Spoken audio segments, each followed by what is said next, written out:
Welcome to the Clash of Clans World Championship. This is the last of our 6 monthly qualifiers, the one last final chance to get a golden ticket. 6 teams have been battling for weeks to get here, and they are among the best in the world. My name's Woody, and to kick off this show, let me introduce Carbon Finn. How are you doing, sir? I am doing fantastic, Woody. Thank you so much. Cannot wait to see who is going to be getting those final tickets in the last qualifiers here in October. But these teams have played through so much to get to this point, so let's learn how they got here. Clash of Clans World Championship 2021 is finally here, and players all over the world are ready to battle for their share of the $1 million prize pool. The year consists of 6 monthly seasons, each with 3 stages. Each season starts with clans competing in Clan War League, and those clans that finish in Champion 1 through 3 are eligible for that month's Pre-Qualifier. The Pre-Qualifier is a 2-day single elimination tournament where teams are seeded based on their Clan War League results. The top 64 highest-ranked teams from Clan War League will secure a bye from Day 1 and will meet the top 64 teams from Day 1 on Day 2. After 2 days of pre-qualifier battle, only 6 teams will remain and advance to the monthly qualifiers. The monthly qualifier is where everything is on the line. Teams battle it out in a 2-day double elimination bracket to secure first place and a golden ticket to the World Finals. A silver ticket will be awarded to the second place team, which earns teams a shot in the Last Chance Qualifier. Teams can also earn a wild card in special community tournaments. Wild card holders will meet the silver ticket holders in the Last Chance Qualifier. The 2 teams who emerge victorious from the Last Chance Qualifier will join 6 of the golden ticket winners in the World Finals. By the end of the year, we will get to witness the best clashing in the world when the top 8 teams battle it out in the World Finals for a share of the $1 million prize pool and the title of World Champion. Prepare for war.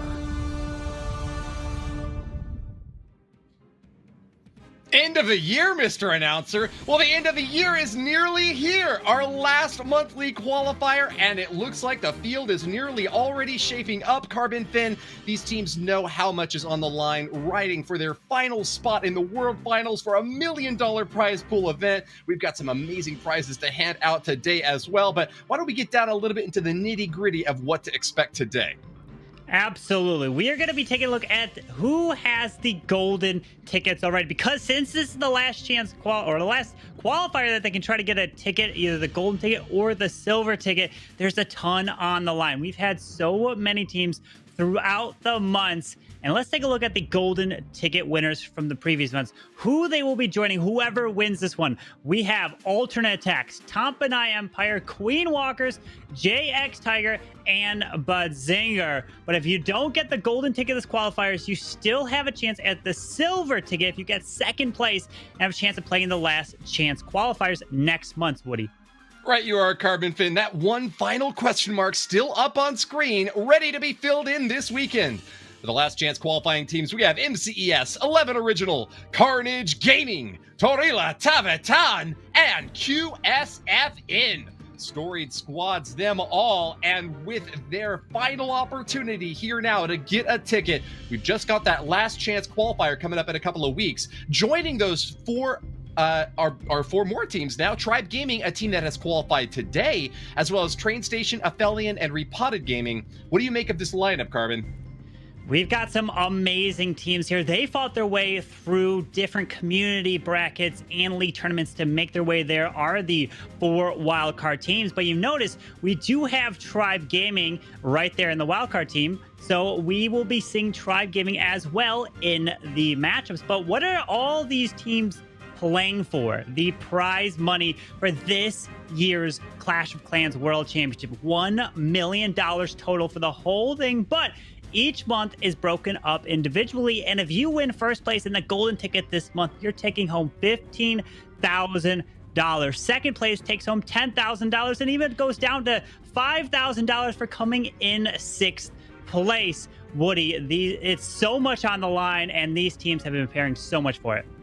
Right you are, Carbon Finn. This is a veritable tournament of champions at this point, because every team that's competing today and tomorrow has already run through a grueling gauntlet in the in-game Clan War Leagues, making it to the top and already starting through an impressive pre-monthly qualifier series, for which we've cobbled together some statistics and information to share with you as the matches progress during the day. Now, I do want to allay any concerns if those of you out there are worried about the Royal Ghost. He will be out of commission for today only. But since we do have these 6 clans and we're ready to get them squared up in our double elimination bracket, Carmen Finn, why don't you go ahead and read them out? Absolutely. We have GENSAN versus Vatang, going to be the very first match here. And then we have ZBB-AOE taking on Shark Assassins, both unknown community teams before, but they are trying to make a name for themselves here in the qualifiers. That's what everyone can do. And then the #1 seed coming out of the pre-qualifiers, Tribe Gaming and Indian Clashers, both taking a first round bye. So they're waiting to see who their opponent is going to be. And we saw Tribe there, and they do have the wild card. So if Tribe does get a ticket, either the golden ticket or the silver ticket, we will then see Penta moving up into a wild card spot. So many viewers may be curious about that. But we're going to need your help. Who you think is going to win match #2? Woody, how can they do this? They can submit their vote in the community vote. We are going to cobble together all your responses in the chat, but make sure to use the hashtag shown below the clan emblems that you see on screen. ZBB is the hashtag if you think that they'll win, or hashtag SA for the Shark Assassins. That's going to be our second match up today. By the time that that's getting ready to kick off, we will have the results of that community poll, and you'll get a chance to know who you think out there is going to come home victorious. But I think that's it for now. Carbon, you want to toss it off to our first pair? Absolutely. Let's send it off to Itsu and Judo, taking us into the very first match. Thank you so much, Carbon. I am Judo and Sloth, excited to get into that first matchup. And joining me is my good friend Itsu. Welcome, buddy. Hey, super excited to have those matches on the line. We have Vatang. Starting with the first team already, we have Lanceloda, Div, Jangvi, PSW, and Urek on this lineup. And take a look at those stats. They're already looking pretty good. And they are doing great as well in the community leagues right now. So we can expect quite a bit from this team. But their opponents, you can't sleep on them either, Judo.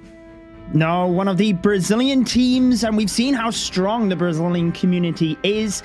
Edu, Thex, Esk, Pedro, and Sekdet ready to take on the experienced clan of Vatang, who have made it through to the World Finals in previous years, so we know how good they are. Just looking at the averages from the Pre-Qualifier, Vatang having a slightly higher average destruction and stars, but we all know that when it comes to this stage, anything can happen, Itsu. That's right, and we're starting things off with a strategy which is kind of like decreasing in the usage overall in the last couple of weeks since the nerfs. But now we have this strategy starting things off anyways. We have the dragons, we have the dragon riders, and a couple of inferno dragons to just make sure those storages... Wait a second, that inferno dragon had not really that much fun against the black mine right there. But yeah, the inferno dragon just to funnel on this far left side. Tesla Fort is really early trigger to make sure those heroes can take it out nice and early, and then we have this blimp flying across to make sure that this town hall is going down as well. Yeah, nice Warden ability, catching all of the dragons and balloons as they move in, but obviously the battle blimp as it sails across as well. Town Hall is secured at this stage. You can see the tornado trap over there next to the Town Hall, so knows he does not have to deal with that. And a clone spell as well, Itsu, over the top of that multi-target Inferno, but the balloons will continue to move across to this right-hand side. Maybe he hoped for a little bit more stronger push in towards that scatter shot, though. Yeah, that's right, but on the other side, the majority of heroes are taken down. Only the scale on this far left side can actually be a big threat to the Royal Champion. On the other hand, though, we have two back-end expos, so we know those expos with the new level, they can really wreck those heroes easily. There are a lot of troops still left. He has to use freeze to make sure this Inferno Tower has no chance to deal any damage to the back-end hero part. And those troops are closing in quickly, but the back-end expos, as I said, they're dealing a lot of damage to make the life as hard as possible. And there's some rocket loot, Judo. Oh, the Royal Champion goes down due to the rocket balloons. I don't think he expected that in the slightest. Obviously, would have been nice to take out that clan castle earlier on, and it still kind of looked promising moving down to the last stages of the attack. But the Archer Queen and her ability could get to the buildings here. It's whether she can get through the Expo and the Battle Builder Hut. She should be able to do that without attracting fire from the King. But let's see how it plays out. Yeah, like with this opening, the Queen can actually reach into the base, and she can reach everything, I think, from this one corner. Now she's going inside. The Unicorn is doing a great job keeping her alive. The Expo is firing away, but the Queen still with her ability. I think this is looking good, even with this King hopping over. I think that should be no problem. Queen ability is getting popped, and archers are tanking for the Queen and Judo. This is the first 3-star of this match.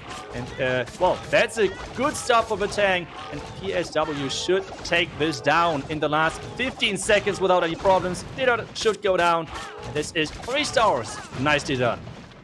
A bit closer than he might have liked, but hey, starting with a 3-star is exactly what they would have wanted, what any team wants, let's be honest. But with a team like Vatang, with their experience to fire into this qualifier with a 3-star and really put the pressure on the Brazilian newcomers is exactly what they needed.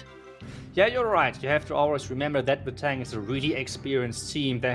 have been in the community for pretty much ever. They really have a lot of veterans on their team. People which can handle really nicely out of the pressure. And we saw exactly that. And now it's up to GENSAN how they can handle the pressure. And this is starting off with the Queen Charge Lalo. We have a jump spell on this one as well. An interesting setup of a base with all those X-bows with the scatter in line. And then the 2 Inferno Towers in the core. So let's take a look and maybe learn something on the approach. How this Queen Charge Lalo is getting started. And if this queen is actually going to the right direction. I feel like he wants to have the queen to the bottom side. Is she going to do that, or is she going for the air defense? And yes, she is going for the archer tower, exactly how he planned out this pathing. And now the wall break to get further into this base.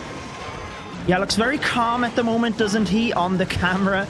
This is his favorite strategy, the Queen Charge Lava Loon, and he said the reason he has kept playing Clash of Clans all of these years is he likes to find new ways to 3-star. So maybe he has a little trick up his sleeve here, but so far looking relatively standard in terms of the Queen Charge Lalo, just walking around from that town hall, making sure that he can strip apart all of the buildings next to it. Still has that jump spell. Rocket Loons come out a little bit late on the freeze there, Itsu, but does manage to preserve the, or I was going to say preserve the Queen's ability, does have to use it, but thankfully she survives. Yeah, we see so many queens dying to this clan castle, so using the ability early sometimes is nice, but at the same time the single Inferno Towers there, using the invisibility spell right in time. Now it's only 1 freeze left to protect against this single Inferno Tower. Is the queen going for the single Inferno Tower soon? Not yet. And we have now Royal Champion clearing out the bottom side, but wait a second. That Eagle and the Mutter Inferno Tower is still staying up, so is this going to be enough? Timer should go down to the blim, to those sneaky goblins which were inside. And now the Lalo is about to get started from the top right side. There we go. This queen under a lot of fire. I don't know how long she's going to make that.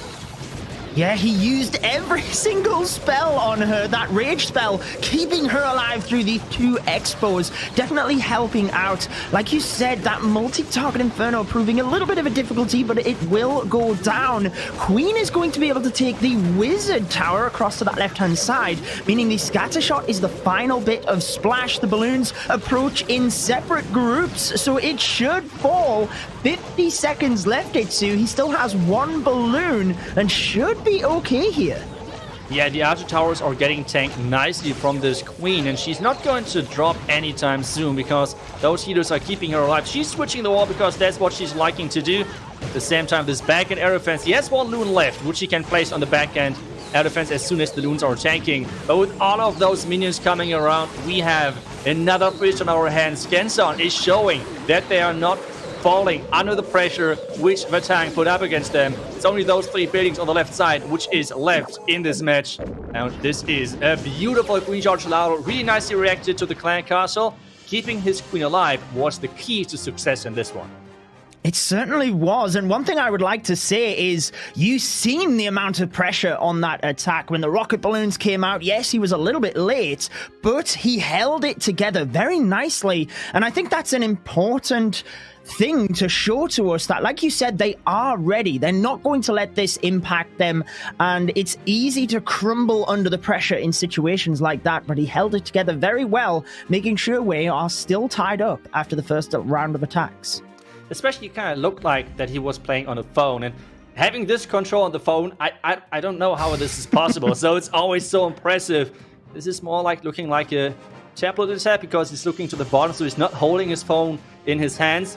But hey, let's see. We have the tank coming in again with this Dragon and Dragon Rider combination. The first one already was incredibly close, so let's see if this one is maybe a little bit more decisive in finishing off the base, or maybe getting the first 2-star. Let's see. Queen is in. Queen is doing the first funneling. Then we have those dragons starting soon. Can you already spot that? Okay, never mind. The dragons are starting in from the top left side. And not sure yet where this blimp is coming in. Yeah, perhaps he's going to send it all of the way through the base, through that middle area, use the Grand Warden ability. That's what it looks like at the moment, I would think. You can see how much this attack means to him. 42.9% in the monthly pre-qualifiers in terms of his hit rate. Oh, I thought he might have used the Warden ability there as all of the air traps popped, but saved onto it to make sure that Bat's uplink gets all of the way through as it does. Freezes the air sweep. It was actually a little bit late, but it does not matter because the Town Hall will fall, and a nice clone spell to push the balloons past the Giga Bomb and towards those defenses behind it. Yeah, really good clone to take down this Expo, but this is a huge investment regarding the spell. So yeah, still an Expo scatter shot. The Warden on defense is an incredible big threat. At the same time, the King has still his ability left. The Royal Champion is not even deployed yet. The NATO Trap was on the wrong side of the Town Hall, so not having too much impact, and now the Royal Champ is coming in from the different side. She's dodging so far the scatter shot, and this could be bad for him. He has one freeze left, but the King ability, can this King ability maybe save his day? Now the first freeze, or the last freeze, and this is, I think he's already looking happy. For me, it's still looking a bit close. It certainly is. He used that free spell on the defending hero. He is smiling and laughing away. But like you said, I think it is a close one. Maybe he knew all along that his queen and that unicorn was going to be safe, because he is laughing for days with the second 3-star for Vatang. 3 stars to start out this war. And again, a little bit close down towards the end. But as we always say, a 3-star is a 3, Itsu, and that is exactly what you need. Yeah, and I just love the reaction of the player, right? He was so excited, smiling as he, way earlier than we are obviously saw it, but he was already excited as he was approaching the last couple of defenses, knowing it's going to be a 3-star. And as you said, you just saw how much this 3-star meant to him, and this means the pressure is, they're still building this pressure, and GENSAN has to just keep following them, following the lead, which so far Vatang is putting up. And this match with 3-star stalling, this is looking like a high-scoring one, but we have the next attack in, and this one is going to be a P.E.K.K.A smash with bats. Oh, that's going to be an interesting one. It certainly is. This is his favorite attack strategy, and Edu said he wants to play Tribe, which obviously they would if they win this matchup. And the reason he wants to play Tribe is he remembers the rivalry with yourself in that lineup, Itsu, against INTZ, the Brazilian team in 2019. So let's see if he can carry his team through to that area. Using the Grand Warden walk up towards the 12 o'clock area, places the jump nice and early to make sure it's in, and it's not going to complicate things as the P.E.K.K.A move in. Nice and quick, I would say, here in terms of time. Finds a Tesla farm up by that Eagle, but should be able to shred through that pretty quickly. Yeah, especially those P.E.K.K.A and the Queen are helping quite a bit for that, but I think I already lost every single Super Wizard so far. And this is, well, a little bit of a problem, especially if there's maybe a Hound in the clan castle, and that's exactly what is happening, because those Super Wizards are normally so good in taking down the Lava Hound. Now everything is relying on the Queen, and the Queen is even getting targeted by the Expo, which is not good news for him. Town Hall is... Wait a second. I think that... No, the tower did not go down. Oh my goodness. I seen the blimp come in, and then I was focused up to the top of the base as well, with you mentioning those Super Wizards. So from bad to worse here. He's got the bat spells, but let's be real, the bats cannot take the Town Hall when it's full health. So he's going to use them to try and mitigate damage, take out these defenses, force the Royal Champion to that area. I think he might have wanted to use the bats on the right-hand side, perhaps. But in all honesty, if he's had the Super Wizards, it wouldn't have looked too bad. It looks like he's just about going to secure that Town Hall, but the bats will now be so vulnerable to the scatter shot and the Wizard Tower. Yeah, good save, using those bats to funnel the Royal Champion into the Town Hall, so really nicely done. But yeah, as soon as you see one of those blimps, typically you know already, as soon as the blimp is reaching the Town Hall, it should actually take down the Town Hall. But apparently, I think there was a really nicely placed tornado trap, which is causing this attack to finish up in the high, maybe around about 90%-ish. It's which is like not the worst, but take a look at the score so far from Vatang. Obviously, he's not feeling happy about that one, but still, with around 90%, he should have still a decent percentage coming into the last couple of attacks, like the middle attacks, the middle part of this match. And it's even going to be a 91% 2-star. But yeah, this blimp bait paid off huge for Vatang. It certainly did. I mean, anything above 90% does tend to be around about the margin that you want to hit, but obviously you need to be ahead of your opponent, and it doesn't matter how high the percentage. If you're behind on stars, that is the initial factor. Stars determine the war, and percentage only kicks in if stars are equal. So at each stage, after 2 rounds of attacks, you'd always like to be in the lead. It doesn't matter whether you get a high percentage. If you are behind, the pressure is on. That's right. Like, having always the lead is always putting up the pressure on the enemy team, and it's like, for you, it's way more relaxed. You don't feel like, okay, we have to keep pressuring. We have to keep, like, following whatever the enemies are putting up. So that's just, like, the mindset-wise is always nice to have. And we have actually another P.E.K.K.A smash, but this time without any bats on this one. Jurek is coming in, and after Vatang using twice dragons, they're now coming in with those P.E.K.K.A smash attacks. And this is classic, a really good approach, like team-wise, using the easier strategies in the beginning, which is typically those dragon attacks, where you have most of the time only to choose the angle, like the flank where you're coming from. And then later on, you can use those more complicated attacks, like P.E.K.K.A smash, where you have to sort of like to funnel everything, Lalo attacks, things like that in general. Now we have Jurek finishing with the wooden walk, getting slowly into the base with this smash. Are those super wizards going inside? And maybe they're surviving a little bit longer than the last attack. Yeah, I'm just keeping my eyes on them. I guess I should keep my eyes on that battle blimp as well. But the Super Wizards have actually walked to the outside of the base here. Let's see what he can do. The Tornado Trap is there. Look at all of the red air bombs. And it's going to pop out of the way of the Town Hall. He does have sneaky goblins. Does he have an invisibility or anything? He doesn't. So will they be able to get it? They should be able to. There's no storages in that area to distract them. Town Hall falls. But as we take a look down to the bottom of the base, you see he's now having to send in the Royal Champion. Still has a jump spell for that top area.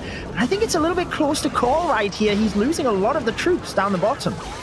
Yeah, the jump spell was really late, which is causing all of the troops going down. But with this jump spell now, everything is following up now. The Queen is still healthy. Another rage is leading everything into the back end. The Royal Champion is coming in as well. Queen ability and Royal Champion ability still left. And Judah, I think this is looking really good for him. The Tessa farm is getting overwhelmed by all of those defenses. And take a look at those healers. Those P.E.K.K.A, they just can't die. They're not losing any hit points whatsoever. And this base, so far at least, looks crushed. Only the Single Inferno Tower maybe has a chance of finishing the hopes of Jurek and the attacker of the tank. Like you said, he still has those hero abilities. I thought it was looking a little bit scary when everything was moving down to the south, but they redirected. Healers still on the P.E.K.K.A, tanking away. Royal Champion not quite able to get that single target Inferno, but all of the troops converge to it. Has that Queen ability. Another 3-star for Vatang, and they are looking strong here. Moving into the final monthly qualifier. Vatang have made it to every final that we have had in the World Championship so far, 2019 and 2020. So perhaps they will be grabbing their last chance at a golden ticket.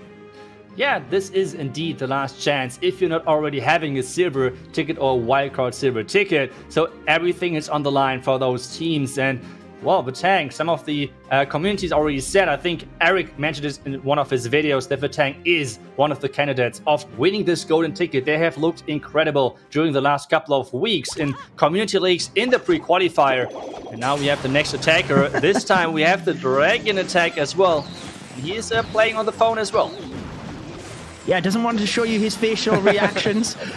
Pure poker player here, Pedro, but you see the rocket balloons able to snipe off that air defense next to the town hall. Always nice to get those down, and it should give him a bit of an easier ride in towards that area. Obviously, you see the dragons moving on in, battle blimp selected, but let's see how many of them do end up going over the town hall and that gig of poison. Yeah, that's always the big question. Like, they're really close to the Town Hall. The NATO is there as well. Be careful. We already saw a Town Hall not going down with the NATO placed around the Town Hall. But take a look at that. Inferno Dragon. The Inferno Dragon with those loons is beaming away on this Town Hall. And so far, those dragons split up really, really badly, I would guess, because some of them are at the bottom side. Some of them somehow turn up to be at the top side. And this Inferno Tower in the core is completely getting skipped. Is this going to be a big problem? Now is the question, though.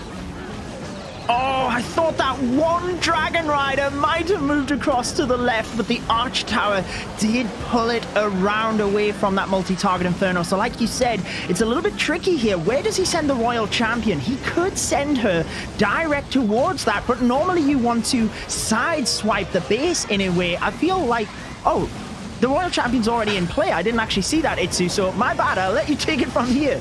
Yeah, I didn't want to interrupt you, but yeah, the Royal Tower already tried to fund everything at the top, and I think this attack is showing perfectly that, like, what happened with the last balance changes. So we really have to master those dragon attacks to make sure that they're working now. And even the attackers of Vatang, which are really skilled with this strategy, we're kind of struggling a little bit. Only Hero survived earlier today, and this one is going to finish off with 3 buildings at least remaining.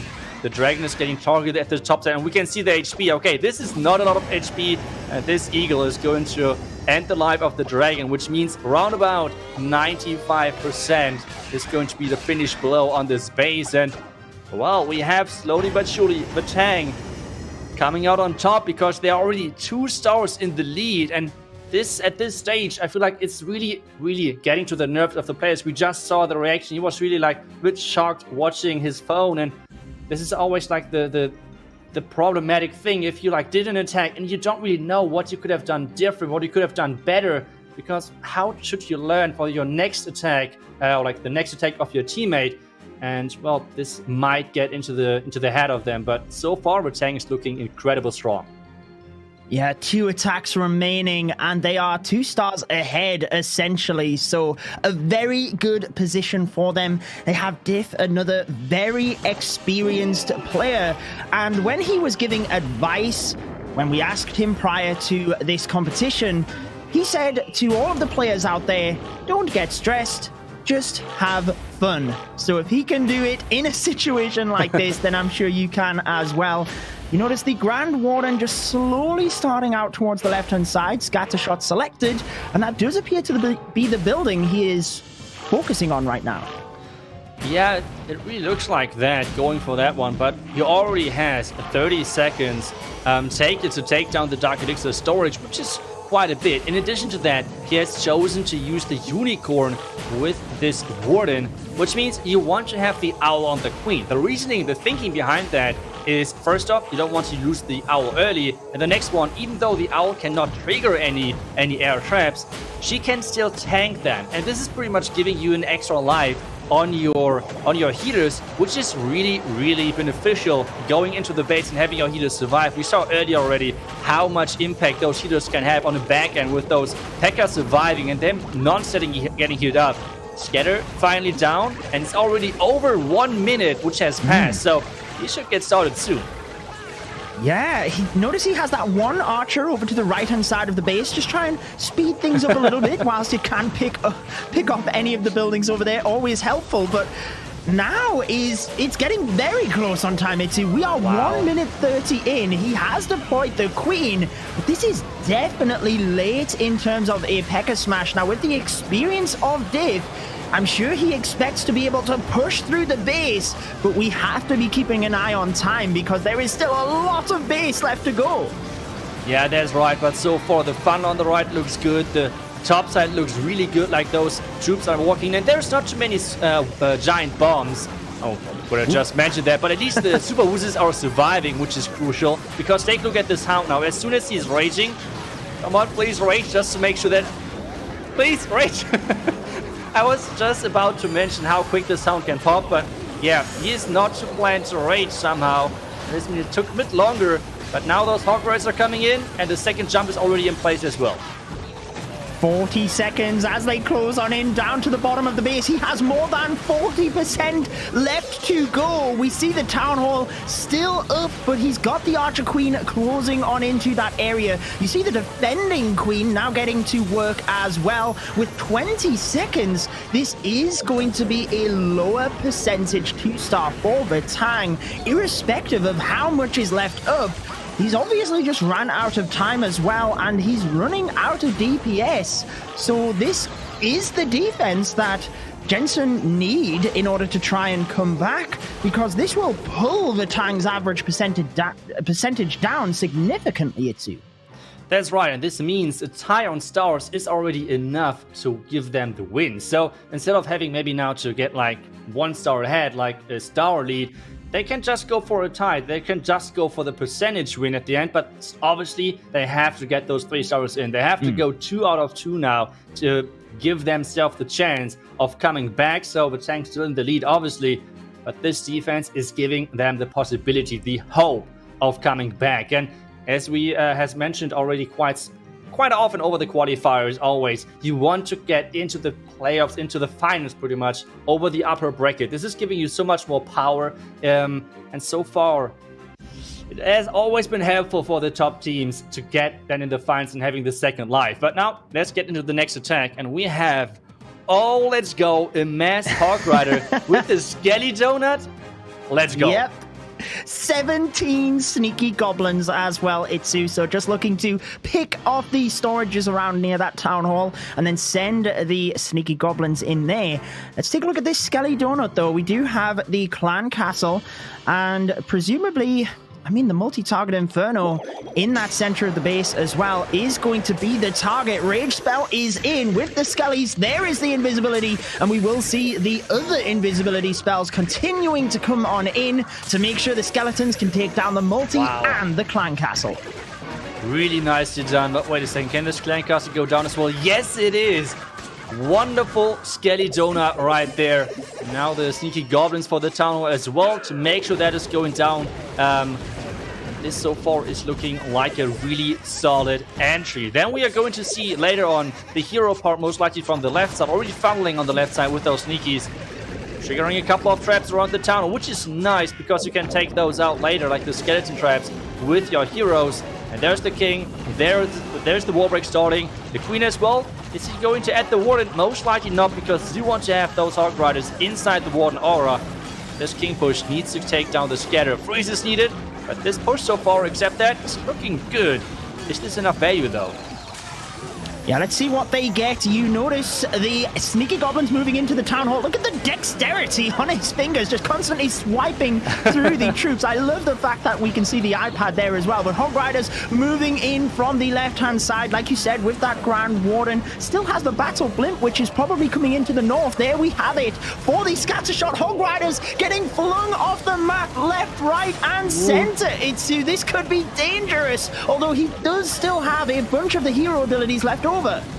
Great warden ability to protect all of those Hog Riders against the giant bombs, which are at the top side. The queen, even though, is still alive. The top king, like the top hero, went down, and only the back end expos are at this point the big problem to him. Yes, one freeze, one invisibility spell still left, which he can invest for this Royal Champion.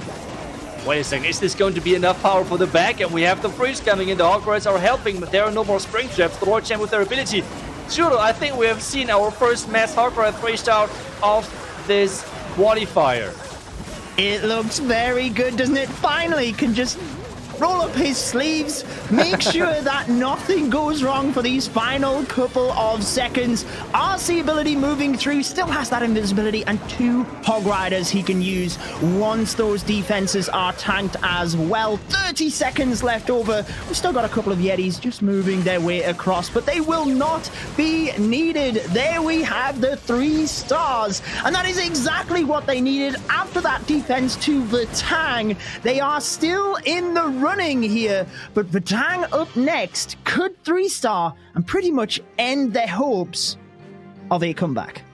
That's right. Vatang is going to get the 3-star. This match is done. They're going to win, and they're going to move on, and they're going to play against Tri. But if this next one is going to be a defense, there is the chance of the comeback. There's the hope of the comeback. We are going to be excited if this is going to be the case. Vatang has everything in their own hands, but we have seen this quite a bit recently, that teams with everything in their hands, having everything under control, sometimes are throwing away their lead. So we're going to wait for that one. I cannot wait. It's going to be so exciting. What strategy is it going to be? It is going to be a Queen Charge Lalo. That's the Lance Loader special. So let's take a look. No jump spell, which I love. I feel like the jump is, for good Queen Chargers, the jump most of the time is not really needed. And let's see if he can showcase that on this specific base. He has the opening around the defending Warden and the scatter entry over there as well. So, I cannot wait. The pressure and the amount that is on this attack. As you hinted, Landslaughter's favorite strategy does utilize the Queen Charge, and he said he has kept playing Clash of Clans due to the excitement he gets when he 3-stars. So I can't imagine what the excitement would be after this 3-star. It is a 3-star, obviously, but the Queen Charge looking relatively good so far. Obviously holding on to those super wall breakers, just bypasses the scatter shot to open up that compartment, which is huge because he really needs to use them wisely. Has broken into the 6 o'clock area with the King, which will allow the pathing of the next wall breaker to help out the Queen again. Yeah, this Tesla farm is really nicely cleared with this King. The question, though, is with all of those ground skeletons, take a look at that. So many ground skeletons. Is he going to get that compartment? That's the big question. He has freezes, obviously, which he can use if he wants to. But so far, the charge looks awesome. He has another wall break to even get into the expo compartment to take down the multi-influencer as well. So this charge so far is looking incredible. Lalo is starting now 1 minute and 30 seconds and even has the slammer still to deploy. So I would say so far, this Queen Charge, this attack, this Lalo looks really promising.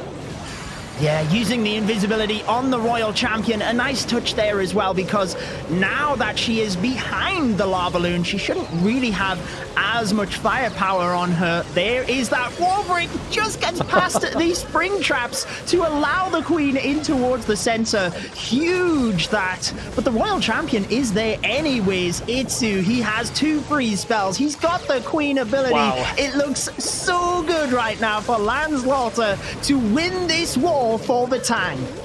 Yeah, I said the Landslaughter special, and that's how things look like, really. Like, this Queen Charge was so clean. You can see the excitement. He is really, really happy about this attack, and take a look at this overkill. Like, this is just incredible. This is how things should look like. Really nicely done. And this makes sure that Vatang is going to get into the next round, because they are having 14 stars.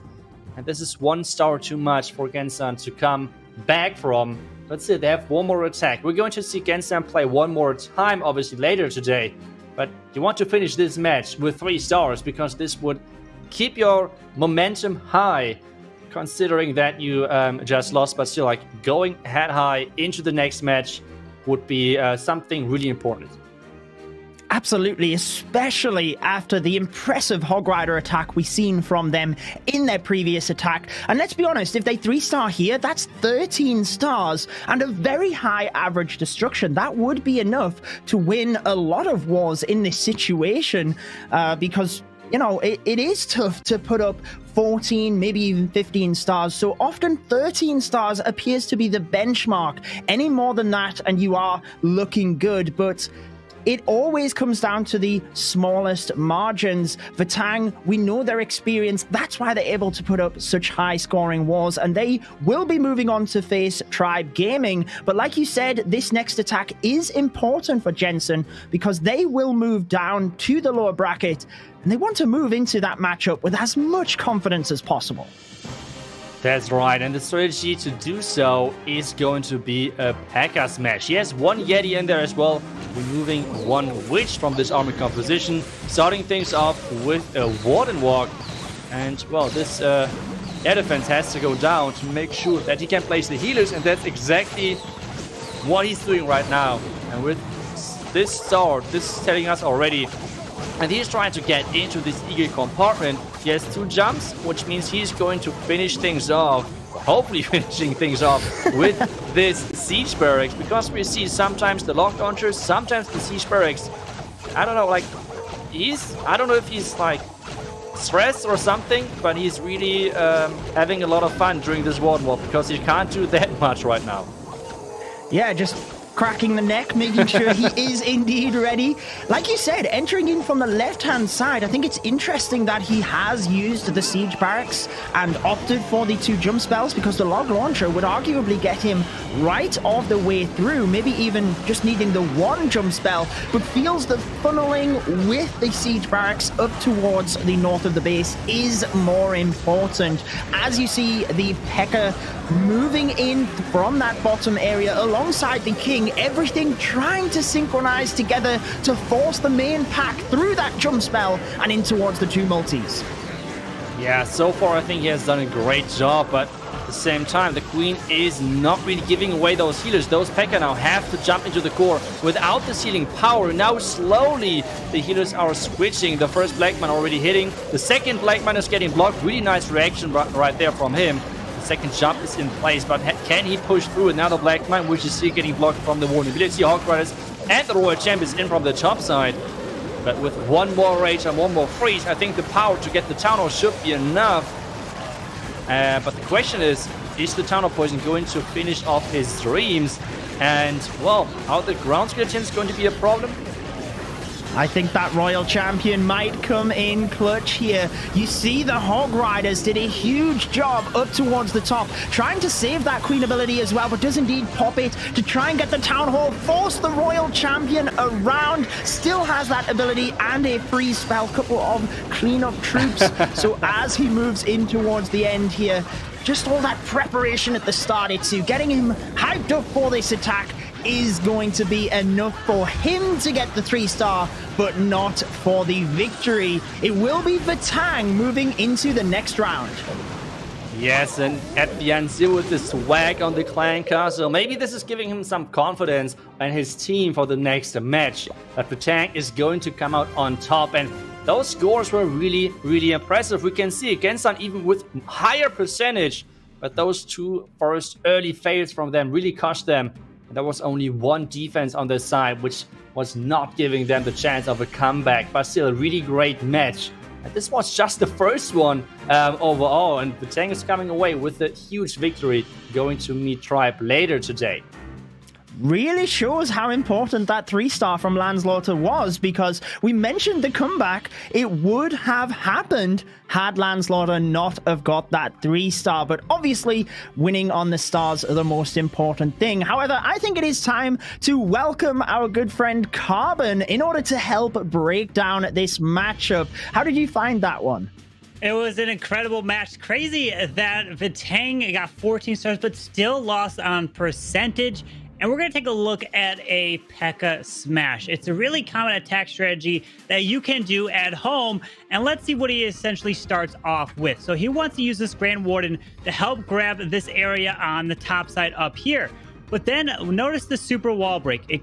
It comes in towards this section. So now he can then funnel everything through. So what I'm going to do here is I'm going to go ahead and pause this. Notice the base. So he has this path right here for the P.E.K.K.A.s. You need to keep in mind how you're going to take that Town Hall down. So what he's going to do is send that blimp over the top of everything as he pushes his way through the core towards that Eagle artillery.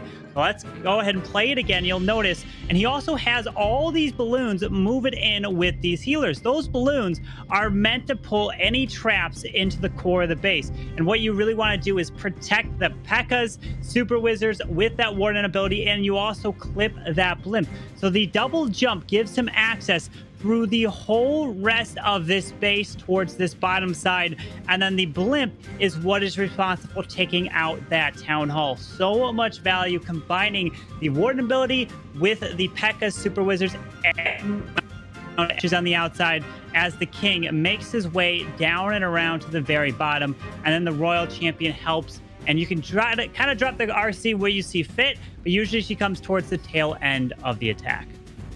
Yeah, it's always good to see those P.E.K.K.A. Smash moving in with such smooth movement. They always adapt with the Royal Champion, like you said, but they make it look easy. However, we did see a couple of defenses come in with that attack. So any one of them that stood out to you, Carbon, let's take a look at the most impressive for the defense, which was this base from Vatang.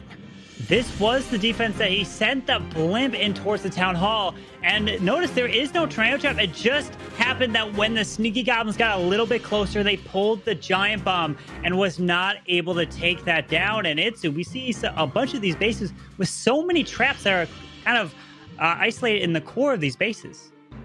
Yeah, that's right. You want to like trap dragons, you want to trap P.E.K.K.A smashes, like things like that, just to make sure, because in the core, that's the time where the warden ability is like running out of time, and this means those traps can then finally hit and do something. So that's kind of the key, and that's why we see so many traps inside the base and deeper inside the base as well. Yeah, it's always very important with those traps, but thank you for your expertise there, Carbon. Let's get moving across towards the next matchup, Itsu. And I do think that the first thing we should do is take a look at the bracket so we know exactly where we are here. Obviously, Vatang gaining that victory, moving on to face Tribe Gaming. GENSAN moving down to the lower bracket, and we now have ZBB versus Shark 8. That's right, and the winner of that one is going to face off against Indian Clashes, so no easy opponent either. But we already said it, we already mentioned earlier, you want to stay in this upper bracket, so this next match is going to be important. It's going to be important to them. But let's take a look at what you said, who is going to win this match and who has the... No, first off, we want to take a look at the third match and make sure that you vote. It's either #TG or #VT. Who is going to win this third match of the day? I think that is going to be a close one, but be sure to let us know. Let's now take a look at this current matchup, though. Is it Shark Assassins or is it ZBB? Oh, it's 50-50, Itsu. Can you believe it? Oh my goodness. So there we go. That is the community predictions.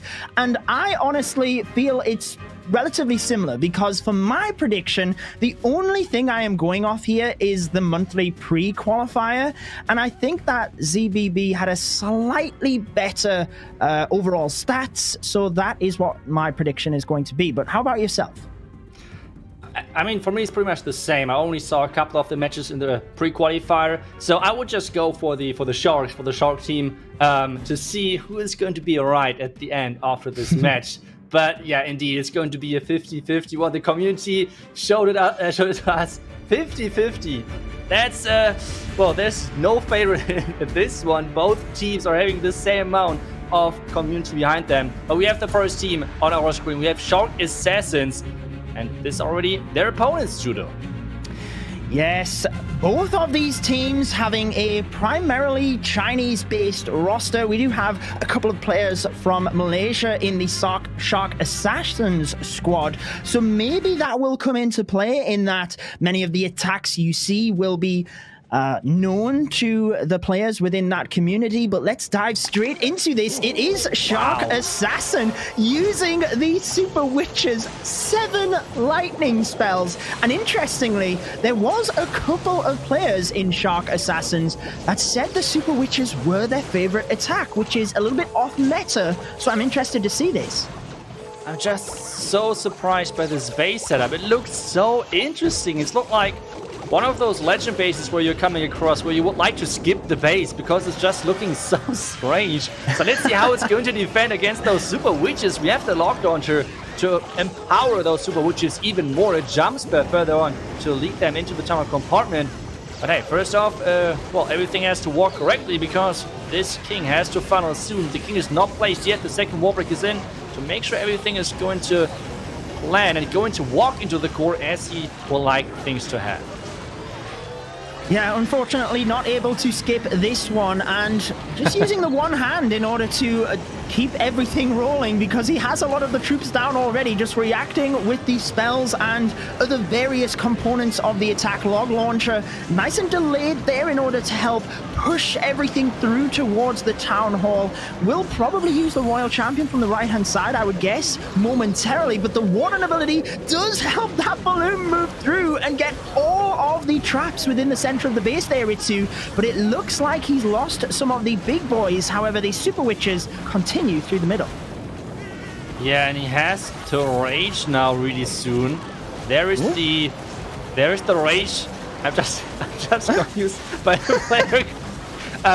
Well, we have the Royal Champion now coming in from the right side. The King is on the right side with the big boys. But something has to go for the Town Hall. Something has to go for the Town Hall. Because, well, the Town Hall is the second star. Is really clutch. The jump spare to get the King back inside. And the healers are following. Well, the Queen is on the Town Hall. It will fall momentarily. He's got the Royal Champion ability left to go. And let's just confirm that was the wrong camera for the player. For anybody at home, a little bit of technical issues there. But anyone wondering, yes, that was not the player attacking one of his teammates. And, well, he did enough. Once he knew his teammate was about to get that 3-star, decided to take a little bit of a walk because it is going to be the opening 3-star for Shark Assassins. Exactly what we like to see it to. Yeah, exactly what we like to see, indeed. And there's the 3-star with those super witches. You have said it, they really like those super witches, which makes it really like an uncommon strategy, which is not getting used that often, which is really then not that easy to predict, because sometimes, well, you have different entries. This entry might be common with P.E.K.K.A. Smash, but P.E.K.K.A. Smash at the end of the day is completely different to Super Witches again. So really kind of outplaying the meta, creating their own meta, if you want to say so. So really good first attack. And, well, now it's up to tie things up. Getting the next 3-star in for ZBB, or actually the first 3-star. And we have Inferno Dragons and Dragon Riders, a strategy which got really heavily nerfed. But is it still going to be strong enough in the right hands? That's the main question. We have 4 skeleton spells and a couple of rocket runes for later sniping some defense. But those Inferno Dragons are placed. The Dragon Riders are right behind. And so everything can get started and put, strategically into the base.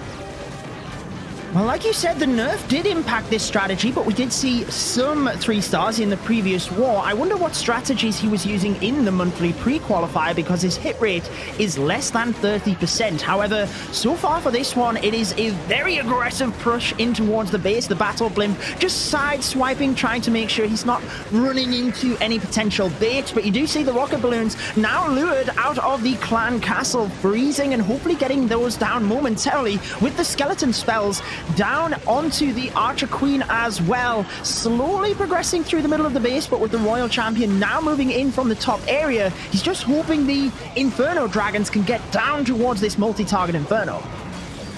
Yeah, there's the last freeze. Nicely timed to overpower the back end. The Royal Champion still with her ability has 2 more freezes, Judo. This is looking crushed with the King at the bottom side to still tank. And with that Royal Champion shield, this is still going to be an overkill. And this strategy is still working in the right hands. We see it right here. Really nicely done. He has still 1 freeze, which he can use. He's not going to do so, but still it's going to be enough to finish off the career of this base in just under 2 minutes. So yeah, that's an overpowering 3-star, and ZBB is showing that they are here to play and tie things up again against the Shark team. Hey, it was a 50-50 prediction, right? So we need to keep things interesting as we move through. One thing I always like to see is as the traps are popping in the base, you might have noticed all of the air bombs down towards the bottom, the tornado trap as well. Really interesting in terms of trying to bait something down to that area. Obviously did not work out for Shark Assassins on defense, but they are exactly where they want to be, essentially maintaining 3-stars themselves. So let's see who can continue and who will potentially crack under the pressure.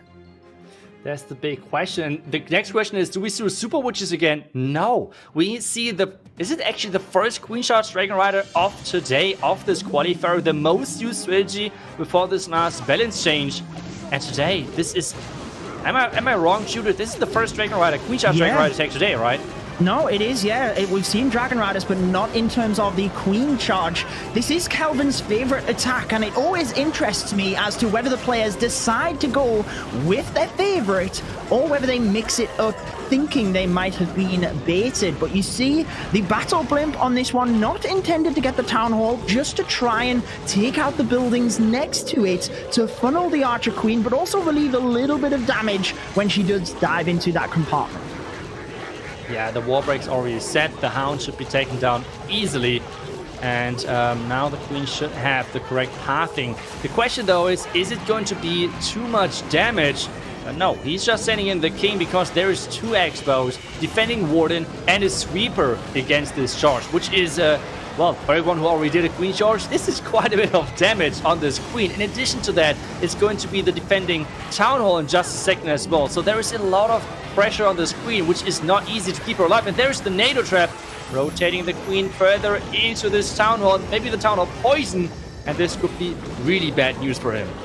That is bad news because you see she is standing right inside that poison. He might have hoped she was just along the outskirts and would cling on to the buildings next to the wall there to keep her out of range, but he is managing to keep her alive, uses the jump spell, still has the ability as he will be moving her into the center of the base, but the Dragon Riders aiming to swipe in now and just move everything through the base together. Perhaps would have hoped the Queen got in towards that multi-target Inferno, but I think at least the scatter shot is his target. Dragon Rider's taking a lot of damage here though, Itsu, and still a lot of base left up. Yeah, a lot of base left up indeed, especially now with the Royal Champion under fire of this defending king. So the Royal Champ did not survive quite a bit. And now there's still a big compartment left. The Scatter, Expo, Multi-Inferno Tower, and the Tesla farm on the back end is not making things easier for Kelvin right here. There's one freeze left, but all of the Dragon Riders just died. And with this Queen having to break through at least a couple of walls, we know she likes to do that. And this means time is an issue as well. There's the first wall, and she has her ability. He's not using it just yet. The Warden is going down as well, and this might be the first defense of this match. And we really saw the change to the Dragon Riders. A lot of people said they're way too tanky, but with this range reduction, this means they have to fly closer to the defense, which means air defenses, for example, can shoot earlier, and this is having really a big impact on those Dragon Riders and actually on the HP of them. And this was really showcased nicely in this attack.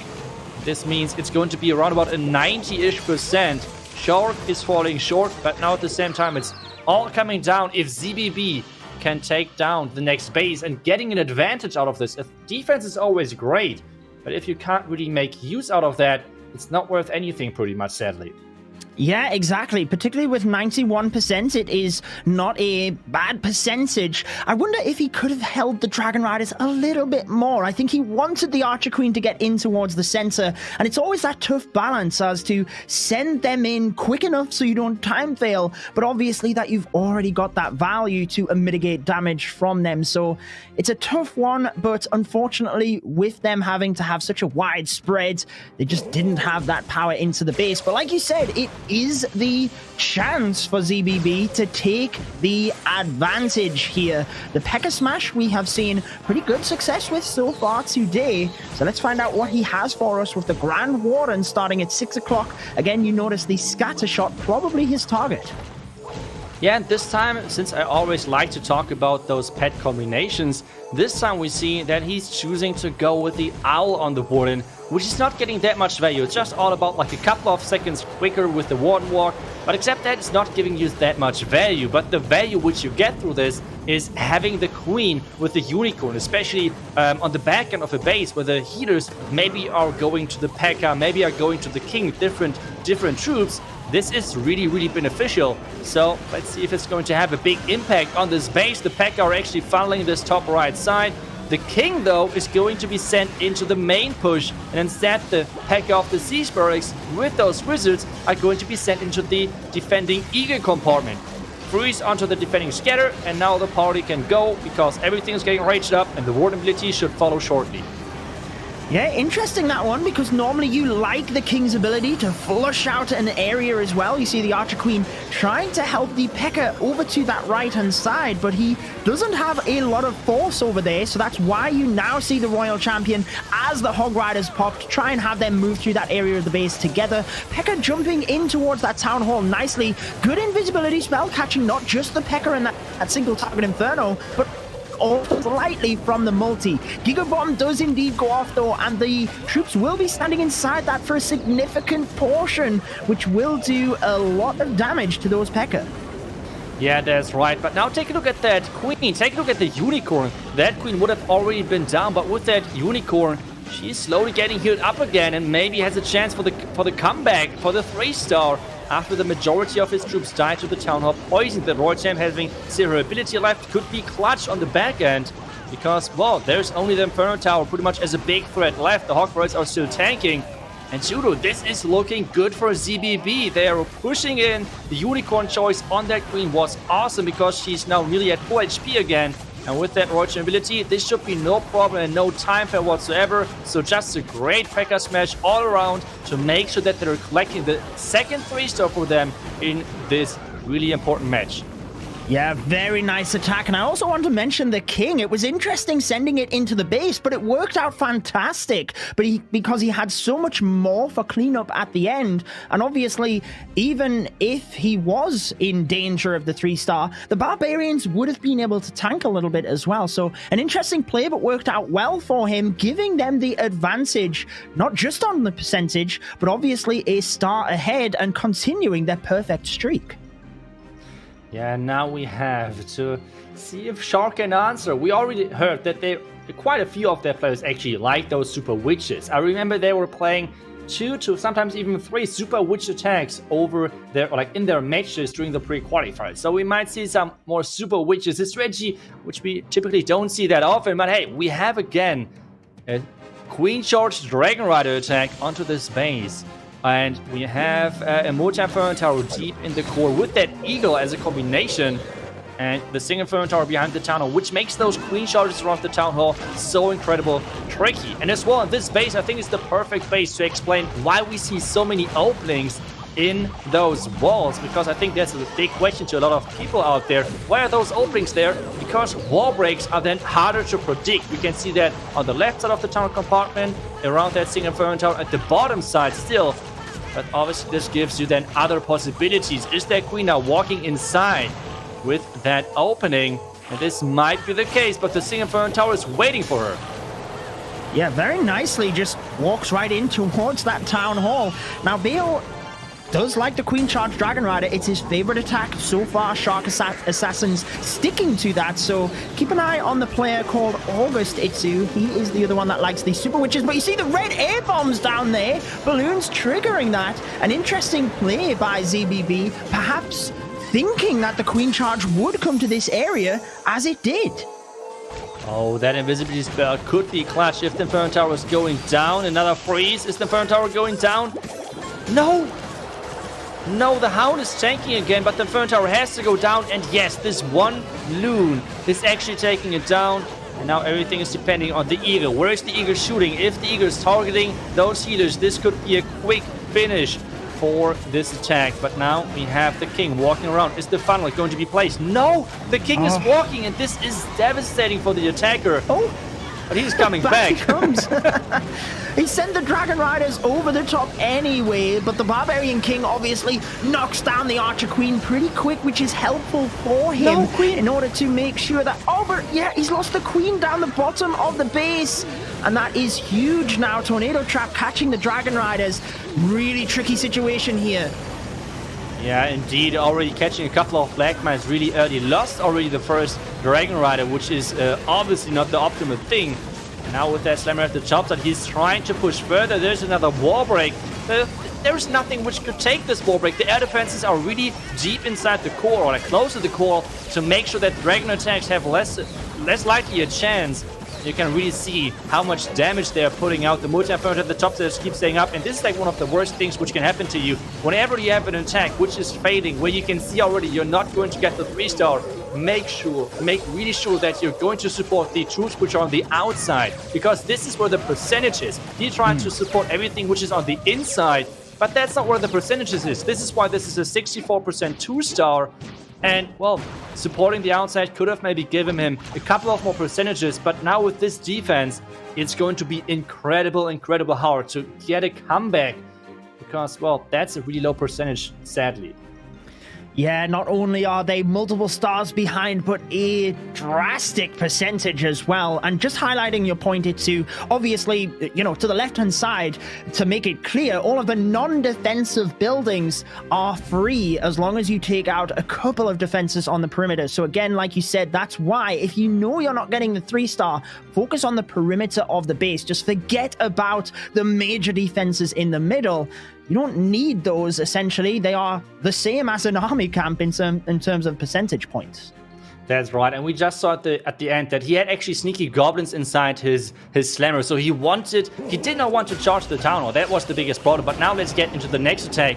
ZBB is in again, and that's another P.E.K.K.A smash onto the base of the Shark Assassins. And we have the one walk for this air defense, maybe even for the multi-inferno tower, depending on how much time he wants to invest for this. But then later, most likely I want to say, going into the Eagle. But to be honest, with this wizard down there, maybe he wants to go in from the left side. Not sure yet. There's the wall break. So yeah, the wizard was already telling us that he doesn't want to go into the Eagle, as I was first thinking. But the one walk still takes some time. But with an rage, maybe, depending on if he wants to invest that, it should be looking fine anyways. Yeah, so far so good in terms of the start. It, like you said, probably more about time. Now, when we were, asking the players prior to the tournament, a little bit background history, I always find it interesting. We've had a few players this season that have said this, but Venus found Clash of Clans accidentally. And to, become attached to the game and get to this stage, even though you find it accidentally, always just interests me. But so far, the Grand Warden Walk is doing exactly as intended. He's got the value. Obviously, the P.E.K.K.A now moving into the base with that outside P.E.K.K.A doing a brilliant job to just push everything in towards the middle, waiting on this battle blimp. I thought he might have... Yeah, he does send it right over the top. The Warden ability will protect that blimp, and obviously all of the troops prior to it as well. Wow, that Warden ability was just awesome. But wait a second, that's actually baited, but the double set of flag mines got triggered by those loons inside the Warden ability, so the blimp should actually reach the target, reach the town hall. There's another rage to make sure that the town hall is going down. The push to the core is still going strong. The Royal Champ is now coming in from the top left side as well. And with this back-end compartment being quite big, so that everything can just unleash the power which is remaining in this army, it's looking good. But at the same time, Judo, the Eagle is staying up forever pretty much. Yeah, that is the main thing here, trying to make sure the Royal Champion can clear the buildings at the top. And again, highlighting your point from that last attack, look, those two wizards can now just clear all of the non-defensive buildings up at the top. Still has the Queen ability and the Royal Champion ability, so should be good here. And I do like the fact that normally when you're thinking about a P.E.K.K.A smash, you're looking at that town hall, maybe thinking about driving the P.E.K.K.A all of the way through the base to the town hall. But there's so many different variations with this strategy, obviously moving them in that direction, but then pivoting them in the opposite direction once you've used that Warden ability with the battle blimp. Really nice job getting the 3 stars for them, and now they are in a commanding position. Itsu 2 stars in the lead with only 2 attacks remaining in this war. Yeah, and a lot of viewers are always asking, like, what is the strongest strategy? If you want to pick up a ground strategy, which is pretty much the #1, or like at least in the top 3 strategies of the game right now for Channel 14, that's it. P.E.K.K.A Smash it is. As you said, it's super versatile. You can use it in so many different variations with the Siege Barracks, with the Lock Launcher, with the Blimp, with Warden Walk, with Queen Charge. You can keep going with this, by the way, with witches, without witches, just for a couple of examples. But this is really showing off why the strategy is so strong, because it's really hard to defend against it. But, well, this was just a showcase on how strong this strategy is, so really nicely done. And we have now August coming in, and you said it, let's go, there's the Super Witches. But in interest, wait a second. I mean, right now, I'm pushing quite a bit on Legends, and this, I think, is a base, which is 2 to 3 months old, which surprises me that it's getting used in this competition. Maybe the wrong base activated, not really sure, but either way, let's see if it's going to do the job and defend, because it has 2 single Inferno towers, and that's a big question mark, because why is there a single Inferno tower on the right but not the left? This is really... It needs to be symmetrical. This is triggering me.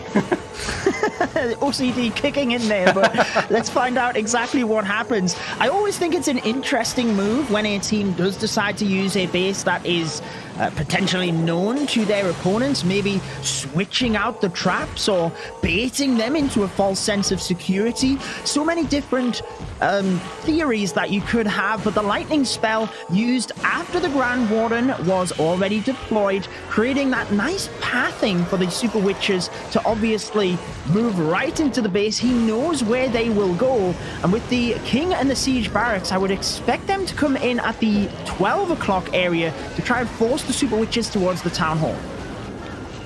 Yeah, so far so good. The Super Witch Walk is going on.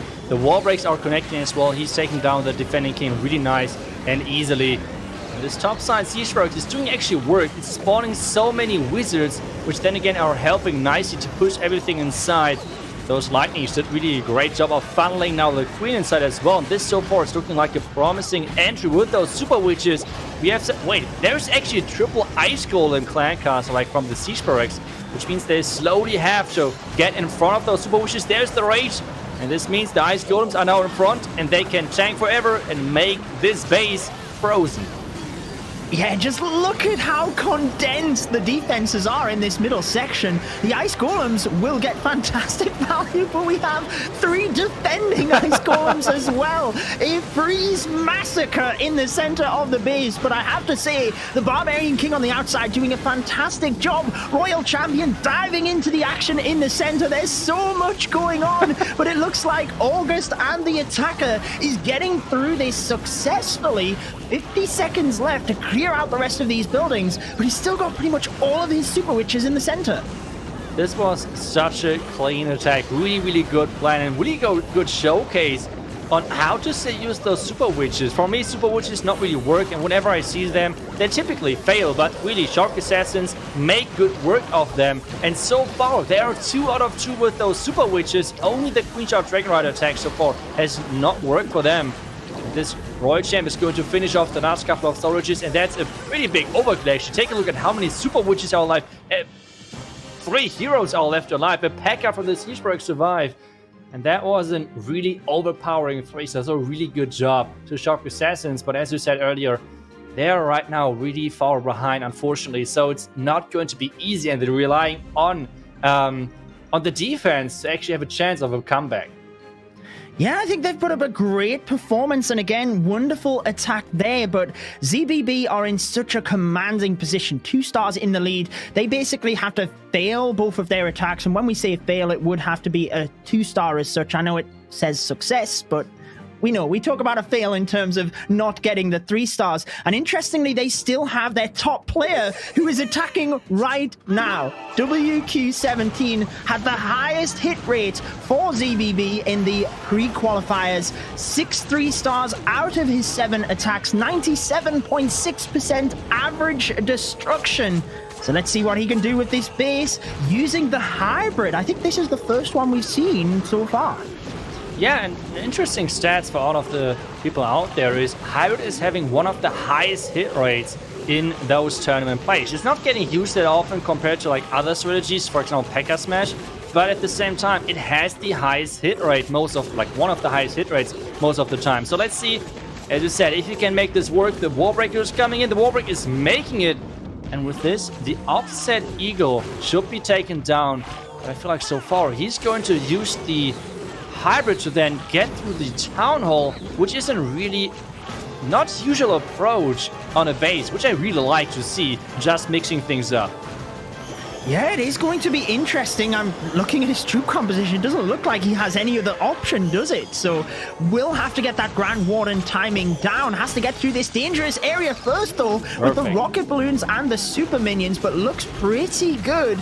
And again, I think, like you said, it is interesting. Despite sending the Hybrid to the Town Hall, which we don't tend to see, maybe he's counting on the fact that there's not as many spring traps, or I was going to say giant bombs, but we do tend to see them because of sneaky goblins around the Town Hall. He's already took a lot of damage with that Hybrid. Yeah, like, where's the Hybrid troops? Wait a second, this Town Hall has to go down. Warden is not really following. Wait a second. I feel like there are a couple of miners on the outside. The Royal Champ is trying to take down the Town Hall now. The King ability, Warden ability. But the Town Hall now should go down with the Hawk Riders. The air defense at the bottom is shooting those healers. So I'm not sure if that's going to work at the end, Judo.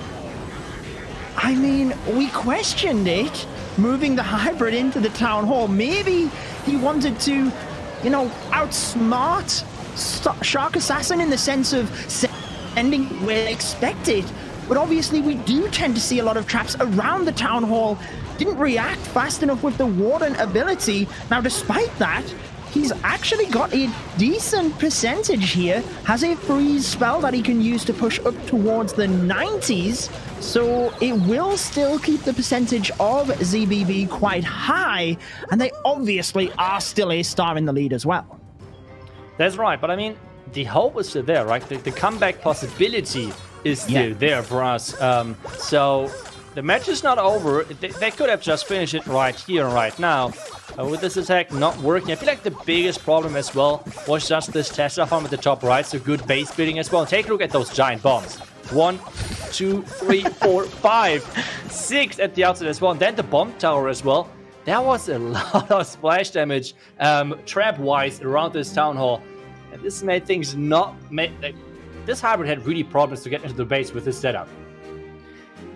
Yeah, I mean, he couldn't have sent it at a worse area, could he? But at the end of the day, ZBB are still in the lead. But like you said, just keeping things exciting for us. Shark Assassins need to get the 3-star and then hope their defense holds again. That is the only way that they can win this. So let's find out if they can. That's a good approach. So super excited for the next attack. Then again, we need the next 3-star to keep the dream alive of this comeback. And Shark are coming in. Let's go with the golem. Push Lalo. With Sui Lalo just supporting with this golem, and that's something I'm really excited seeing that from players. Like it's sometimes looking so overpowering in the right hands. So I'm really excited to see if he can make this strategy look OP as well. So far, so good. The golem is actually not walking away and is tanking perfectly for him. He has not a jump spell with him, but he's trying to push far in this compartment. He can reach quite a few defenses with the Royal Champ now from the bottom side. He should get that scatter out of the way as well. Now with that king, where's the king going? Is that king going for the scatter compartment? That's not optimal, but at the same time, I think it should look okay because the queen should be able to reach that eagle the eagle building and the compartment as well, which then again should be okay, but the king is inside that single point tower range. Yeah, thankfully runs away from it, but unfortunately then runs all the way to the outside of the base, leaving the Royal Champion vulnerable. Now, she does get the single target Inferno, but still getting pretty good value here. I think that multi is his primary target of the heroes. I think maybe he thought the king would bust through and at least one layer of wall to allow the queen through, but he can still certainly adapt this with the Lalo. He's got so many spells, still got very good value from the heroes. And just thinking back to last month with QSFN, we've seen a lot of the time where things weren't going to plan, and yet they were able to adapt with the Sui Lalo. It is a strategy that is high skill, but allows you a little bit of flexibility as well. Yeah, that's right, but he has a lot of spells still left. The vulnerability is not used, but the core Inferno Tower could really cause some problems. The king is still alive. The king is still alive on this far right side. The town hall is the main objective. The town is actually, except the bomb tower, the last defensive tool for this base. The haste spell, he has a rage, he has a freeze left. And things are looking good if the NATO is not going to mess things up. Vulnerability is in. And Judo, we are looking at an overpowering creature. This is what I said about Lalo. It can look so easy. Like, try it only once with so many spells. I tried it recently and let's just say it did not look like this. It was a huge mess. Spells were flying around everywhere. But just keeping an overview, keeping track of your spells because you have so many and so many troops, it's really not easy. So really impressive. I mean, whenever I see an attack strategy like this, it's huge respect to the attacker. Really good attack. And as we said, this is keeping Shark in the game. Yeah, my favorite attack to watch for the longest time was always the Queen Charge Lalo, because I love extensive Queen Charges and the Lalo is so complex, but now it is for sure the Sui Lalo, because you just get to see, like you said, so many different options, all of the spell use cases. It's so hard to do. That was a wonderful attack from Shark Assassins. I'm starting to become a bit of a fan of Shark Assassins. I will say they've put up some fantastic attacks, but you see in the bottom left corner, 70% 2-star is all that is required here in order to get the victory. So a huge defense would be needed with this, I would say, drag bat, but he does have a couple of the Dragon Riders mixed in as well. Yeah, an interesting strategy choice, because I feel like those bad strategies can really sometimes crumble with like the percentage. So sometimes the percentage is really, really low for those attack strategies. So not sure if the attack strategy is the best choice. Maybe they are just going all in for the 3-star. But hey, either way, King is now at the bottom side, fighting with the Testa farm. He has to use the King ability early, and there are now the Rocket Loons coming out, which means the King is going to get even less, most likely, with those Loons coming over. But he has not used the Queen just yet. Is he going to try to funnel those Dragons later with this Queen, or where is the Queen going to be used, Judo? Yeah, it's interesting. You see, he's just focusing his fire on the sneaky goblins up towards the town hall, which is obviously good. If he gets the town hall down, it means he's then just using the dragons in terms of that push for the percentage at that point. I think he probably wanted the air defense down towards the south with the Barbarian King, so that will come into play at the end of the attack, but certainly not the end of the world in terms of bats as well. They could overpower that. You see the percentage going up. He is halfway there towards that 70% mark. So far, so good, and still has his sights set on that 3-star Itsu. Yeah, that's right. So far it's looking really good. 50% mark is crossed, and he needs 20 more percent roundabout. Should be doable, right? The Queen is pushing him from this far left side. He used the first bat spell over there as well, right into the Wizard Tower, just like tanky maybe for the Queen. Yeah, those dragons are dying out quickly, and he just got to 60%. Bats are going to be placed on the scatter on the scatter shot, really deep inside the base. And this is so far only at 64. Yeah, he doesn't have a lot of cleanup either, Itsu. The bats are going to be vulnerable once the Wizard Tower and the Eagle locks on 66. Oh my goodness! What is happening? The Warden will get the Tesla, and yes, he is just by the skin of his teeth looking like he's going to get the 70%, but the Warden falls! The Eagle is still alive! Itsu, 69%! The minion on the Dark Elixir storage, is it enough? It gets it! Can you believe it? 70% on the smackaroo! Gets 71 in fact! Wow! You've seen the relief on his face. ZBB getting the victory here with 2 percentage points in the end. 72%. Just increasing our heart rate towards the end. Such a close matchup. I guess it did come down to 50-50 in the end. Wow. But like I said, choosing this attack strategy overall, like when you only need to do a 72-star, like you can use... Like, searching against goblins, to be honest, you don't have to prove any skill. Like, it's all about just winning. And that was a really risky approach, especially with the bats right into the core of the base. But, hey, it worked out. It worked out. Maybe they had it all planned out and they had calculated everything. But, yeah, it was really close for us to watch. It was exciting. But, wow, what a match. What a match indeed. I mean, I always enjoy when the walls are exciting, when they're close, when you see those diversity in attack strategies, which is exactly what we got to see. So let's welcome back Carbon Thin, who can help us to break down some of the attacks, or at least one of the attacks from that matchup. Yes, absolutely crazy. Coming down to that final percentage, those few buildings. We're going to take a look at the very first attack of this war, which involved the Super Witches. So let's just focus on this base right here. So what did he do? The Super Witches came from the very bottom side of this base, and it wanted to go up through here. And how do you know that the Super Witches won't end up walking from the left or right side? Well, that's because the lightning spells. Look at what it's going to take down. Over here on the left, it's going to take out the Builder Hut, the Air Defense, the Scatter Shot. So that's going to help create a beautiful funnel right up through the core of this base. Since the left side is down, now you have to worry about the right side. And what's going to happen is the log launcher will then come all the way across to open these walls. You're noticing there's also multi-target infernos. So these Super Witches, as long as you have the healers to transfer off to them, they can stay up, stay healthy, and tank so much, especially with those big boys. So there it is. So here comes the Warden, the Queen, the Super Witches down to here. He wall breaks in, and he doesn't drop that log launcher right away, because if he did, the log launcher would have went from this way, and his troops are going right. It would not have been as good, as strong of an attack. So that's why the lightning is used to funnel everything from the left side towards the core of the space. And here comes this King. There he is. He's going to be going to the right side. Then he is going to be responsible for funneling that side as well to push all of these super witches straight to the middle. And this log launcher, that's exactly what this is doing. It is now opening up these walls, pops the ability to protect it, and that's exactly why he used the super witches on the space.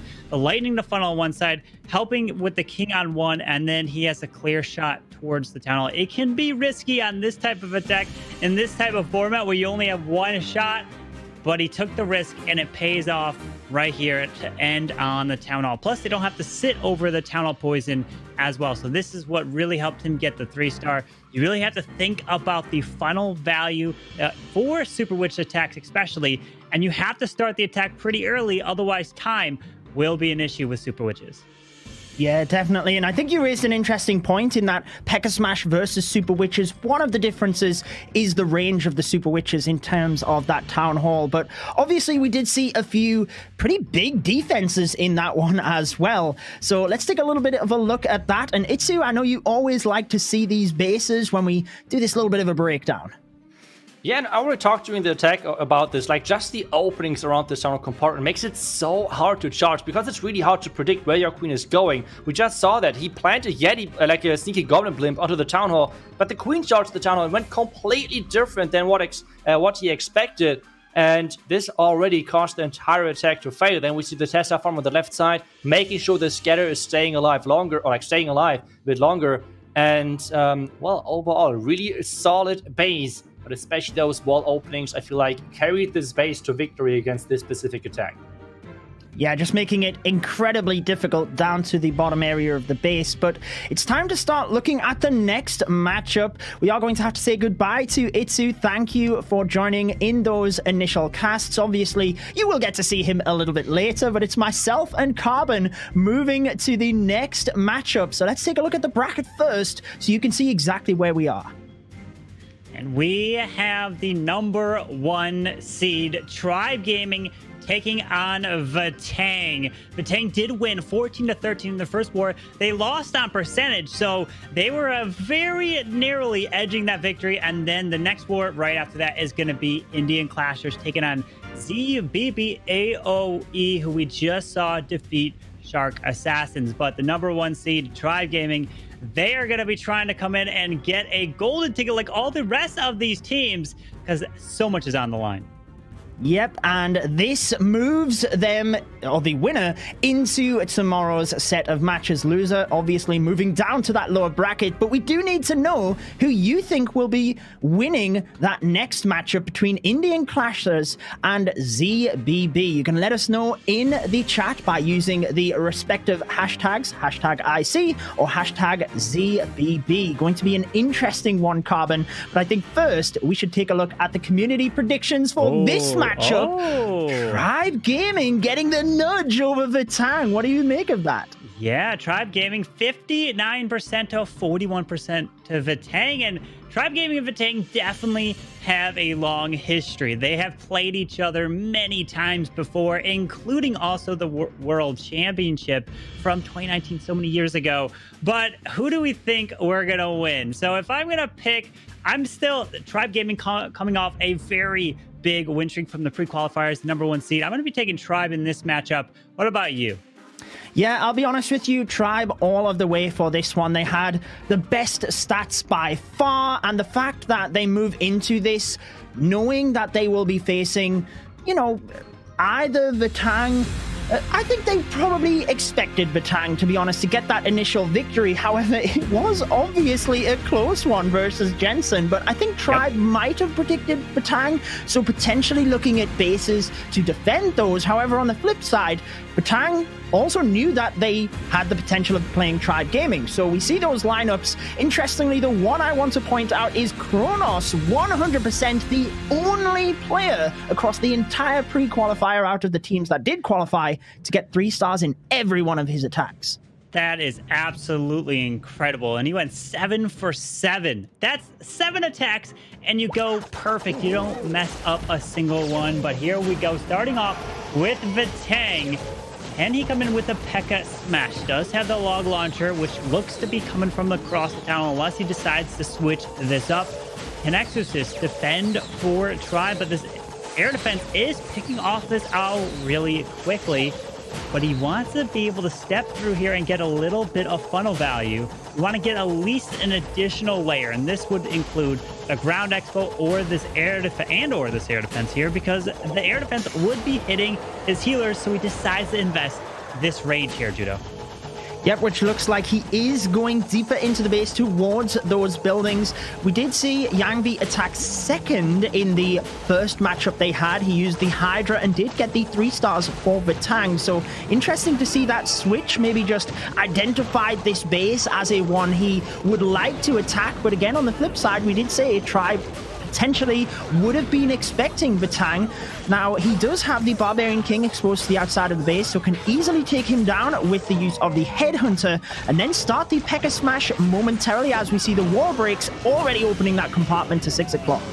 It did open the compartments down here. Now looping this Warden Queen log launcher from this bottom side.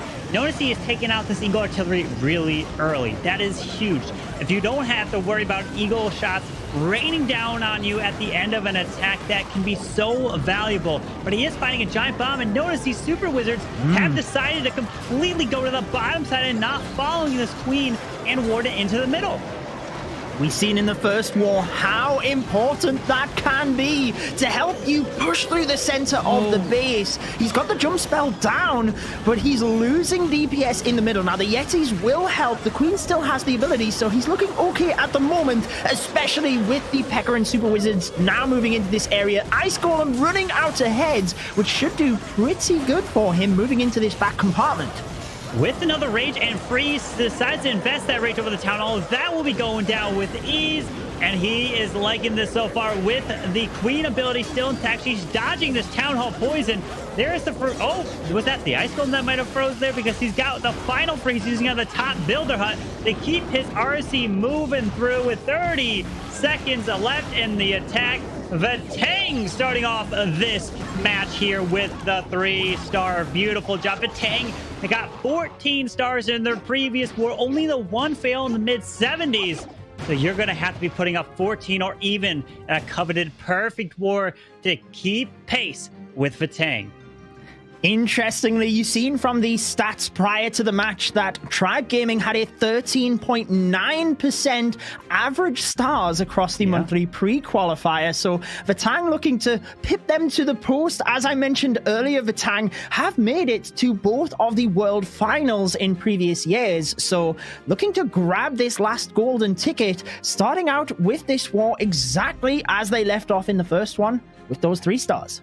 Absolutely. You start off with a 3-star. That is huge momentum, especially if you have to be the first attacker. You won't be able to have that final attack to know what percentage you need to do. But Nebrex knows he's got to keep pace with Vatang, and the 3-star is a must. Coming in with the Lalo. We know that Tribe Gaming loves their Lalo attacks, especially even Queen Charge Dragon Riders. And I know Itsu's talked about Tribe's unique use of the Queen Charge Dragon Riders, where they like to use jump spells into the Town Hall compartments. Let's see if they do end up utilizing that. But starting off with the Blimp right over the Queen and Scattershot, decides to go with the Blizzard. Is the Invis, yes, just barely able to protect these Super Wizards here. Wow, that was close. I was looking at that as well. I think they were just inside the radius, but he has managed to take out this area, pulls the Clan Castle troops, and very nice so far. He can now just lure the Clan Castle across to the edge of the base, obviously use his Archer Queen presumably in order to take that down. Actually just needs the poison, so now can be a little bit more flexible and send the King in first. With this Ice Golem leading in the charge towards this Eagle Artillery, you do have the King up top. And when Nebrex is attacking, this reminds me from the first qualifiers that they played in, where Nebrex somehow got an insane recovering 3-star, and it was one of the best reactions ever on a webcam. So I am excited to see what's going to happen here, because let's say it comes down to the very final building. Who knows what will happen? But we have the King moving his way right around towards this multi-target Inferno. We do have a ground expo locking onto him, but he has not yet deployed the Lalo. But notice the Town Hall is still up, so he's going to have the Warden ability right over this Town Hall, which is going to be a nasty thing to do. But we do have a sweeper pointing right over the Town Hall. Let's keep our eye on wherever that tornado trap may be. Yeah, we will have to find out. He starts the Lalo from the 3 o'clock area of the base. And unfortunately, the Royal Champion is dodging the Archer Queen at the minute. She does go down to the Headhunters, but the Archer Queen has fallen. Royal Champion from the middle of the base still has the spells to push this Lalo through alongside the Warden ability, but the Lalo splitting up at the moment. The balloons are coming back around, but this Royal Champion, go for that core multi, got so much value. Look at these balloons. The Warden Eternal Tome protects them, and the Tornado Trap was on the other side, so these balloons are protected, and they are not going anywhere near this Town Hall poison. What a beautiful triple coming in from Nebrex of Tribe Gaming. Brilliant job. And this is what they do best. They love to come in with those Lalo attacks. The minions easily clear this with just over 20 seconds left in the raid, keeping pace with Vatang here in the second matchup of the day. Little fist pump for you there, Carbon, on the camera. I must admit, I was a little bit nervous for Tribe there because having the 3-star against Vatang, and I always feel there's a lot of pressure on Tribe, although they have had some ups and downs, particularly in the last couple of years. They still are one of the most popular teams in the game, so there's a lot of pressure on their shoulders, particularly coming into this one as the #1 seed, but holding it together, getting an overpowering 3-star, to be honest, keeping it interesting for us moving to the next attack. Absolutely. Now, can PSW of Vatang keep the pressure going in this war? Besides the Dragons, the Hydra is the plan of attack. We do have some Rages, the Invis, 4 freezes, and he starts off with the Dragon and Dragon Rider on the top side of the base. Queen coming down towards the bottom. We gotta keep our eye out. Where is this Clan Castle? Right in the middle next to the Multi-Dark Inferno. Sweepers are kind of pointing away. So will this Tornado Trap be on... Let's go with a Stone Slammer, not a Blimp for the Town Hall. That is very interesting because I think we both expected the Blimp. The wrong way. I think maybe. She's coming back. I think, he must now want the heroes for the Town Hall. Yeah. I was questioning, did he have the Stone Slammer accidentally selected? But I doubt it because of the wall break down there to the heroes. Archer Queen ability will be for that Town Hall. So far, it's not actually looking too bad in the center. The Dragon's fanning out, so he's got to be careful moving to the back end of the base with this Royal Champion deployment. He did take out the Clan Castle, doesn't have to worry about no Lava Hound coming out of the CC. Does still have the King ability. Royal Champ's going to the top. The RC is actually dodging the defending King, which is so much value, so the RC does not get stalled up. There's a freeze onto the back end single and air defense with the Royal Champion ability. The Queen just going down near the Town Hall, but it's not going to matter at this point. Looks to be like a 3-star with just over 1.5 minutes left in the raid. And Evecheck's base is going down. Unbelievable. What an attack. And Evecheck of Tribe Gaming is actually, we asked him, do you build your own bases? And Evecheck said, no, I don't. So he's going to have to talk with who helped build this base and try to defend it. Did not hold up against the Dragons of Vatang. But beautiful job. Keeps the pressure on to Tribe Gaming here. It certainly does, and it is interesting because I know Evecheck used to be one of the core base builders for Tribe. I'd say back in the day, but you know what I mean, back in the first year of the Clash of Clans Esports, where Tribe Gaming did indeed get that first golden ticket ever. So, you know, unfortunately, since then, they've never been able to get one. In 2020, they hit a lot of the qualifiers, didn't quite get that golden ticket. So far, we've seen them in one of the qualifiers. This year, obviously not getting it, and Vatang making sure that they are going to have to work if they do indeed want it. However, we have Exorcist, which we did mention. I mean,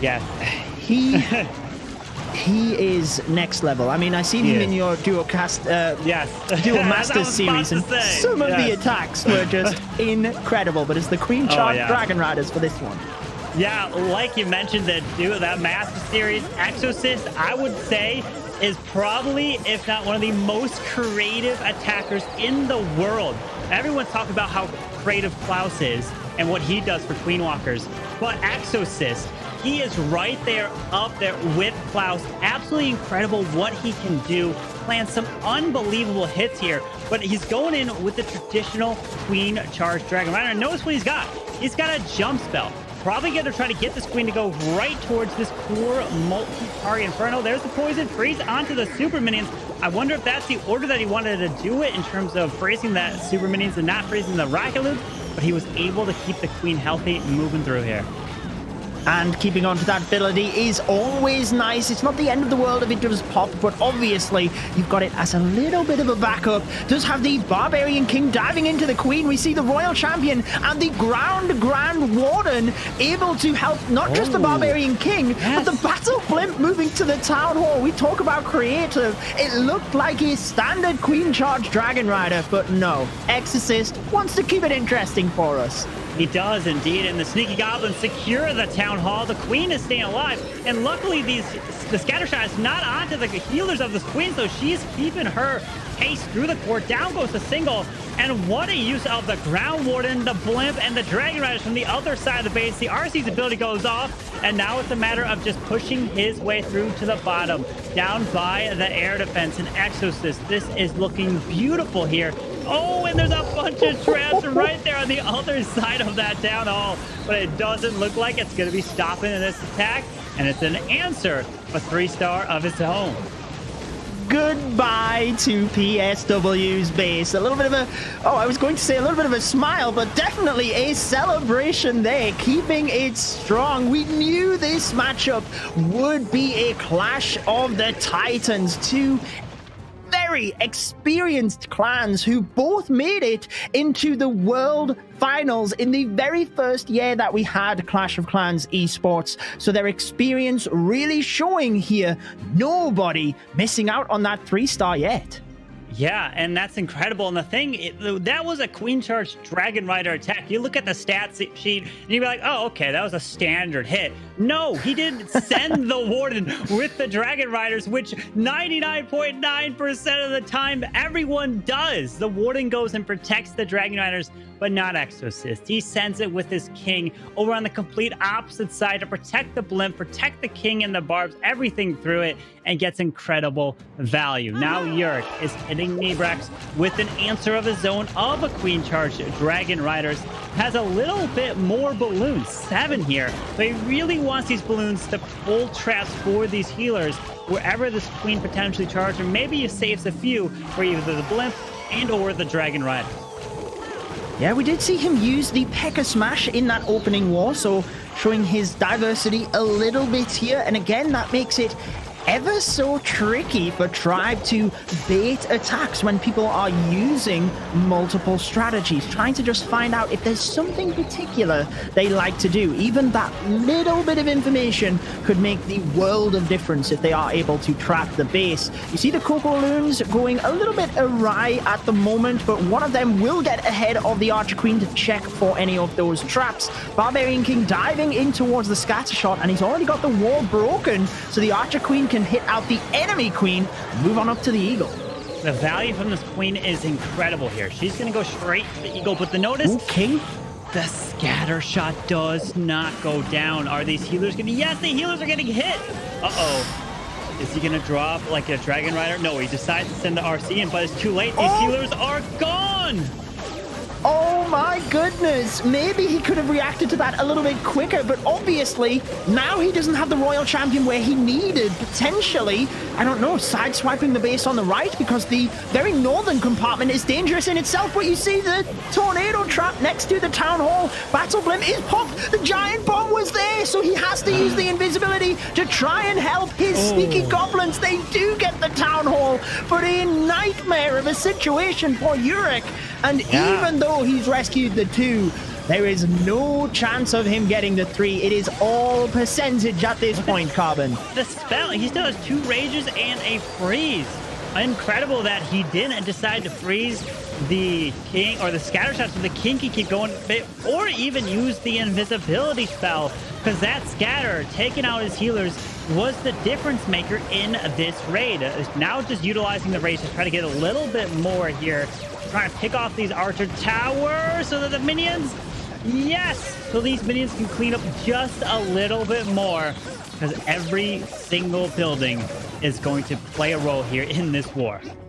You see that wall breaker left over with those spells means he wanted the Archer Queen to walk up and take out that most northern compartment. Queen obviously losing those healers meant it did not happen, which makes it ever more interesting that he didn't react a little bit quicker towards that scatter shot, is able to keep the percentage relatively high in terms of like close to that 90s, but against Tribe Gaming, looking at their previous stats from the monthly pre-qualifier, Tribe will be very happy with that as a defense.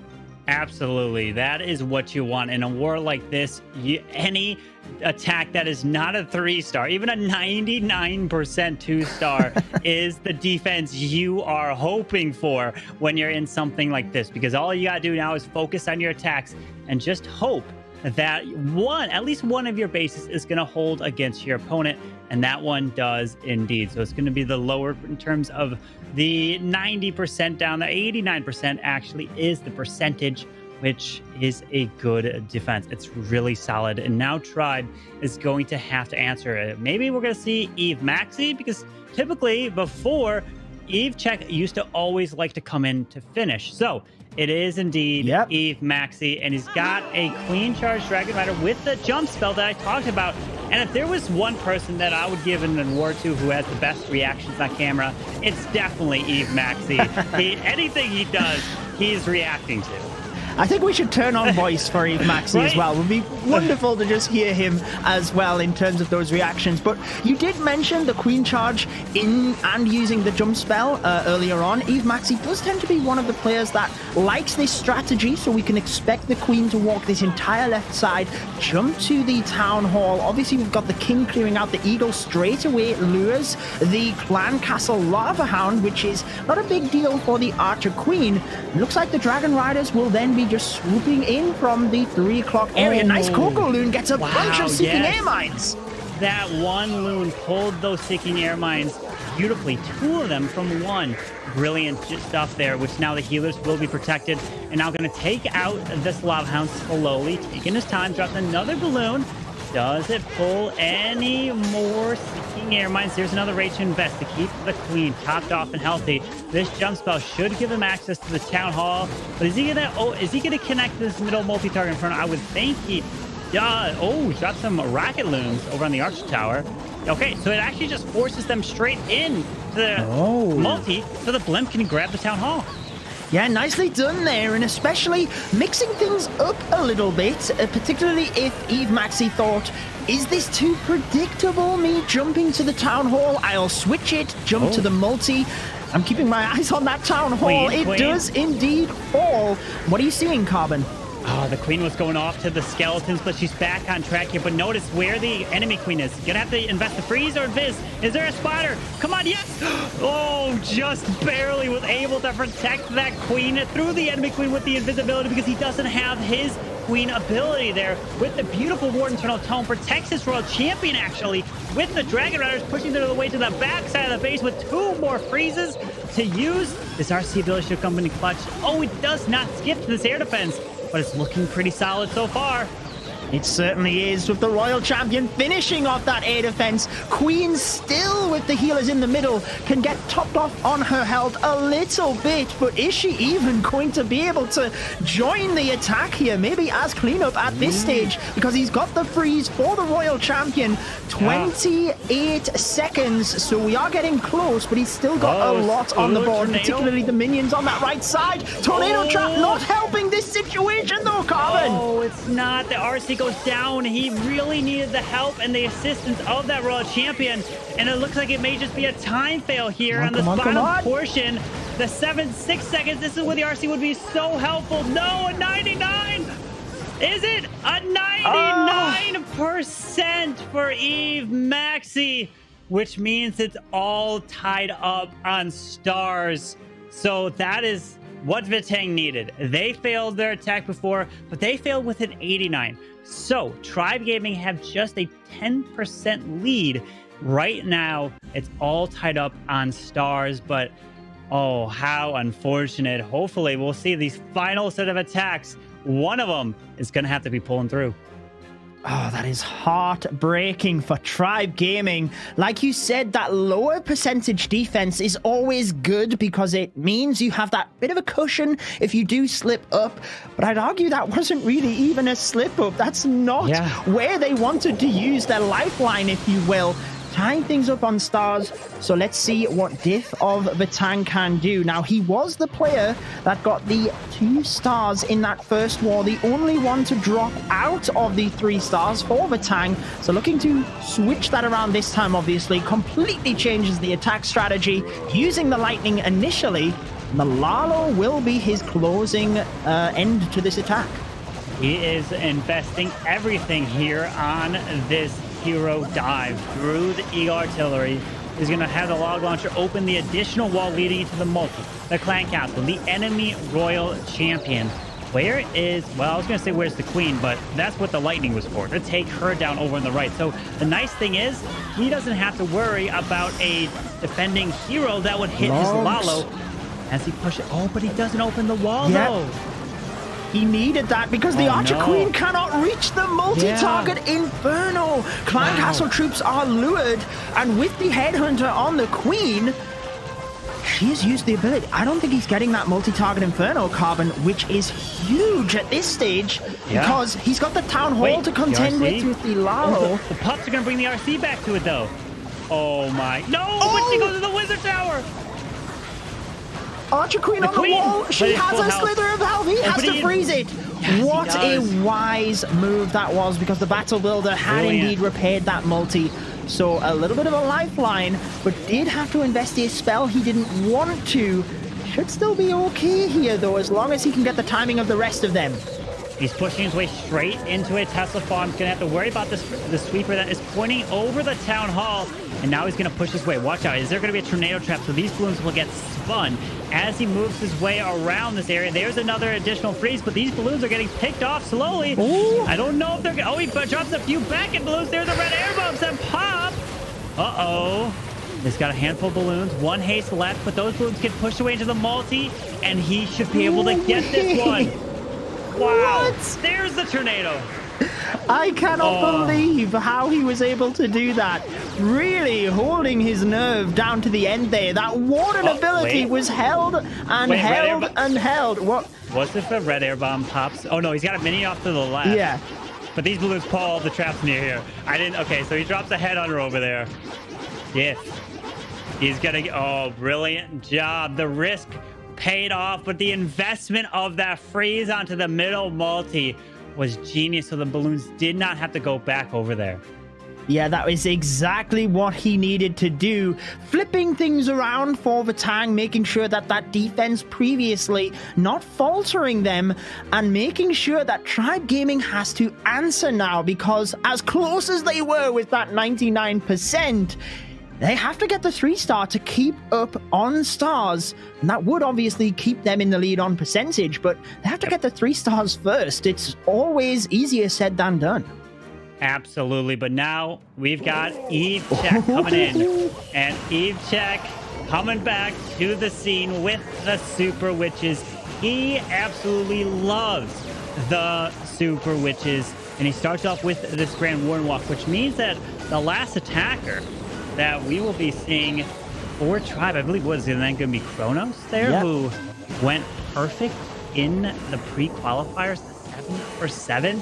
So what a closer that they are bringing there. But here for Eve Check, he's taking his time. It looks like he wants to charge his Warden into this multi-target Inferno. But notice the Ground Expo will end up locking onto him, but it's taking quite a bit of time just to do this. Yeah, I wonder whether he could have used your 3-balloon trick here in order to try and speed the Warden past that gold storage. Also find some Tesla that will slow him down. Interestingly, Eve Maxi and Eve Check, the 2 players we have just seen back-to-back from Tribe, were in Tribe's initial roster back in 2019. Eve Check, part of the team that won the Town Hall 13 Cup, so bags of experience. Does like the ground attacks in terms of P.E.K.K.A. Smash. But let's see what he does with the Super Witches. He misses the multi-carbon. Oh, no. Oh, he dropped it by one millisecond too early. So here comes Balloons to invest to take the multi-target Inferno down. But notice the time. He doesn't have much time left. But these Balloons, just by the death damage, should take out the multi. There it goes, secures it. And he's moving his way straight through. But notice where the Town Hall is. Over on the complete opposite side of the space. And the Siege Barracks was already used up top. Oh, that worries me, particularly with time as well. He had to send those Super Witches in. I know he missed the multi, but time is obviously a big factor. Uses that Warden ability early. He's taking a lot of damage here. Single burning him up. Does manage to get through the Lava Hound, but we're down to the final minute. Over 50% of the base left. Trying to see the Super Witches. Looks like they are still alive, holding that jump spell, but there it is to hopefully drive them down to the Town Hall. And does he have enough? It looks like the Hog Riders tanking the Royal Champion should be able to take that right-hand side. Oh, there's the Tornado Trap. So Hogs are getting spun, but look at these Super Witches. They're tanking beautifully here, but he's only got 40 seconds left, and they must 3-star just to keep pace and tie it on stars here, but they will take an advantage if he pulls away with the triple. The RC still has their ability, but only 30 seconds. It took so much time, but now they're stepping directly into the Tunnel Poison. There's the RC ability. She's coming to the bottom side, but he can't get this. This is a time fail, if anything. You see the Tesla over to the left-hand side of the base. If nothing else, that would absolutely devastate him. He needs to try and hope the Royal Champion and the Queen continue to push the percentage here. Think about that attack from Vatang. It was 89%. Now, Evechek has managed to get higher than that. So a defense in this next attack, any defense, in fact, because the other attack from Tribe Gaming was 99, would mean Tribe Gaming can still get this. So they just need any defense. Unfortunate there from Evechek, but like you said, Kronos up last. A defense, they could certainly still get this. Yep, you mentioned it. A defense for a Tribe will mean they have a chance in the final attack. But that means, Vatang, you 3-star, you advance to day number 2 and get this much closer to trying to get a golden ticket. Yes, Tribe Gaming could take maybe some risks. They already have a wild card ticket, which they are still trying to get either a silver ticket or a golden ticket, which are better than the wild card. But we're going to see Lancelota not coming in with his Queen Charge Lalo, which he loves to do, but he decides that Queen Charge Dragon Riders is the play. Looking like he's going to charge into the Seagull. Notice he's not going to drop a super wall. Well, wait a second. I was going to say he's not going to drop a super wall break here, but he doesn't even have a super wall breaker to even deploy because there's a wall, there's an open wall right next to this Dark Elixir storage.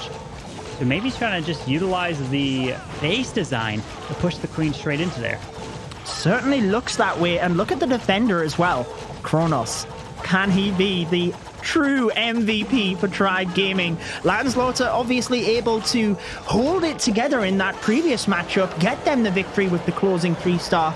Like you said, switching to the Dragon Riders, but I feel if there's any significant bait, maybe it is towards the Queen Charge. So let's keep our eyes out here as she is moving in towards those expos. Relatively safe at the moment. Still has the jump spell though, which potentially jumping into both multis, do you think here, Carbon? I think so. It depends if he... Yep, he does indeed. But the problem is, where's the Queen going to go? You're really just going to have to react what she decides. And notice where the Clan Castle is. It's pretty far away. So he's going to have to deal with this Clan Castle later in this raid as the Queen pushes through. Will she step up into the middle multi? Looks like she's just moving right around it. I don't know. There is an opening to the far right over there, so she may just ignore it and go to the top. Oh, you're right, because the bottom tower's there. Yes. Oh, I was looking to see if he had an invisibility, but he doesn't to force the Queen. Does she move back? She does go. She does! Oh my goodness, that was huge, but the Clan Castle troops come out, meaning that they will probably go there anyway, and mass headhunters. So he has to freeze them. Dragon Riders in the middle, still looming that Town Hall to the bottom of the base. This is not looking ideal for Lancelota. Well, he's still got the RC and the Stone Slammer to use. The King's ability should secure this Town Hall. And there it is. Oh, wait a second. The Queen's ability is forced. But with 53 seconds left, it does time. Is it on his side? Remember, any defense gives Tribe a chance. The single target Inferno's going down to the Dragon Rider, but the Dragon Rider gets taken out. The RC's got her ability, skips across. The single is staying up. This King's getting hit by the Talon Poison. He's going down. 36 seconds left. That single target Inferno needs to be taken out. The Royal Champion with 30, and now it's just a matter of cleanup. Wow. He has got this. Oh my word. Talk about cutting it fine. Wow. I have to say the Rage spell alongside the Stone Slammer really coming into play, but Vatang taking their war into the hands again. 14 stars in both of their matches, really setting the benchmark here, and it could be that Tribe Gaming win on percentage, just like we seen in the first war with GENSAN. However, Vatang obviously getting that extra star. It happened twice. We already saw it before, and we're going to see it again if Tribe triples. To lose right there at the beginning of this war, I said you're going to have to be putting up 14 or even a perfect war to be contending in a war like this. But here is Kronos coming in with the Queen Charged Dragon Riders. Told you they love to do it and use that jump spell. And so the Queen's coming down south all the way from the bottom side of the space. And you notice, looking at the score, the highest Tribe can be getting is a 13-star war, and what they would do is actually finish one building above. Or yeah, I mean, at that point, or it's crazy to think that it comes down to that, a 14-star war, or it may just be the tide there. But here we go, the Queen looking to charge near the Seagull, not stepping directly in there. He does have a super wall breaker as the Queen looks to be going left. Yeah, that 99% ever more painful, isn't it? But the Archer Queen doing a pretty good job so far. The Sneaky Goblin, not necessarily, or I think it potentially would have been useful for funneling here, but the Archer Queen should still go inside anyway, but it's good to get that storage down to the point where the Archer Queen can just quickly pick that off. Now, let's set the scene a little bit here for Tribe Gaming, because they have lost this matchup. They will be moving to the lower bracket, but this is what we seen last month with Bad Zinger, who then did manage to move their way back through that lower bracket and force the reset that we have never seen before. Yeah. So Tribe definitely not still out of this. So looking to get the 3-star and make sure that Kronos could be that player that keeps them alive in terms of those 3 stars in the next war. And just keeping an eye on that Queen charge. She is doing pretty good so far, and he's setting things up beautifully to that left-hand side as well, Carl. Yeah, that Queen clearing this Lava Hound right there very easily. Now the Queen can get access to the middle multi-target Inferno, and he is sending the Dragon Riders from the bottom side of the space. Like you mentioned, they're gonna have to be pushing their way from the lower bracket. But since they're pushing their way from the lower bracket, it means they must as well force a reset, which is so difficult. You want to be coming from the upper bracket, which so you don't have to play as many matches. You do have that kind of extra safety net just in case if you lose, try to win again at the end. But with this, you have a Rage, a Freeze, and an Invis. There's the Rage leading in toward the Town Hall. The Warden still hasn't even used his ability. And is Kronos going to go 8 for 8 so far here in the qualifiers? It is looking that way with the Warden ability used brilliantly over the Town Hall, and it doesn't really even matter that the poison is there because he's got the invisibility spell. The Queen still has the ability itself. What a close war this one was, as if that final building for Eve Maxi being the deciding factor. Yeah. But 13 stars, a great percentage, good performance from Tribe Gaming, but not enough to beat the 14-star Kings of Vatang. Look at that, 98.2%. Eve Maxi, one building short of advancing to the next round and making it to day number 2. But that is a victory from Vatang, winning back-to-back wars, taking out the #1 seed Tribe Gaming. What a performance. Yeah, really tough war for Tribe Gaming, but they will be facing off later on today. So let's invite Itsu in order to help us break down one of the attacks from that matchup. Yeah, what a matchup this was. One building difference. I remember that. But now let's get into the attack, because I chose the attack from Nebrox, and that was a really, really strong one. Some of the people in the chat said it was the attack of the match, because just the Blizzard in the beginning was really impressive. So whenever you have the opportunity to go for a scatter shot, a queen, and maybe even a couple of X-bows, you can go for that one with the Blizzard. What a Blizzard is pretty much the invisibility spell put onto the super wizards inside a blimp to take down a huge part of the base, and that's exactly what he's doing. In addition to that, he's even luring out the clan castle troops, which is pretty important to make sure that later everything is working, because, well, this means you don't have to worry about the clan castle troops later on. So far everything was good. And the next thing which he's going to abuse is this hole in the wall right there, because instead of going maybe for the town hall, like for the option just sending the heroes for the town hall, instead he's sending them in from the top side to get the push all the way to create pathing later then with this Lalo from this far right side. Yes, the town hall's on the back end, but hey, sometimes you have to take those risks. In addition to that, those risky entries might not be counted in or like tested in general. So this is like the approach, pushing further inside with his heroes, and then as everything is looking really good for him, he can start with this Lalo in just a couple of seconds. And take a look, he has to save those freezes. He has 4 freezes overall. As the heroes are closing in, he has now 4 freezes to make sure this town hall is going down. The Lalo is in, the town hall should fall at the end, and this means this is how you can smash those bases with Blizzard Lalo. So really good job. It was a risky one, but it did work out at the end and gave Tribe one of the first 3 stars in this match, even though Vatang was just too OP at the end. Yeah, really close one, wasn't it? But we did see a number of defenses coming in, some greater than others, obviously. So let's take a look at one of those bases. Anything interesting that you, well, see within this one, Carbon, once it pops up? Yeah, we gotta have to really keep our eye on where the trap placements are on these bases, if it's shared in this, because sometimes it's not always shared, where obviously you can't see it for when you're planning your attacks, because you only have that one attempt at the base. You don't know where the traps are, the Teslas, and even when Eve Maxi came up that much short on the base, it was just unbelievable. But here is Nebrax's base here, and we're noticing what was the attack. Well, it was the scatter shot that was right next to that king platform that hit his healers, and he was trying to continue that queen to charge her way towards that eagle, but losing the healers of the queen was devastating. And you notice obviously it's just a little bit further over the wall, so the queen can't reach it. And that's what we really focus on it when you're building your bases, is Inferno Towers, Town Halls, scatter shots are just too far, so you have one more building kind of over the typical 3 walls in order to get that down, and she couldn't reach it. But with that, I do want to say thank you to Judo and Itsu for helping me cast and break down the war. But now I'm going to be inviting Woody here to be breaking down this next match, which is going to be an amazing one. Woody, how you doing? Welcome back to the qualifiers.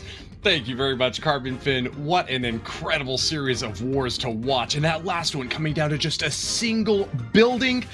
This could not be a closer final qualifier of the year. Vatang advancing on, but that upper bracket is the crucial spot to be if you want to get that golden ticket. Everyone who's advanced with the golden ticket has been in the upper bracket, so Indian Clash and ZBB-AOE know that the pressure is all on right now to try to square off against Vatang for tomorrow. Absolutely, the pressure is on, like you mentioned, but now let's take a look at the community results and who you think is going to win this war. 64% of you picking Indian Clashers over ZBB-AOE. Maybe because you have seen a lot more of Indian Clashers, but AOE really put on a show taking that first war. But man, Woody, we're going to be seeing some familiar faces and the new clan here in the qualifiers. Well, that's the beautiful thing about these qualifiers, is that anyone has a chance to qualify and try to get a ticket. And right now, we've got 2 teams that are ready to go. Right, you are, Carbon Finn. And hey, I don't want to discount the votes out there from the fans at home. Indian Clashers got second seed. A very difficult task and a super high hit rate. 94% average destruction. Take a look at the ZBB lineup first, though. Their captain, Lee Sao, up there with a 90% himself. But they're going to struggle, I think, against Indian Clashers, a squad with a bit more experience on the esports scene. Captained here by Krish Vishnoi. And of course, the rest of the lineup incredibly impressive as well. Notably, Sahu, one of the top hitters of the entire tournament. Yeah, they're going to be ready to go. And we're taking a look at the pre-qualifier stats. And we have ZBB actually just edging out Indian Clashers with a 12.7 stars and just around 95% average destruction. But we're seeing this first base of Aman of Indian Clashers. He's decided to protect that town hall all the way in the core, surrounded by walls. And remember, if you send a blimp with sneaky goblins potentially in it, you know it can't pull any giant bombs. So it would 100% be safe if it lands in there. But we're seeing with this first attack coming in is going to be that Queen Charge Lalo, and decide to say, hey, the log launcher is the play. And this is an unusual base design. A lot more often from these top players, we see them kind of sacrifice the positioning of that town hall in order to make it a bit more frustrating and difficult for the attacker to get that 3-star. Instead, this is actually some of an anti-2-star design, and WQ17 might really be able to punish that hard, getting a good insert over on the right corner, knocking down the Eagle Artillery. Doing pretty well on time so far and getting set up for this La Lune. I do have to say, though, WQ17 didn't get the triple in his previous war. He was one of only 2 players on this squad that didn't nab it. So with another Queen Charge in here, he's going to have to do more work and take up on top of that miss last time, the opportunity now to come back and vindicate himself for a win. Yeah, with this wall break off to the right side, now I'll let the Queen continue her walk towards the top, but notice the time. We have just over 1 minute and 30 seconds left. The Queen is stepping directly into the single target Inferno range. There's the freeze to keep her going. Here comes a log launcher to make its way all the way to the town hall and decide to say, hey, the Grand Warden needs to be used to help protect this push. Another freeze is through, so he should have no problem making his way to the town hall. But then the Lalo's gonna not have the Warden at all. Yeah, very dicey strat here, committing a huge amount of offense for this Town Hall dive, but that's really kind of what you do have to do when the Town Hall is so well protected in there. Log Launcher gets the easy crack through so many layers of walls, but the Town Hall gets activated and the CC is pulled. The Queen's not able to get the lock on there. That's going to force out an invisibility spell now to protect her. Well positioned by WQ17. He's got less than a minute, though, for half of the base still remaining, and he hasn't even deployed the Lalo yet, Carbon. Yeah, it was only just about 40-second Lalo with 15 balloons. The Warden ability goes off. The Queen only has a few healers left. She secures the Town Hall. Her ability is forced. And now he's moving his way right over. There's the enemy Queen that's going to lock onto this Hound. It's going to pop. The Wizard Tower is there. And the Hound is gone with only 24 seconds left. He's got 5 balloons still to use, but I mean, does he expect to finish this off at like no time? I don't think he can. This is a doomed attempt. There was still 2 air defenses on the back end. He did manage to knock down one with the Royal Champion there, but 10 seconds left and so much base spread out to the very corners of this map. Congratulations to Aman from Indian Clashers. ZBB are missing out on their first strike. 2-star, 92%. It's going to be pushing a little higher than the average destruction, but missing out on that 3-star is ever so devastating. A good opportunity now for the Indian Clashers to take the lead right out of the gate. Absolutely. Coming away with a defense to start off this war for Indian Clashers is exactly how they want to start. We've been seeing the previous war here so far in the qualifiers being up to a 14-star, up to 13, 14, very high. So one defense could be a difference maker, but will they keep holding the defenses be strong? Can they answer, though? And they're deciding E-Dragons are the answer with a double poison spell. Interesting. They're taking poison spells with the E-Dragons, let alone taking 2 of them here. Carbon, in all 3 of our prior wars, the first 2 attacks have always been 3 stars. This miss here for ZBB really cannot be overstated. It is so important for Indian Clashers now to take this opportunity to get the lead early and force ZBB to go on a 3-star attempt streak for the rest of the war. They're going to start out ahead potentially and really have an easy go at it against a squad that seemed really terrifying from the early bracket here, getting a smashing victory over Shark's Assassin, but not able to hold on strong for that first strike. Yeah, and the Town Hall does go down from the Queen, so that is a huge investment right there. Wow. Beautiful job. He doesn't have to worry about sending a blimp over it. Here goes an early Warden ability. Double Rages should be coming in. And notice, their early Warden ability is really to protect these balloons so they can keep going through, pulling some Seeking Air Mines. Decides to switch it up and goes with the Stone Slammer off to the left side, pushing his way into the air defense. Notice, we do have a King and Royal Champion to use. Standing there. Now it's going to run all the way across the space where the E-Dragons are pushing through. This is gigantic Electro Dragon value here. Chaining Lightning onto lots of targets on the interior. Free Spell goes off on the multi-target, and a little bit of spread here will help these Electro Dragons target multiple different defenses at once. Multi-target Infernos aren't necessarily bad for the E-Drags, but not really that great either. They want to target onto the air defenses first. Another one goes down. That's more lightning from the sky. Ravender Sahu's made it to the back end, though. One of the top strikers for Indian Clashers, using a tried, true, old, and reliable attack strat here. The E-Drag will get it, Carbon. Wow, the E-Dragons really dissecting the space through, and he even swags the Invis and Poison spell with the answer. Indian Clashers coming in with those E-Dragons, and he had the Queen. I wonder if the Queen was supposed to grab the Town Hall, maybe to walk around a different direction, but either way, he adapted on the fly. If that wasn't the case, switch it up to a Stone Slammer and push those E-Dragons straight into the middle for that chain value, and answered with the 3-star. You mentioned it, Woody, that we saw a bunch of wars starting off with 3 stars, and this is what Indian Clashers do for their war. So that is going to give them a huge momentum going into this next set of attacks. I will say, in defense of ZBB, though, that was the strongest hitter for Indian Clashers in a spot when we would typically expect to see, a less scary base being targeted first with an attack strategy that is kind of more reliable, standard, meta. So to see Electro Dragons go in there, it was fun. It was great. The lightning, crashed through the sky. The fireworks flew. But will they be able to keep up that momentum through into the mid-war? We'll see now with Lee Sao starting hot and fast with these Dragon Riders, Carbon. Yeah, these Dragon Riders pushing their way straight through. Does have a handful of skeleton spells to use. Remember, you wanting to use this on potential single target or just where the defenses can't do splash damage. So like a single target Inferno, Expos. The Wizard Towers are not, or multi-target Infernos do so much damage. Obviously, they will splash through it. But here we go. There is the freeze out of the Town Hall. So the balloons from the Town Hall, they can try to secure it. Dragon Rider comes through to help try to grab it. It does go down. But I'm looking at where these Dragon Riders are, and they're pretty much gone with so much left. And this is going to be a defense, unless this World Champion somehow can clutch the rest of this up, but I just don't see it.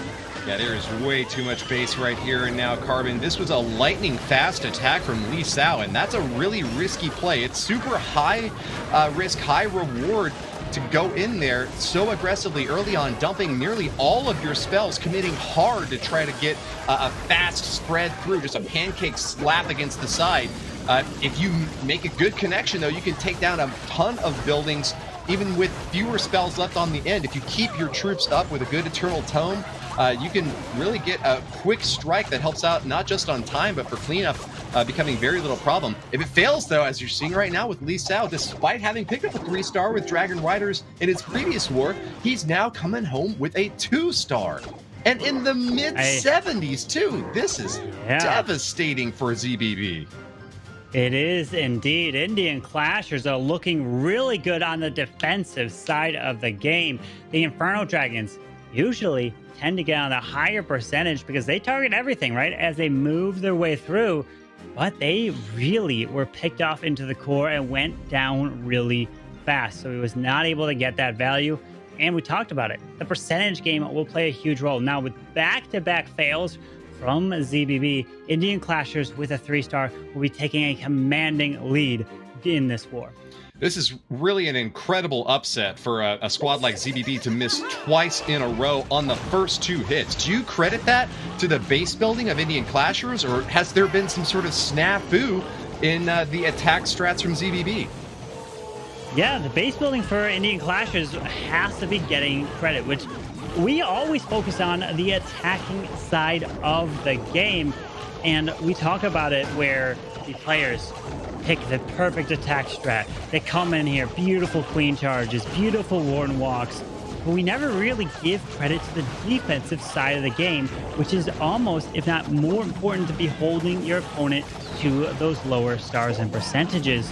But now we have Indian Clashers, if they can keep the momentum going with a 3-star of their own. Look at this, the balloon even pulls a Seeking Air Mine to protect these healers and investing a Freeze Rage Blimp to secure this Town Hall. Aggressive play from Vatang, and he's going to get a deep dive with this queen charge along the bottom row. Gets the first star claimed as well, and he's just trying to set up to nab as many crucial defenses as he can. A scatter shot and an air defense nearly within reach for this queen charge. She's going to get slowed down quite a bit by a dual Lava Hound Ice Golem CC, about the biggest slow factor that you can get in a clan castle. Poison Spell will take out those pups, though, and with the Barbarian King charging already through in the bottom section, Vatang is really doing an excellent job at diverting his attention to multiple different targets at once. Gonna especially need it because he's got a min 30 left and needs to get this La Lune in. There is so much value in the core, but there's also so much damage. Scattershot goes down, and there's the Invis to keep this queen protected. Needs to get to the enemy queen, which he does. Inferno Tower goes down, and now these Expos is all 3 of them going to lock onto him at once. He's saving on to this Royal Champion, and down she goes to fly right under the balloons. And the queen, with that race spell, is getting so much value in the core. Get ready for probably for a whole Seeking Air Mine, or all these red air bombs here with the Tornado Trap there. But he still has the RC ability still to use, with just under 1 minute left. These Loons are hot to trot, though. Early Eternal Tome protected so many of them. That's still a pretty massive, scary aerial army. Distraction for the right side scatter shot there is going to be good for a little while, but it goes down. That's going to be a massive amount of splash damage now onto those balloons. Distraction and retargeting now onto the Royal Champion. Vatang may have just saved his shot at glory.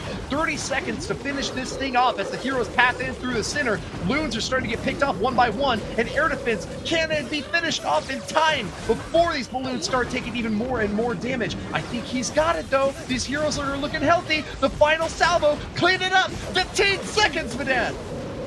It's looking fantastic with just 10 seconds left. It's going to be another 3-star for Indian Clashers, and they are going to have a 2-star lead going into the 3rd set of attacks in this war, and that is absolutely perfect for Indian Clashers and what they are looking for as the number 2 seed here. You win this war, you advance to tomorrow, and you do not have to play in the lower bracket, because the lower bracket is a gauntlet. You have to work all the way through, and then also have to win in the finals twice just to try to get that golden ticket.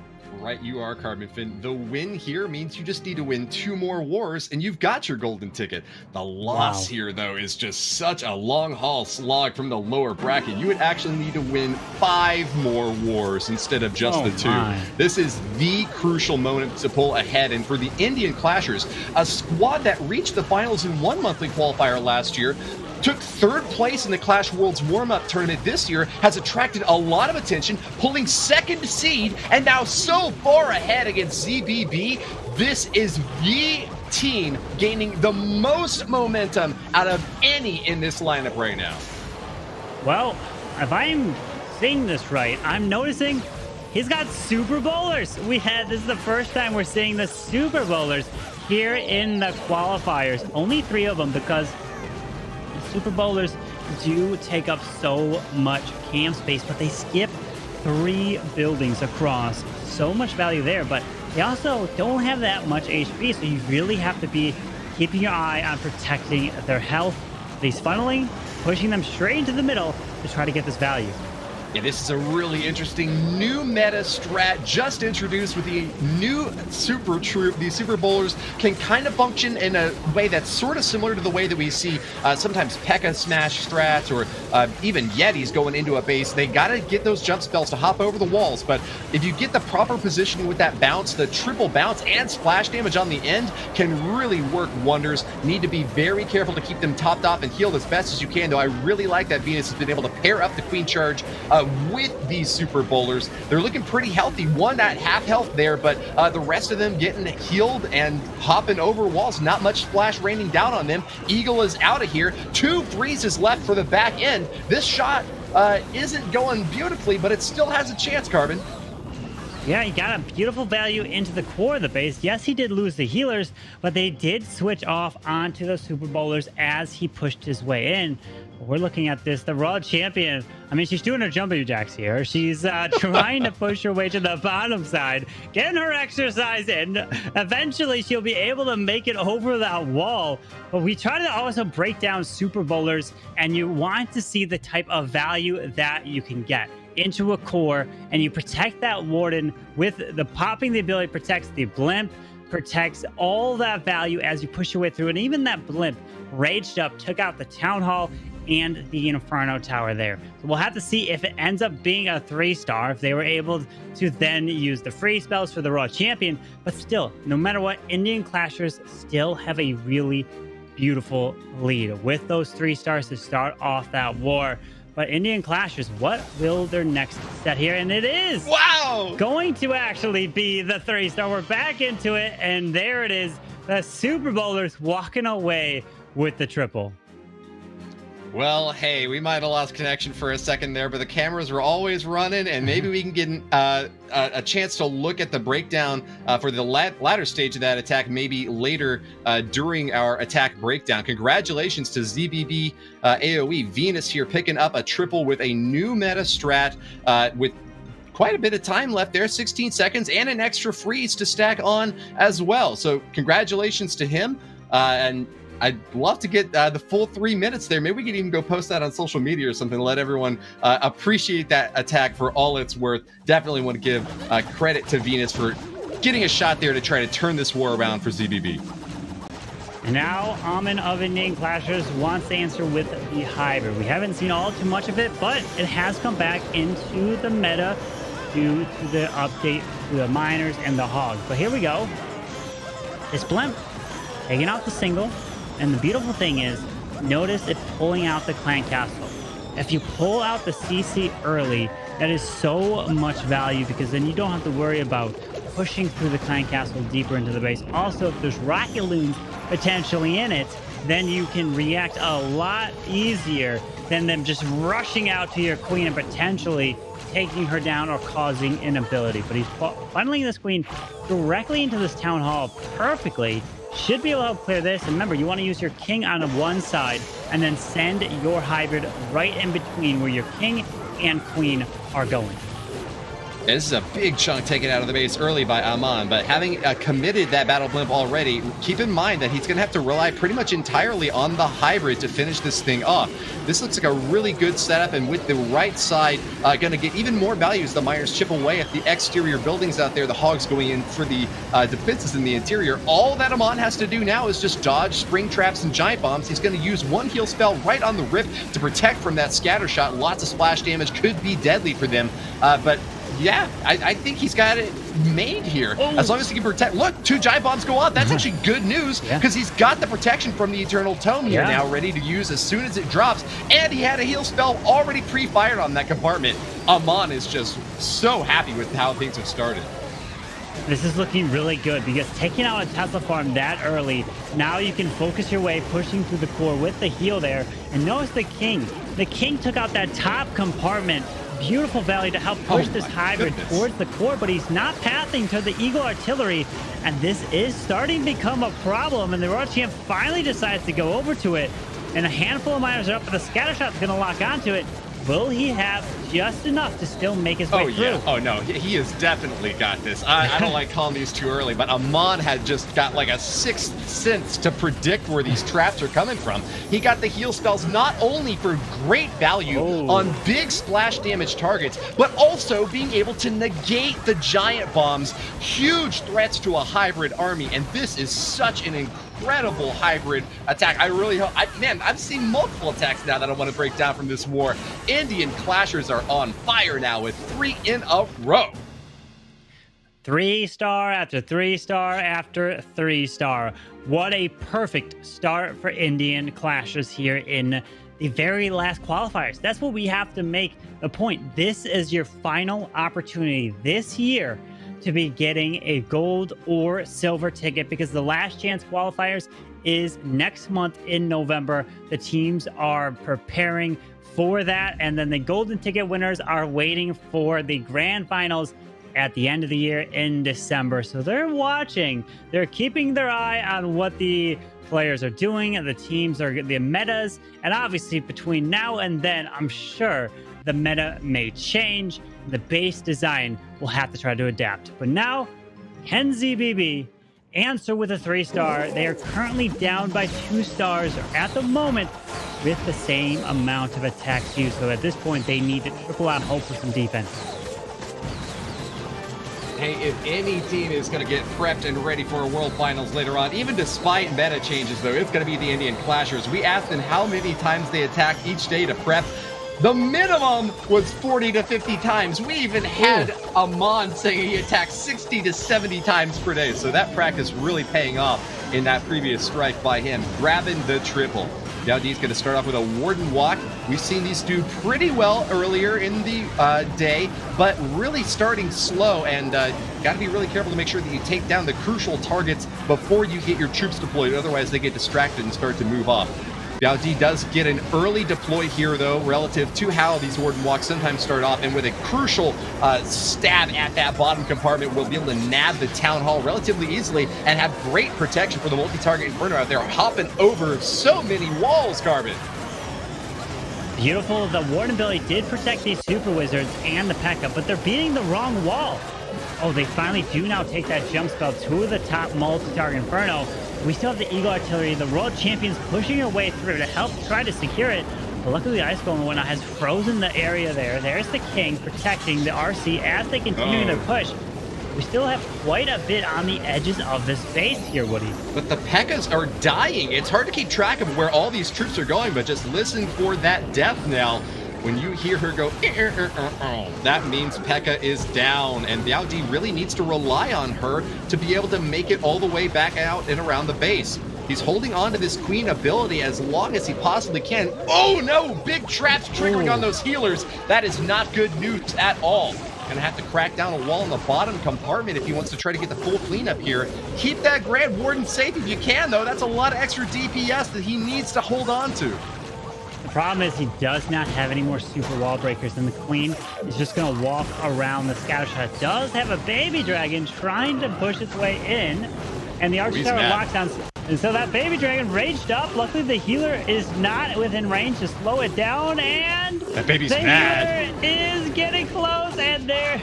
Wait, the healer just stayed right on. There it is. The scatter goes down. Luckily, the scatter went down, and the Queen just can't reach the ground. Expo, though. And it's just going to fall short. I don't really like the timing for that Queen ability. It could have been popped off a lot earlier if he was looking to get DPS from extra archers. It could have been used later if he was worried about damage coming in against her.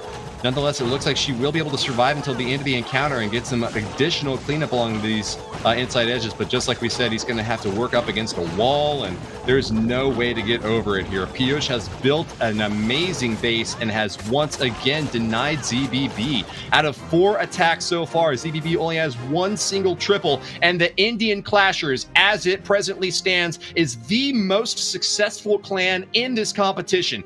3 hits, and they are 3 wins. 4 defenses, and only 1 of them got through. Yeah, they're doing it on both sides, the offensive side and the defensive side, which we've been seeing these wars being put up 14 to 13 stars. So holding a team to just 1 triple so far out of 4 attacks is a huge achievement. And that is not going to be enough to advance to the next level here in a qualifiers like this with these pro players. But let's see if Payush can come in with his answer of a hybrid. We do have a couple of single target Infernos next to this Town Hall with a Rage Spell. He's going to try to go to the enemy road champ, getting sprung a little bit. Scattershot goes down, and the RC just barely had a little bit of health. And now going to push this queen, continuing towards the Town Hall. We got a lot of firepower waiting for him as he enters that area. Scoreline at the start of this strike is 9 stars to 9. Indian Clashers are so far ahead that Piyush just needs to get the reliable 2-star up, and they will be able to walk away with a win. But where's the fun in that, Carbon Thin? Let's see a triple again and set us up for a potential perfect war for the Indian Clashers. What less would you be satisfied with, especially having to go up against Vatang next? Yeah, absolutely. Vatang has been putting on a show. Back-to-back 14-star performances, and even against Strive Gaming, the #1 seed. But here is this Queen Charge continuing. Does make her invisible, protects her and the healers. Notice the Eagle Artillery. Where is it? It must be on the top side, all the way out of our view there. Meaning that Eagle could do quite a bit of damage. Hopefully it doesn't actually lock on to the Queen's healers. And there it is. You can hear it activating. It's going to be locked onto something unless the King... Okay, so the King is what went up on the top side, sending the hybrid through. But this Queen, I don't think she's going to survive this anymore. Yeah, battle medics are doing their best to try to top her off, but that was a massive amount of defense. Ground targeting expos. Point defense is surrounding her from all angles. Bad funneling for that Queen.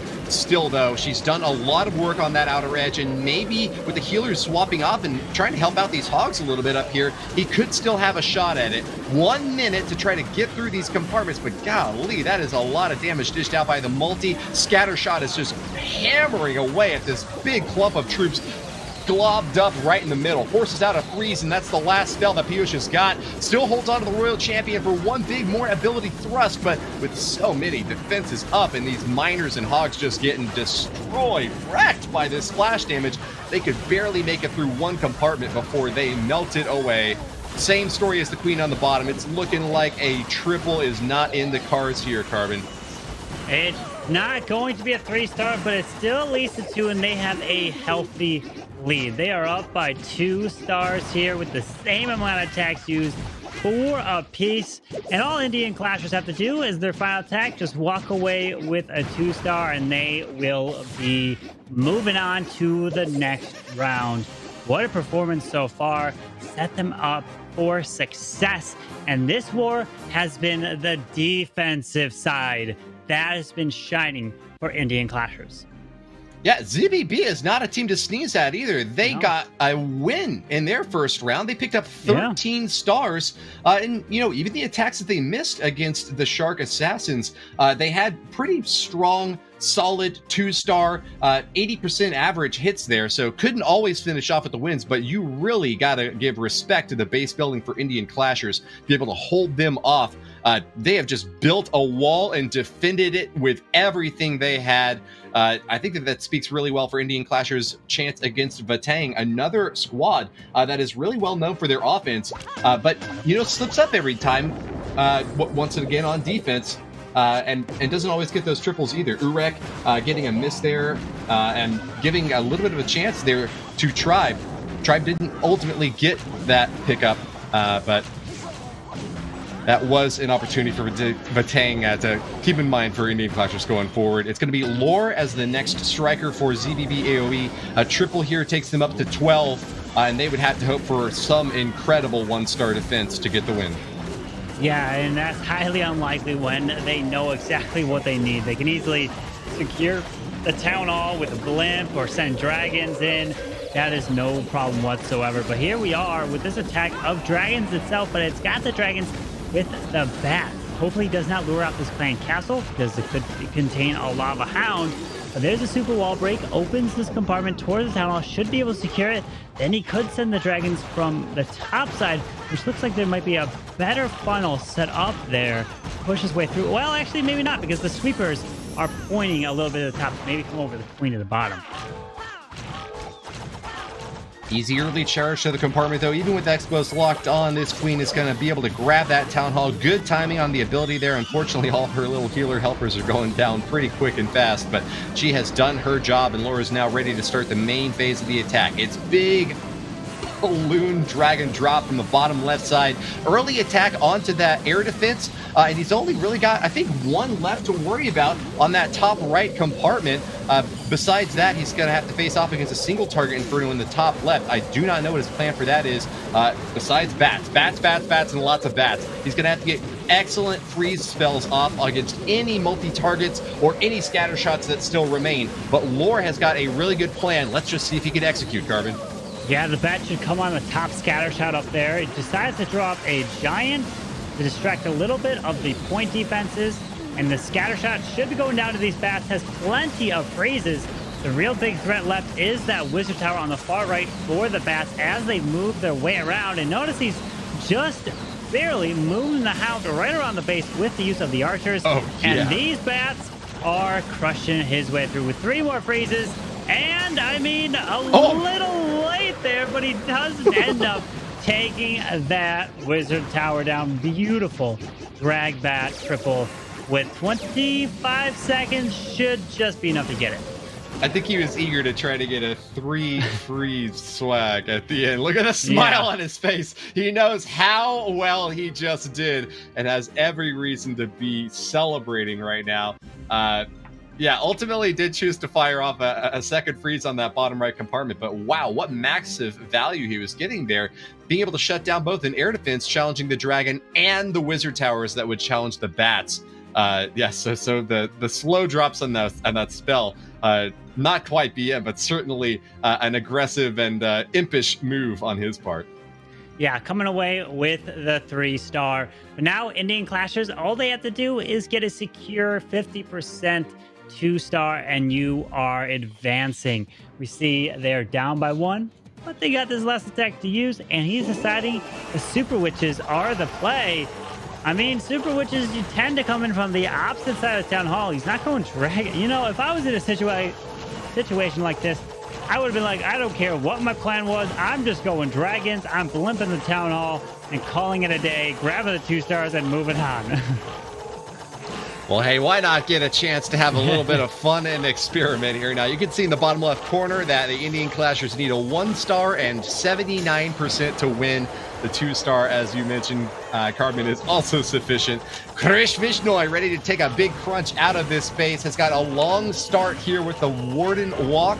You know, I think we saw another war earlier today, Carbon, where there was an easy opportunity to just grab a win between ZBB and Shark Assassin, actually. Yeah. It was ZBB Lore, who in the 5th attack got a 2-star 72% that barely got the eked out the victory on percentage. I hope we don't see another risky play like that from Krishna Vishnoi, but nonetheless, with Super Witches and 2 jump spells, he is almost certainly going to have perfect pathing to get to this Town Hall and make sure that at least the dubs is up on the board. Yeah, this is looking a lot safer since he's charging near the Town Hall with his jumps to give him access to it. The King's coming on the top of the base. The rage is down for these Super Witches. He does even have the War Internal Tome to use to protect them. And there's the jump. The has access to the Town Hall, but the King is also pushing his way into there. Now, there's the Warden ability protecting these Super Witches. The Headhunters have actually gone and targeted the Warden, but they are going down. No worries there with the Sea Spirits off to the left side. P.E.K.K.A. Wizards coming out to help protect. King's ability should secure the Town Hall, and he should lock this one up. There's the freeze, no problem there, and he's pushing his way through to continue for the triple. 1-star and 2 claims. Yes. Indian Clashers have done it. victorious over ZBB. They will be moving on. The second seed team will face off against Vatang tomorrow. They can rest easy knowing that they are one of the top 2 in this final month of the Clash of Clans World Championship. But can they pull off another triple? Krish Vishnoi on the final charge sends in the Hog Riders. Free spell in that crucial bottom compartment, knocks apart a multi-target Inferno, and ready to toss out that Royal Champion shield. This is looking great, Carbon. Absolutely, with a 3-star action to close this off.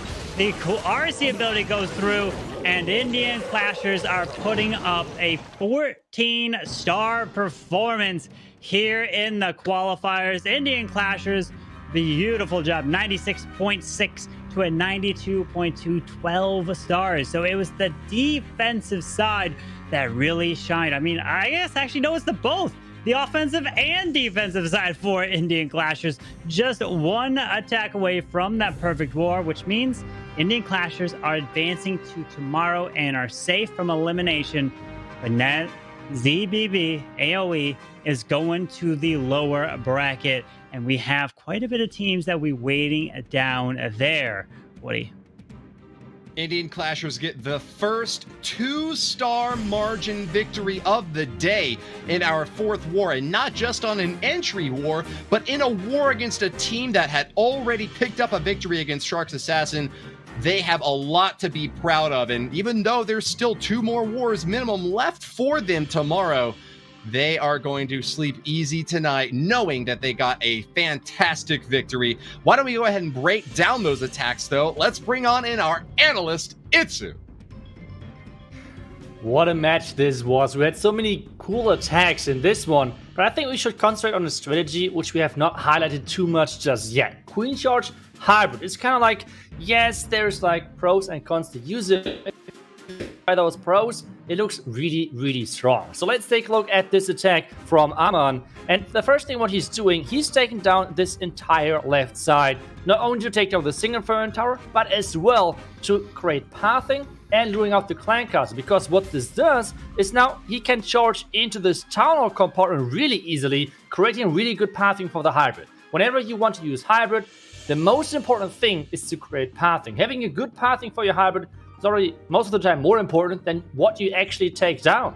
So for this one, he's taking down something like this. Then obviously setting the hybrid from the far right side in just a second as the screen is approaching the town hall. You can speed things up just a little bit to make her actually go quicker for the town hall. But then you're going to see how he's creating this pathing to actually get into the core of this base. What he's doing for this after just like charging the town hall obviously, and creating this pathing around here, he's having to cut the top side to make sure that the hybrid is kind of going in between. And for this, he's sending later the king into the top side to push everything in between, make sure the hybrid is getting forced into the base, and then with the queen and the king from both flanks, like the queen from in here, and then the king from the top side, there is no other way for the hybrid to just go through the core because the pathing is just set up so perfectly. So we can see the king at the top side funneling in. He's even having the wall break to get the king in there. And overall, this is exactly how you want to approach bases with hybrid, going for the pathing. And I think I have said this way too many times, but hey, that's the most important thing about the strategy. So I think that's really important to highlight.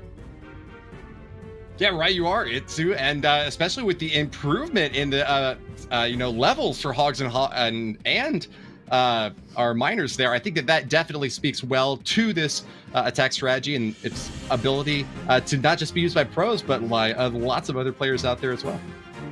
Yeah, absolutely. And now we're going to take a look at the base breakdown, because the bases are what made the difference here in this war for Indian Clashers. And Itsu, what is standing out in this base here?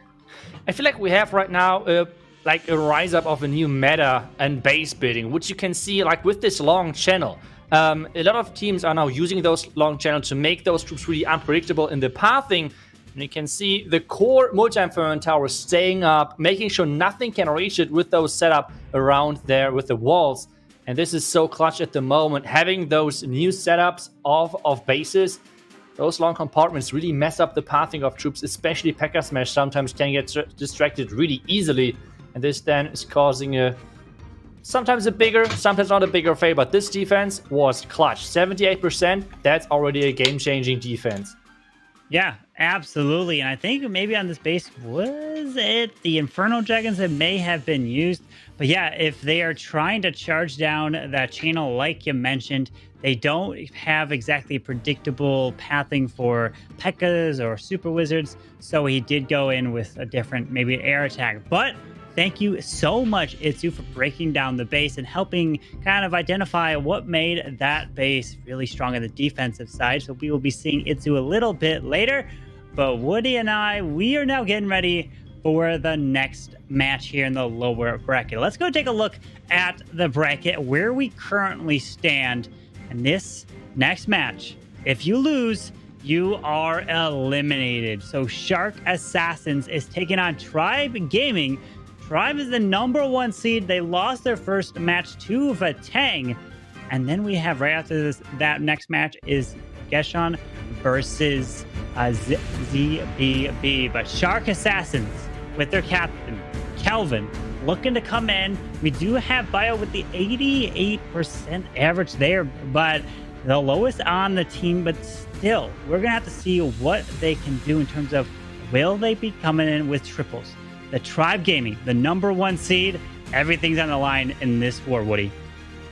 Right, you are, Carbon. If you check the stat line, Tribe Gaming has the biggest average star, most average destruction, huge hit rate, and they are going up against a Shark Assassin squad with the lowest on all those stats, 12.3 average stars to 13.9.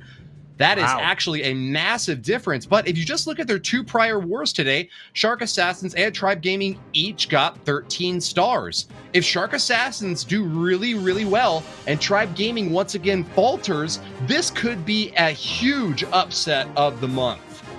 Now we're seeing Super Witches used again. It seems like this qualifier's Super Witches are back. They want to see what kind of value. I mean, Super Witches didn't get any buffs or nerfs or nothing. I guess people just forgot about them before, and they're just bringing them back here.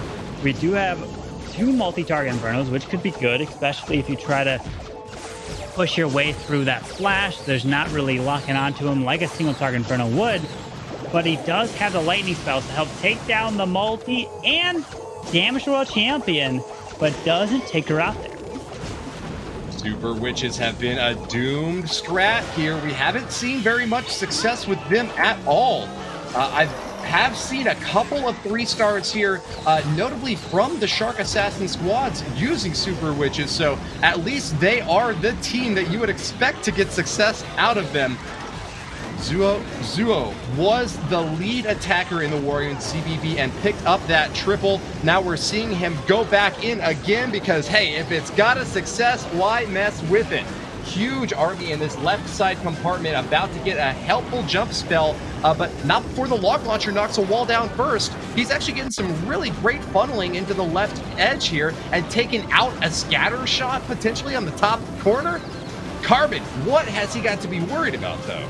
Yeah, well, that Lava Hound, though, is going to stall up these Super Witches. He's going to have to take his time through the lava pups. Here's the rage, and notice, I was going to say, he still has a War Internal Tome, decides now to use it, and has a triple Ice Golem coming out here with a... No, he doesn't have to use a jump to access the Town Hall because the log launcher got that value. Cracking through that wall, taking out a scatter shot. Queen's going to diverge while the main army goes for that Town Hall compartment. Yeah. This should be a super solid 2 and might even get the triple if he's got the time for the full cleanup on the back end. Those Super Witches have stayed relatively safe, though. I'm just worried about now this Grand Warden taking fire from the scatter shot. I think that he had intended to get that Royal Champion into that compartment a bit sooner and try to take that out instead. But I think that even though he lost the Grand Warden, they're losing out on that life aura. It looks like these Super Witches don't have any big threats. With the healer swap off there to help them out, it is, after all, just going to be a matter of cleanup now. Zuo has made it to the final outer edge, and with the last line of defense going down, hero abilities on both sides, and he has just got to make that final trek to the top. Beautiful job funneling the Super Witches up and around. King going up there as well to push them straight into the middle with 16 seconds. World Champion helps clutch the top side. And look at that. He had the jump spell, which was probably planned to jump them into the Town Hall if the log launcher didn't open up those walls, but it did. So he adapted on the fly, used it on the kind of the back end. Almost seemed like it was a swag jump, but beautiful use of the Super Witches. And it just shows you typically use the lightning spells near where your warden is walking, and then you push those Super Witches in. Because we saw Eve Chat come in with Super Witches in their first war, and he time failed because he did use lightning spells. He used rages and tried to rage that warden up, which just took forever, and it cost him in time. Right, he also had to throw out a few extra balloons to try to make up for that miss. So both on top of the time miss there, he also had to commit some additional army camp space that he might have preferred to use on other defenses around the base. Let's go back to Eve Maxi now, though. I know he's one of your favorite guys to watch and see the reactions as these battles unfold. Dragon Riders aren't going to get a queen charge. This time, instead, he's brought 3 ice golems out in front to insulate. What is the strategic difference between bringing a queen charge with a full healer complement between that and bringing ice golems instead? Well, it looks like he wants to get the value with his queen and king with the ice golems, but since he's not doing a queen charge, he doesn't have all those rage spells.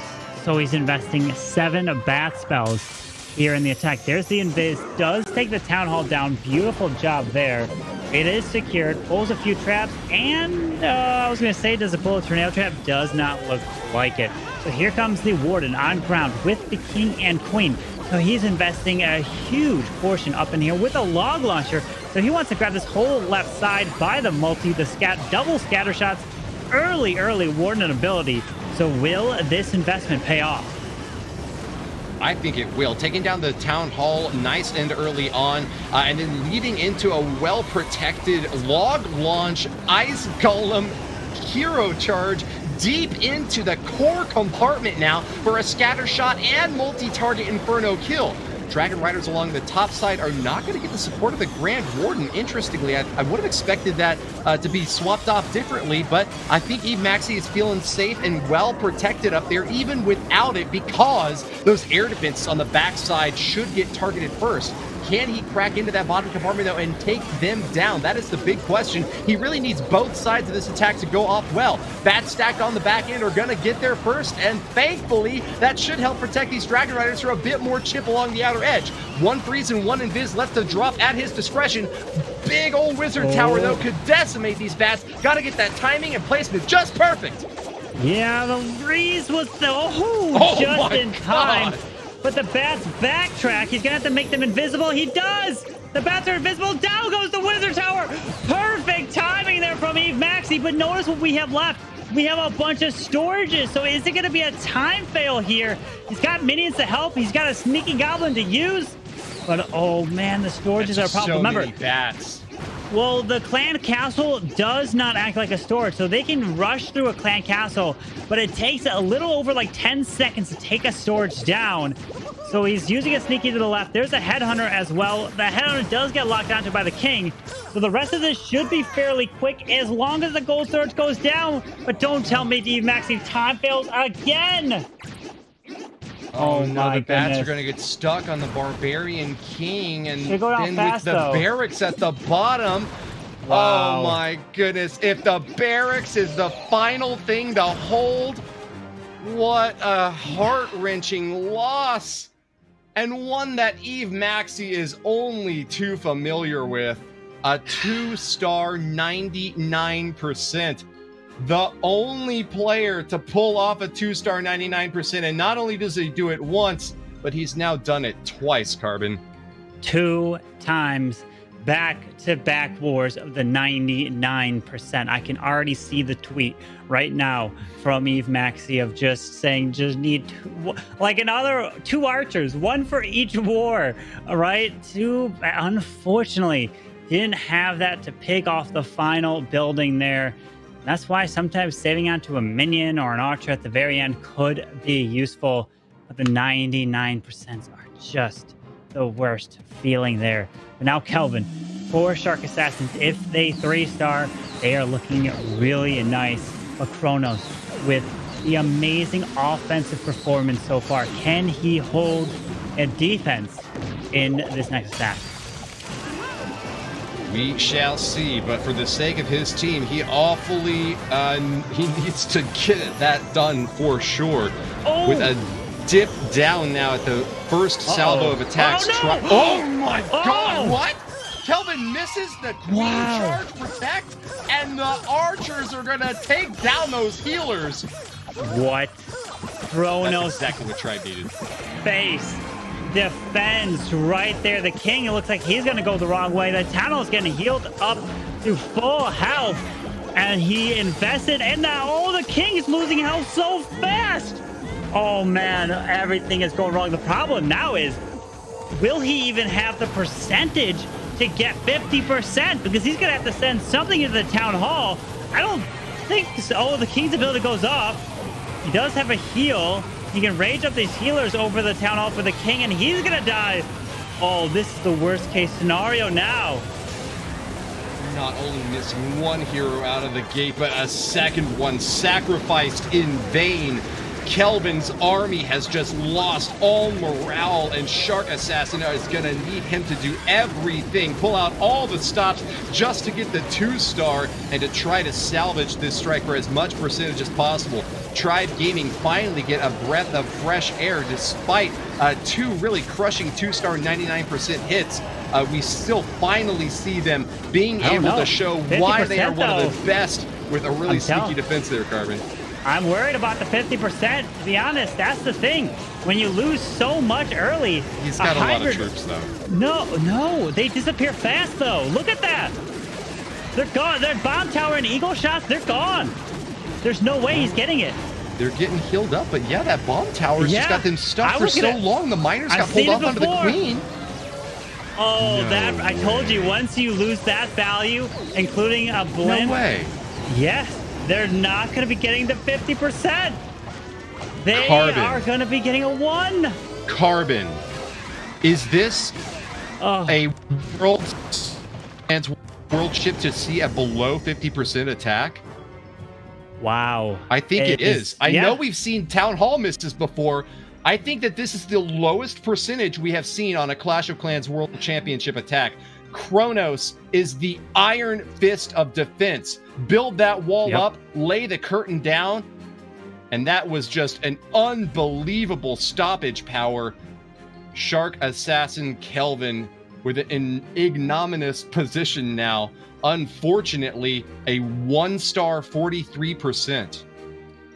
Yeah, that's the thing, is he got a 1-star, which we typically maybe see a 1-star like 70, 80, 90%, so they can stay in the average destruction game. But now they're gonna, if Tribe even 2-stars, right, they're gonna be well ahead on the percent unless something goes crazy here in Nebrax's attack. It doesn't look like he's taking too much of a risk because he's limping near this town hall, and boom, perfect drop of the blimp. So he's gonna keep these super wizards of walking near the town. Wait, oh no, come on, super wizards. You're gonna have to make the hound invisible.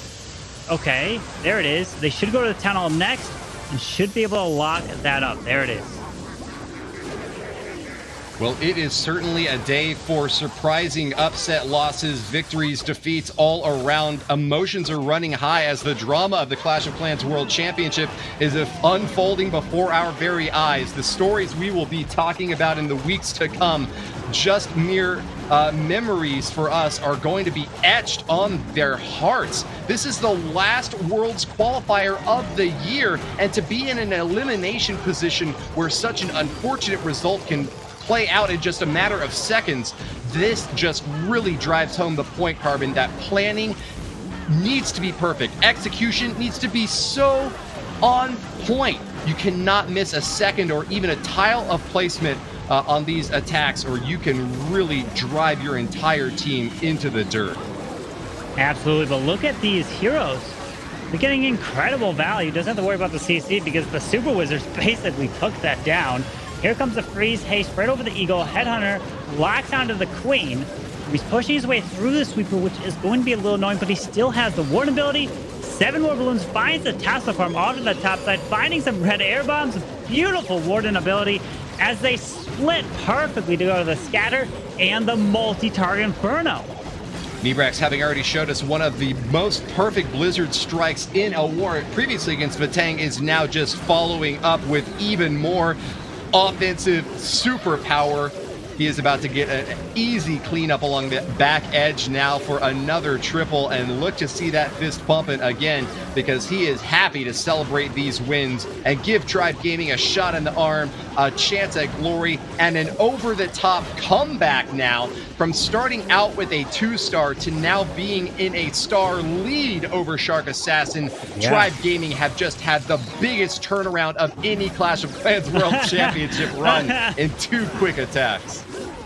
Oh man, Nebrex is happy. You can see his reaction right there. Plenty of cleanup, should be able to make his way through, and that is the 3-star for Tribe Gaming.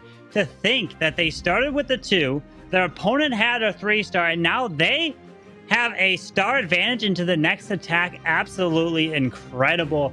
It is really Kronos' base that really has to get the credit on the defensive side. But Nebrex with the Blizzard Lalo.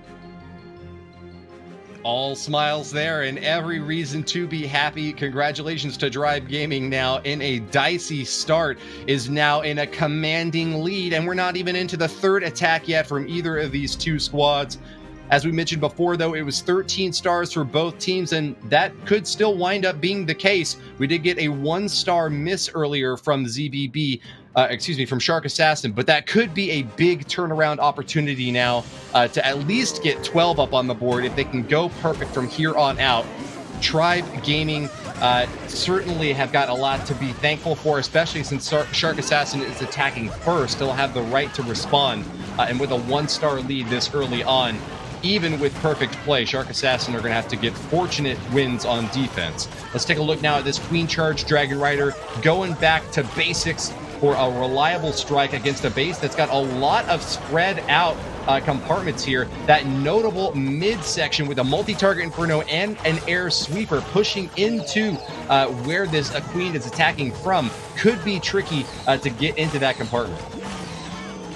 Well, the charge is looking pretty good so far, other than the air defense taking out one of those healers and hitting and damaging them even more. A few more shots. That means it's like a red air bomb away from going down.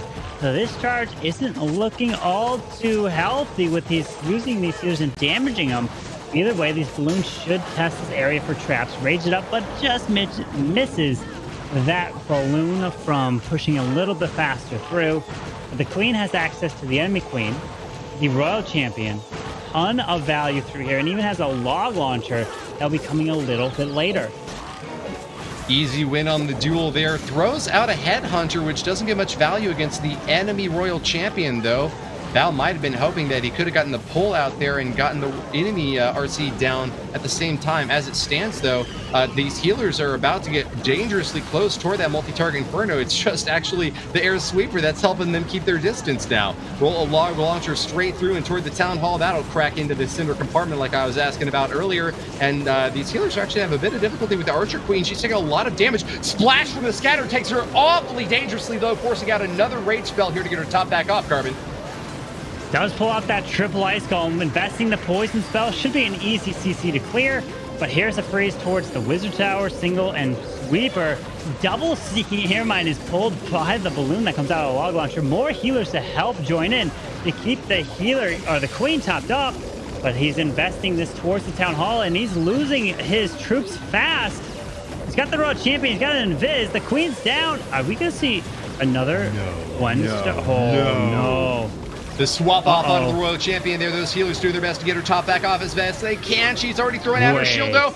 Oh my goodness. Barely by the skin of his teeth. Bao gets the Town Hall down there and now. Barbarian King going to swap out now to this Expo, but walking straight through poison. He can deal a lot of damage, and he's got a big, heavy iron fist, but he might not be the smartest cookie in the book, Carbon. Yeah. Sometimes the heroes have a mind of their own, no matter what you have planned for them. The baby dragon trying to get a little bit more value, not able to get the Wizard Tower, but that's going to be an 87% 2-star defense for Eve check. And Tribe is looking really good. It wasn't looking solid at the very start with the 2-star 99% from Eve Maxi, but the defensive 1-star that Tribe held up against the Shark Assassins is giving them the advantage. The lead now here. What can Tribe do? Will they continue to keep the pressure on? Because this is an elimination match. If you lose, you are out and you have no chance to be getting a silver or golden ticket at this point, even though Tribe does have a wild card spot. They are looking to try to upgrade their spot to a gold or silver ticket, which either one of those is definitely a better position at moving into either the Last Chance Qualifiers or the World Finals. But now coming in with the Queen Charge Dragon Riders, I mean, I have no idea what Exorcist has planned. We see a Queen Charge Dragon Riders, but typically it may become something completely different. But the King, I wonder if the King's actually going the wrong way here. Well, he's going to be getting the CC pull and soaking a lot of shots for this Queen, but she's got healers on the back end, and you'd expect that she would be quite fine with rage spells to keep her topped off. Instead, Exorcist used an aggressive placement on that rage spell to try to help the King out and get some additional damage into the center of this base. Now he's rolling a log launcher through, and just like you said, it might be a Queen Charge Dragon Rider, but it is not going to be a standard typical deploy, if anything, from Exorcist. Another really creative attacker here from Tribe Gaming. First minute has already seen sparks fly as he's trying to clamp down and into the upper compartment where he's got that big town hall activated already thanks to that log launcher rolling through. Dragon Riders are getting not yet deployed, although there is one to help out the Queen. This is a big wide spread, and he's already getting the pincer move set up now for the bottom right side where the Grand Warden will protect the rest of the army. He is investing everything. He's relying on this Queen to go to the town hall, but look at this. The King did not clear that top side, which is what might be what causes the Queen to go the wrong way. Will the Queen... Yeah, she's going out. Pops her. Yeah, she is, but he did wall break to try to bring her back, noticing that is what happened. Eagle Artillery was up for another salvo there because the Queen decided to go out instead of in. A single target Inferno could also be deadly here. Add on the Royal Champion, though, and I think that these Dragon Riders have got exactly the medicine that they need for this disease. They are going to eradicate this base, and Exorcist finds a triple without much difficulty at all on cleanup or troops remaining for the finishing blow. Excellent job, and another fist pump here from the Tribe Gaming squad. Thumbs up and congratulations to them. Call him. Beautiful job. Who's he asking to call him? I don't know. Maybe it's like, hey, Tribe, look what I'm doing. And beautiful job. He is representing Tribe so well, coming in with 3 stars and beautiful 3 stars on top of that. They're in the lower bracket, and they are putting up a fight down here. You cannot lose for your final opportunity. We are looking at a healthy lead for Tribe Gaming, and that is a triple. Exorcist came in with a Queen Charge Dragon Rider triple in the first war, but it was not typical Queen Charge Dragon Rider in his first attack. He used a Ground Warden with the King, and then he sent Dragon Riders off by themselves. It was beautiful. And again, the log launcher here gets the value for the Queen all the way across the base, gets a beautiful value. So now we're gonna have to see if Shark Assassins can put up a 3-star. I mean, they're down by a lot because of that 1-star, which is devastating, especially to the morale for your team. And now August is looking to do this and get it with the Queen Charge Hybrid. S.A. August picked up a 3-star in the previous war with Super Witches. This time he's pivoting off to another attack strat, which has seen a lot of success from other pros here in the scene this month. Queen Charge Hybrid even got a little bit of a breakdown previously from Itsu, and so if it gets attention from such a talented analyst, you know that these pros are also going to be happy to bring it to bear here. What are the features of this base that could bode well for Hog Rider Minor Army, though? I'm seeing a couple of air targeting expos, so shorter range for those defenses. There is one set to ground right next to the town hall, but that should be an easy grab for the Queen Charge in here on this left corner. That Eagle artillery over in the bottom right could be a tricky target to have to go up against late. So August might want to try to find a way for those Hogs and Miners to get into that compartment early. He's got 2 heal spells to stack off against any splash damage coming in against him. Big multi-targets in the center and top side are crucial hits here. But yep, I think he will be attacking from the bottom right side with these Hogs and Miners. Yeah, and you mentioned what could be a key thing to make you go with hybrid. Well, I like to see if there's bomb towers near Town Hall. If your Queen Charge takes the Town Hall down, takes out some bomb towers, then you really have a good chance to come in with Hog Riders and or even the hybrid, because those bomb towers, when they blow up, do so much damage to your attack. Very nice to take them down early. But here we go with the King. Are we going to see a super wall break into the Eagle? I mean, he does have one more, raising this Queen up. And here is the hybrid. But no super wall break for the King. The Queen is continuing to push. There's the freeze. Queen ability forced. But the push is now going right through this scattershot and near this bomb tower. August is a bit short on spells for so many defenses still left up. Teslas pop up in the back right corner, and that's going to be even more difficult for him to have to handle here. Early Eternal Tome pops, but it can't protect them from that spring trap. A few piggies flying off into space, but they will not be able to come back down to help out with the rest of the base. Scattershot gets a lock, but it's not getting maximum splash damage just yet. Heal goes down. It's just the freeze now to try to shut down this big compartment. I don't know if August has got enough gas in the tank to get to the back end. There's still so many destructive defenses, Carbon. Yeah, the ground skeleton pops, and this is going to be a defense for Exosist. Unfortunately, just this hybrid lost all its punch. He really wanted this Queen to stay alive, and look at the wall breaks. He gave his Queen access to the single, but just couldn't keep her alive. Regrettable end for August. He will be kicked back to the drawing boards. Shark Assassin's now going to have 8 stars. Tribe Gaming already have 8 stars and can come in over the top now with a big attack to follow up.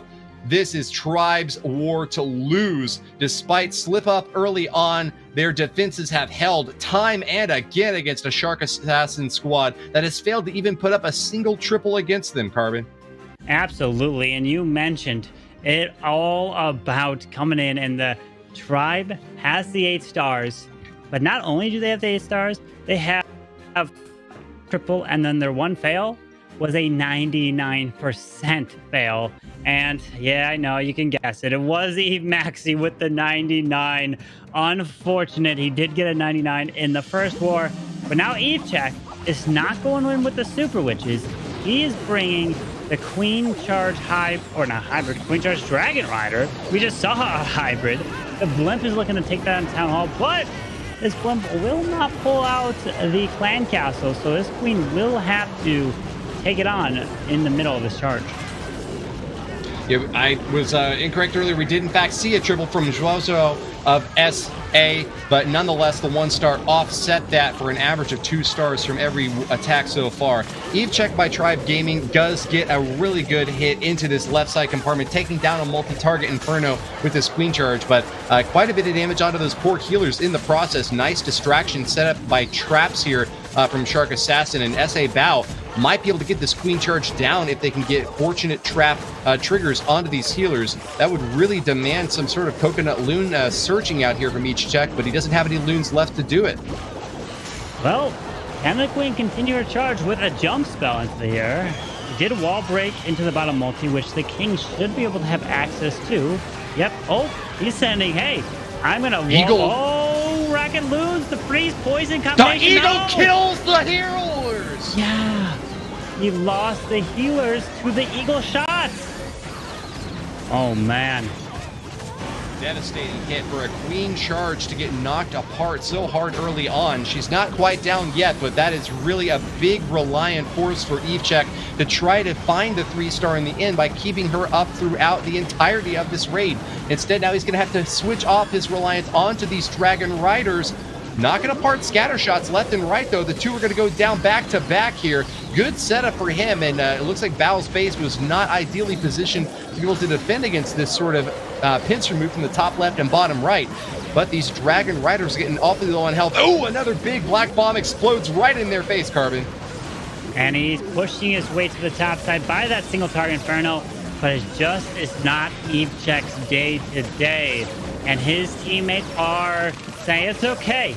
It's all right. We've got your back, and we are going to advance to day 2. I mean, they're going to be up by 2 stars with one final attack to use, and they can come away with the 2-star and walk away with the win. So very nice try to EveCheck, but all they are asking in day 2, he's going to be having to come in away with 3 stars because those teams advancing, which we already have Vatang and we have Indian Clashers, have been putting on a show, the offensive side and the defensive side as well. Well, he is going to show us up again. Might have dropped the camera at some point there, but does manage to get the 2-star off. And Tribe Gaming will have that confident lead. That percentage very, very high in the 90s, still above a Shark Assassin squad, which has just dipped down. And again, EveCheck grabs the 2-star, 86%. I think we might have had the wrong camera up there, in fact, for that previous war, but disregard because we will still nonetheless be very happy about Tribe Gaming's performance so far. Only one more attack left for either squad, and I don't think that there's a whole lot that Shark Assassin can do to make this happen. Not at this point. The only way is if they triple and then something absolutely crazy happens to Tribe, because they know they will walk away with a win just on a 2-star performance in their final hit. And you know who the last attacker is? It is Kronos, who hasn't even failed. He's currently 8 for 8, so he wants to continue to extend that streak. So you know he's going for the 3-star as well. But the double ice golems are coming in here with the Suilalo, a really big Suilalo, because he wants to use skeleton spells, a double poison through this charge. Multi-Inferno in the center there. You can check its range and watch it as it starts to heat up against all the targets crashing into that top compartment. Ice Golem will continue to get good freezes off, though, and Abiao is doing his best to get a pincer move. Also gets that big Royal Champion stab in the left corner, and yes, will take down the Eagle without even having to use the ability. Chains onto a few additional targets out there for even more value, as this Sui dive is going to finish up with about a quarter of the base taken down now. He's got 1 minute used already, the 2 remaining for this double Lava Hound, 22 Loon Strike. Town Hall stands in the right corner, and it is going to be the long bomb. Hail Mary, Stone Slammer from the back. It is all or nothing now for Albiao. The Stone Slammer has been used with the Scatter Shot locking on, but we've got that Town Hall on the far right side of the base, hasting these balloons down and around. The next Lava Hound comes through. Dragon comes out, and he's got the skeleton spells to try to help take down that queen. The heal on the balloons in the core with a multi. The Scatter Shot has been cleared, but he freezes the Town Hall. I wonder why he didn't freeze that single as well, but the War Eternal Tome perfectly used. Beautiful ability there. Awesome job by Abiao. This is gonna look fantastic if he can get that last freeze off. There it is.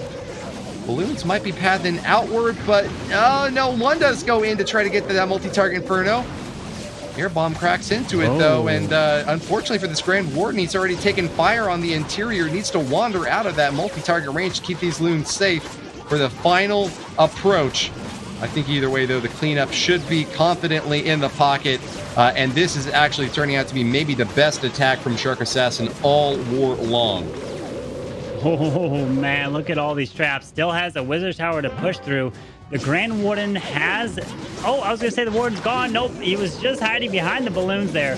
Down goes the Wizard Tower, and he's going to take out this Ground Expo, the Builder Hut, and all of this value. And yes, Shark Assassins do put up the 3-star, but I mean, Tribe will win with a 2-star no matter what. So if the craziest thing happens, Shark Assassins are just hoping for the smallest of chances here. But Tribe, we've got the best attacker still to come in from the qualifiers.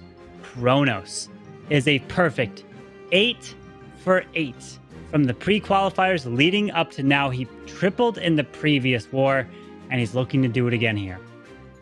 Well, Abiao has earned that 3-star along with Zhou Zhou. He did both get the triple. So congratulations to both of them. MVPs for this lineup, to be sure. But with just 1-star advantage over their opponents now, it is going to be a grim finish as Kronos, the mighty god, reigns supreme, here to deliver the final death knell for the Shark Assassins.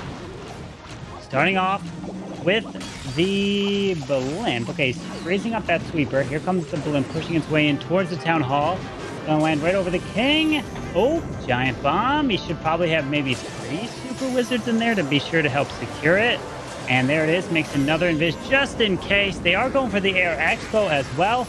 And there's another invisibility spell. The super wizards do split off a little bit, but only one. Okay.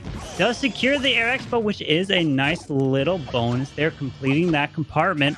And does pull the CC off to the left to start his Sui with his heroes. Yep, pulls those CC troops out very nicely there and chops them down. Valkyrie, excellent work there to Kronos. You know, a lot of players would have to commit a poison in here early on, but Kronos will be safe and use that on the back end for those super minions. You rarely see CC pulls compared to at least how often I used to see them in the years past, so Kronos really reaching back in time now to get that shot off early on. First star claimed with the town hall down, and he is getting some nice funneling set up on this left edge, taking a lot out from the edges and trying to get these 3 air defenses set up so that he can get at least 2 of them aligned for the kill. It looks like he's trying to get this one in the bottom corner down first, and then path on up for the counterclockwise strike with his hammer and sickle. Yeah, beautiful rally from this World Champion, continuing to push through. Going to take out the scatter, and look at that. The scatter actually locked onto the Hound, which actually did not hit the balloons as they continue their push. More red air bombs right through here. Headhunters look to secure the World Champ. Down goes the Warden ability. Has 1 balloon left. There's the freeze onto the Wizard Tower up top. I'm trying to see what's the biggest threat remaining. We got a Wizard Tower air defense. These balloons are pushing their way through. Can he go a perfect 9 for 9 here so far? Balloons split. And this is only ground expos, which is perfect for him. Yeah, this is a really good finish for Kronos. 2 stars already claimed means Tribe Gaming has done it. They will move on victorious over Shark Assassins, but will the 3rd and final one come on in? The nail in the coffin, the Titanic smashing finish for Kronos of Tribe Gaming. He's losing lots of loons. Yep. There's not many defenses left. Hands to his face. He's not looking too happy about the end, but I think he's got it after all. There it is. Thumbs up. Kronos is happy, and aren't we all? Fans of Tribe Gaming can rest easy. A victory finally against Shark Assassins, and a chance for revenge tomorrow against Vatang. GG. Tribe Gaming walking away with a victory. 97% average destruction. 13 stars, but it was that 1-star defense that actually went up against Kronos' base. He's been doing on the offensive side. The defensive side, unbelievable performance so far from Kronos, and this is exactly what Tribe needed to get it done. They are the #1 seed, but they are in the lower bracket trying to push their way through. But we do want to invite Judo back here to the desk. And Judo, we've had some crazy attacks, some crazy defenses, but which attack do you want to break down further for us here? Well, a little bit of an understatement, I would say there, because we certainly did see a lot of crazy attacks. You might have expected the defense from Kronos on the base breakdown, but I'm going to steal it for the Telestrator segment, just so that you can see exactly what happened, since it did happen fast. Now, Kelvin starts pretty well here, but I want to make you aware of the gaps in front of the Town Hall, but also the storage that is critically important to try and help here. Now, the Seeking Air Mines hit the Battle Blimp so fast that it crashes to the ground, and if he reacted with the invisibility spell fast enough, he might have still got this. But with the storage, it redirects the sneaky goblins onto the storage, meaning that by the time he uses the invisibility, the regular goblins cannot bait the traps And that's ultimately how he missed it. So it's a big combination of traps ahead of the Town Hall. Obviously, then he was trying to fix that, missed the Archer Queen. But I really just wanted to show you again the traps in front of the Town Hall and why that storage was super important to make sure that the sneaky goblins do not go direct to the Town Hall. But if you do run into that situation, make sure to turn the goblins and the storage invisible as fast as you can to direct them into that area, Carbon. Absolutely. You never know. What if you go into a tornado trap? It's just the luck of the draw, and that was a beautiful use of the storage, and great job at breaking down a base like that on the defensive side, because we always usually tend to see the attacking side as well. But now, again, more defensive side. So let's go ahead and break down a base. This is what helps really Tribe Gaming. And I mean, it is Exorcist base here. It wasn't Kronos, but we're looking at the multi-target Infernos across the base as well. But Woody, when we look at these bases and the charges through them, I mean, we talked and we listened to Itsu before, and he mentioned like an alleyway, and we do notice there's one here as well, kind of by the CC where the Wizard Tower and Sweeper are. Yeah, two tricky alleyways to have to try to crack through on this base. Really frustrates funneling, and that might have been one of the reasons why Exorcist got the defense here. What do you think? Well, I will jump in there actually and say that I thought he was going to break into the Eagle compartment, like you said, Carbon. Yeah. And one reason I thought he was using the hybrid was because of that natural funnel. I wonder whether he could have charged the Queen into that area, still took the CC, maybe blimped the Town Hall instead, and that would have just help that pathing with the hybrid stay inside that smaller area rather than cutting across to the multi-target Inferno. But either way, sectioning off the base like that really helped to defend for Tribe Gaming. Absolutely, and that's what let Tribe really take over, and they won this war, and they are advancing to tomorrow. But still, it's going to be, cannot wait to see what the next set of wars are going to be, Woody. Well, picking up both the offensive and defensive analyst spot there, I think we have to christen Kronos a new nickname. Sharkbait is his new appellation. Congratulations there to Tribe Gaming for advancing on, and thanks very much to both Carbon Fin and Judo for helping with the breakdown of that prior war. But we've got one more left, and I think it's time to bring in another caster. Itsu, welcome back to the stage. How are you doing? I'm doing great. Just was able to relax a little bit and watch those amazing attacks and matches in general. So, well, let's take a look at the bracket, because we have one match left, and that's going to be GENSAN versus ZBB, and that is the final match of the day, deciding who's going to play Tribe tomorrow. And well, that will be the next match of today. Of the day, yeah, of the night, the final match of today to determine which other team will get eliminated and whether or not it's going to be GENSAN Clash. We shall see. We're going to get them lined up first. A squad with an average of 12.8 stars in the monthly pre-qualifier, 56% hit rate. They're led by Edu, one of the strongest attackers from this entire month, with an 80% hit rate there, Itsu. Yeah, that's right, and I think they attack with quite a few different attack strategies, so let's see if they can keep surprise their opponents.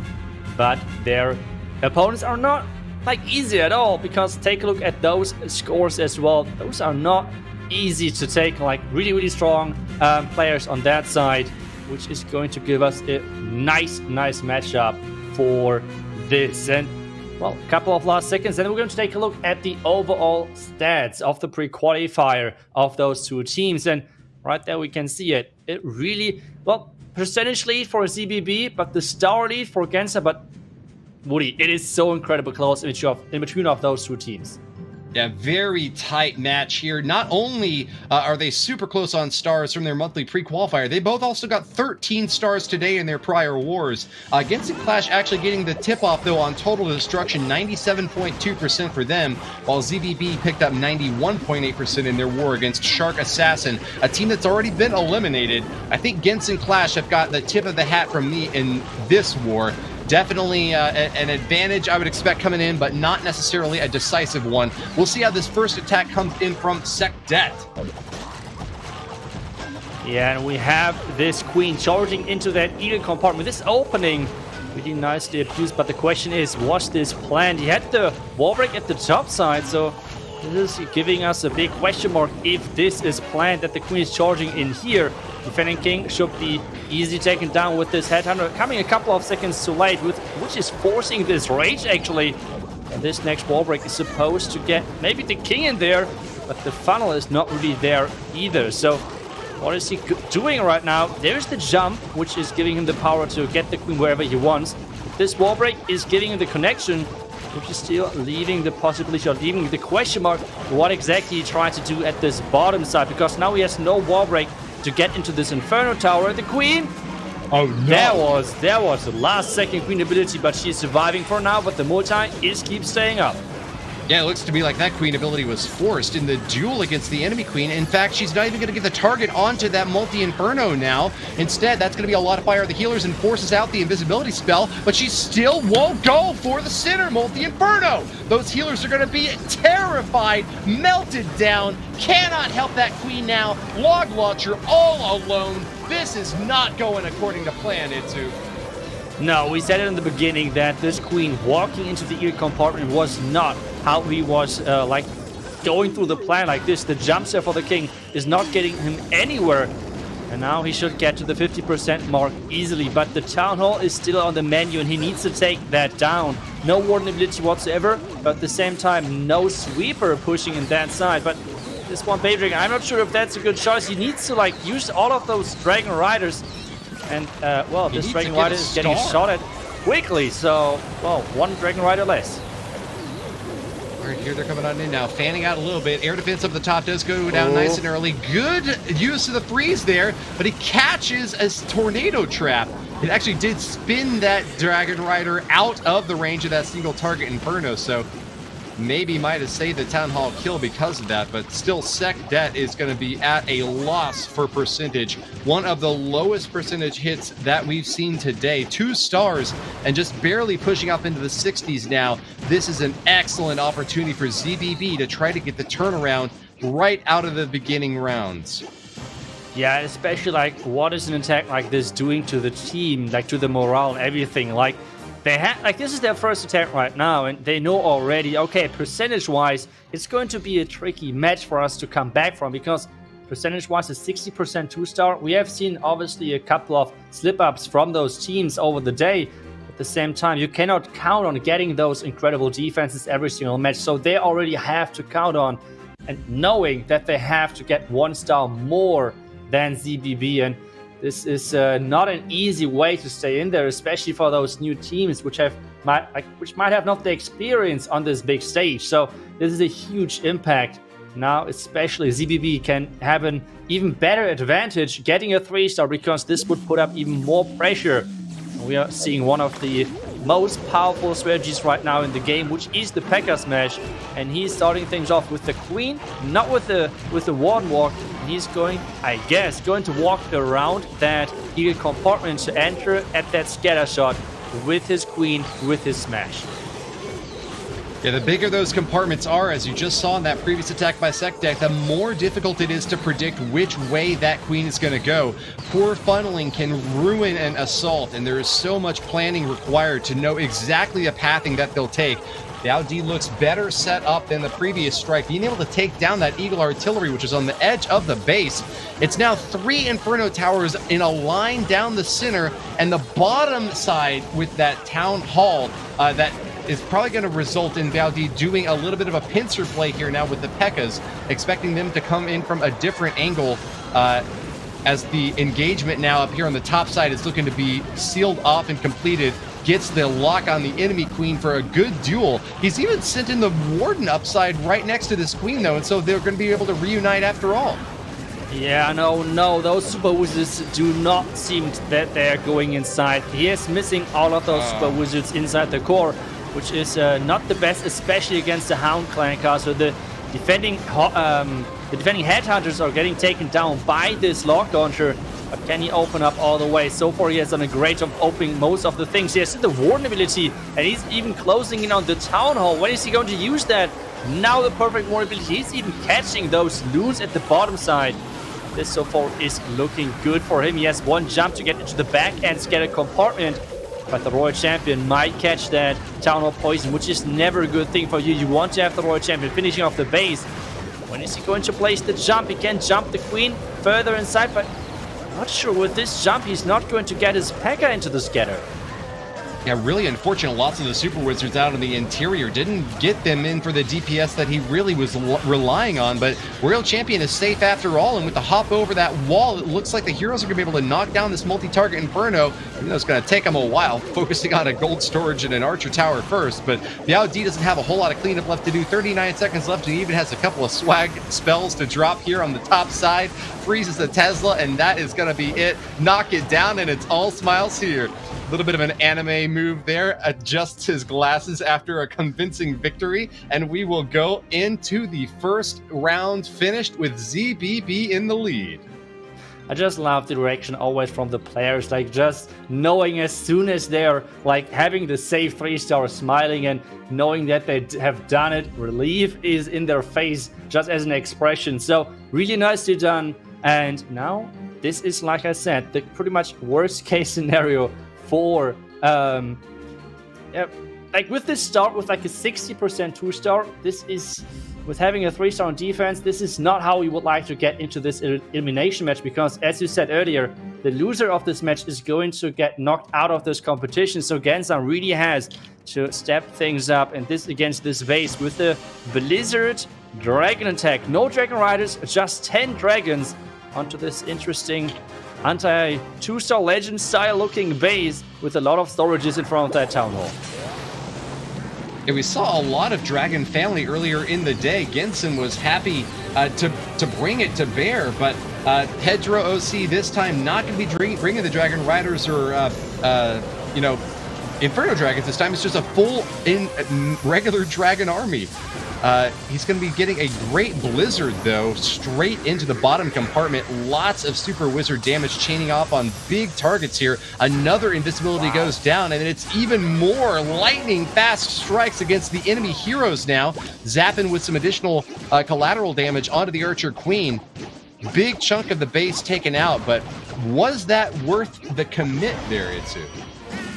I think so for sure. Like, he invested quite a bit, but just the pathing which he created with this looks already incredible. Now he's using those dragons to get this Lava Hound out of the way, and take a look at this pathing. Then the heroes from the top side, he has one war break to get into the, or like close to the eagle overall. Those defending pups are getting taken down from the dragons, and now he's getting started with those test loans and the dragons right into the scatter. Interesting decision, as you said earlier. Only dragons, no Dragon Riders. This is pretty unusual. Those dragons, they really need to get pushed back inside, because the king is a little bit slow with the funneling, but it should be in time. Well, whether it's set to single or multi, those Inferno Towers can be really difficult for dragons. It's going to be a lot of damage stacked in early on, and with Scatter Shot and Eagle Artillery firing away the whole time, that's a lot of splash damage for Pedro to deal with. Fortunately for him, though, the Life Aura from this Grand Warden has been really well positioned the entire time, protecting all these dragons as best they can. And as he passes along to the bottom side of the base now, there's not a whole lot of value for the splash here. Wizard Tower and Scattershot not going to be able to chain onto multiple dragons at the same time, and with two abilities left to use, both that Archer Queen Royal Cloak and the Royal Champion ready to toss that shield off, this is looking ever more likely to be a triple. Yeah, this is looking good, but at the same time, though, this Royal Champion is having to face off against the defending hero right there. Luckily, the king is already so far down. Quite a bit damaged. And with that Queen ability, it's looking crushed. This Tesla farm at the bottom side is not going to have any chance, especially considering that this Queen is having ability left. So Pedro is getting it done after a rough start. They're turning it around, and they're showing we are here to play. We don't give up, and we're showing that with this attack. So really good recovery in this match. Question though is it going to impress ZBB or is it not? Because so far they have did an incredible job swagging like 2 to 4 spells in their first attack already. So yeah, things are looking good for ZBB. Wait a second. Wait a second. Tornado! Oh my goodness! Itsu! We called it too soon!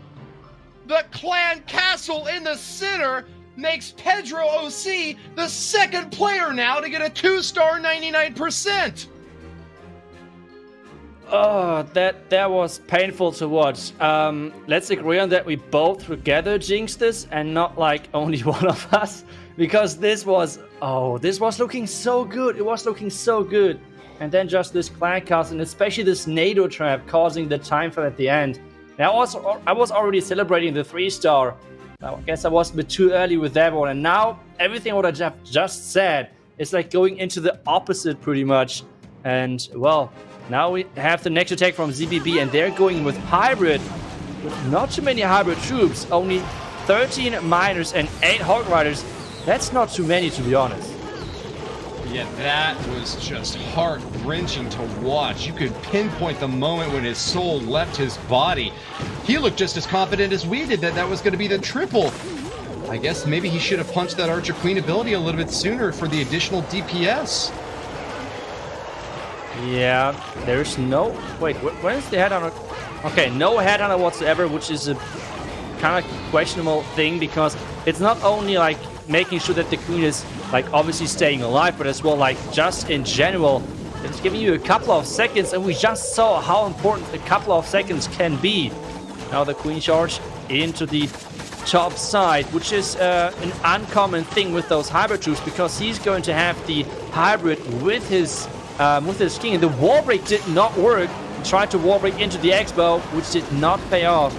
And now he has a big problem because he's relying on that queen to wall break or like break herself through the correct wall. The hybrid has started, but the hybrid, we already talked about that, is not as powerful as you might think. So everything's relying on this push to get the town hall.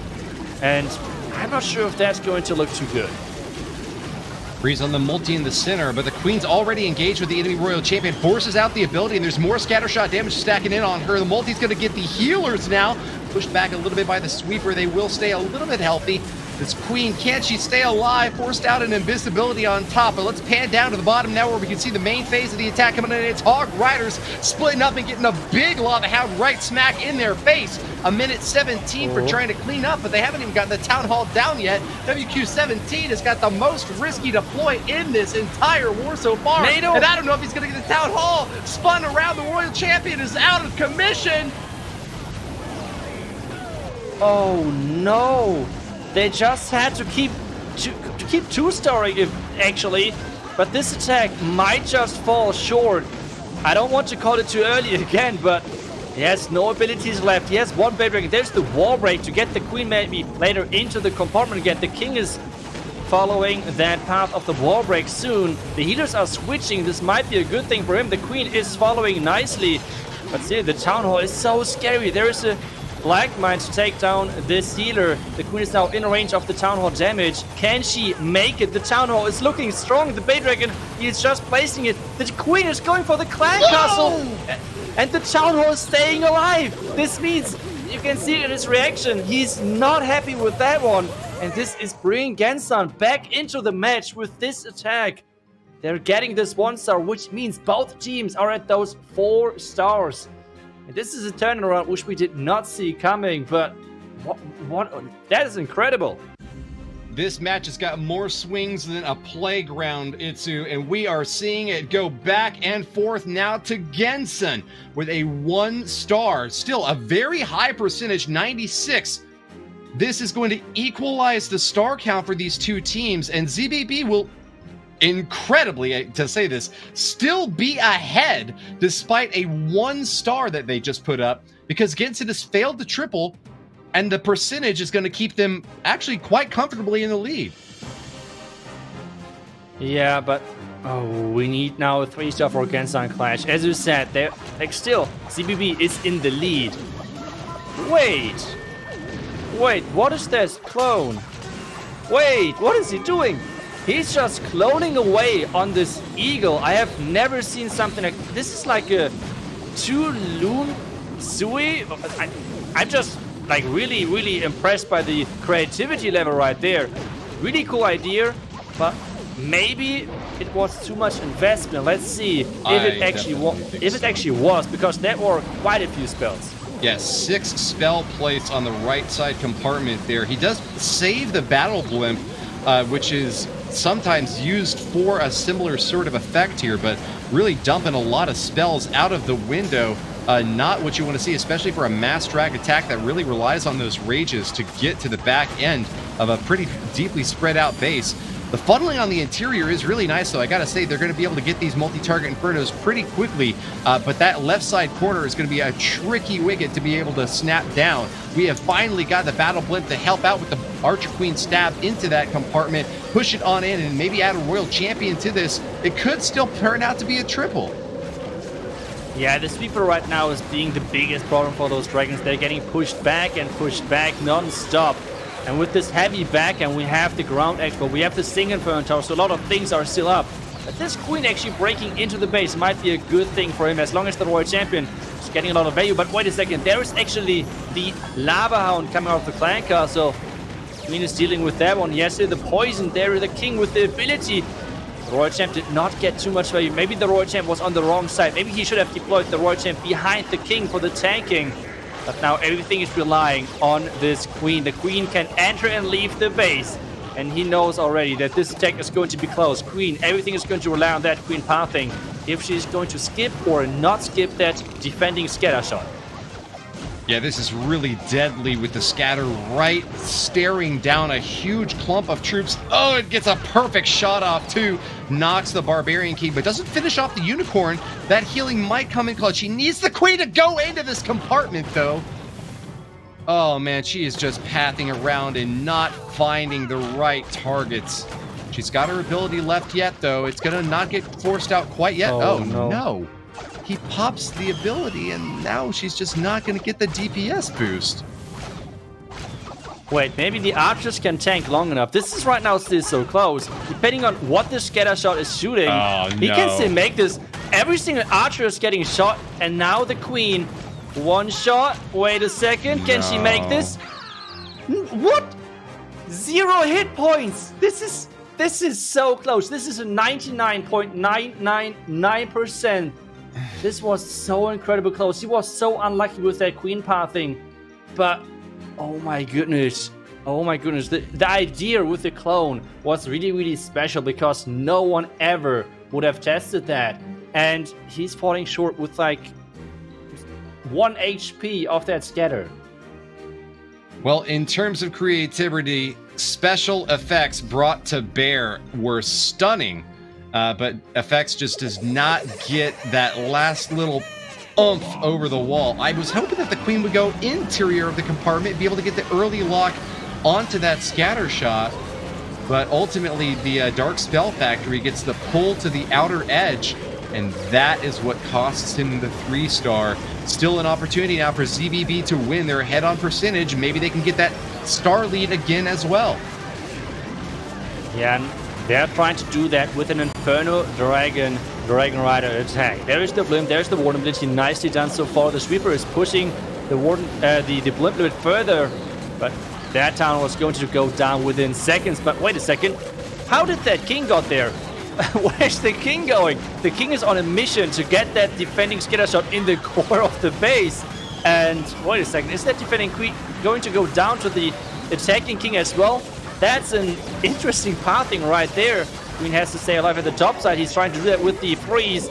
This back end might be possible with the King being the MVP and going for the multi-Inferno Tower as well. We are seeing another lightning quick strike here, and LBB Li Xiao has already gotten this base nearly decimated. 30% remains, and he's only a minute into the attack now. Inferno Dragons are going to be able to spread out and finish this thing off. With just an air defense on the back end. A throw from that Royal Champion shield is going to get the perfect cleanup. Knock this one down under lightning fast. Blink and you missed it. Flash straight to the end. Li Xiao gets the triple, and ZBB are back on top once more, both on stars and percentage. Just that second attack didn't go their way, but they nonetheless are going to come back over the top. And really give GENSAN cash for their money. Yeah, they're looking strong. Yeah, they had this one risky attack with the Queen Charge Hybrid. They tried to do this approach with the Queen Charge for the Eagle, which did not work out at all. But they're coming back strong with the Inferno Dragons and Dragon Riders onto this base and completely overpowering it. And I feel like it was actually one of the best things that could have happened to him, that this King broke into the core of the base, broke to the scatter, broke to the multi, broke through 100 walls just to make sure that he overpowers this base. So nicely done to him. And now it's getting closer and closer for GENSAN. They need those 3 stars. And please don't do another 99.9 attack. Like, this is just too brutal to watch. Like, I can feel the pain just by watching the player cam. Yeah, and hey, that's why we have them up, right? We won't be able to commiserate with their losses and celebrate the wins. Next up is going to be Esk, evoking a cat-like mentality with this backdrop here, ready to send in with the Eye of the Tiger and pounce upon his prey. Biao-Di's base has got big alleyway on the top northern side there, right next to the Eagle Artillery. Makes for a good early target to try to take that down, and he's going to get some funneling done there with that sneaky Goblin to get this Queen up and around for a very long walk. Yeah, he has the lockdown right now selected as well, which means he tries to go for the Town Hall with this Queen charge. There's a lot of damage in the beginning. He has to be careful with this Queen. He's already starting at the bottom side with the funnel. Wait a second, the Queen, she does not... Oh, Queen ability is safe, so nicely done. Not close at all. We were not afraid. Maybe, but he is starting with this lock launcher now to get the Queen further into the direction of that Town Hall King to the Eagle to make sure that the Eagle is not going to target his healers. This is like one of the worst things what can happen to a Queen charge attacker if this Eagle is going to be activated and is shooting at your healers. Now there's... Oh, he's going with the Ground Warden with the jump for the King with the Ground Warden ability. This is looking strong so far. The question though is he going to get this Royal Champion into the core as he would like to? Because this Royal Champion is supposed to take on the core Multi Inferno Tower Warden ability any second now to get this next Inferno Tower and the defending Royal Champion. And this so far is looking incredibly strong as long as those healers are not going to switch to the Royal Champion. Royal Champion joins in the fray and stabs down straight through the heart of the base. The middle section, Multi-Inferno, will get taken out. More balloons stacked on over to the right side as the main phase is getting a complement of additional firepower. But a big scatter shot's about to get a massive lock into a lot of balloons. Forces the freeze out there, and Esk is doing his best to get that Town Hall down as well. Toss out the Royal Champion shield and an invis back on her as well. Another freeze spell out. Esk is a spell wizard.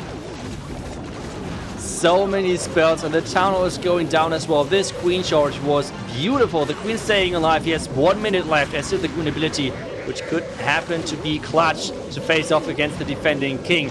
Warden is taking down the Wizard Tower with those loons. 50 more seconds, and this attack is looking crushing.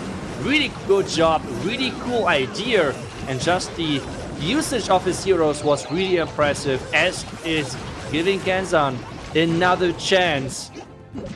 But wow, they need a defense.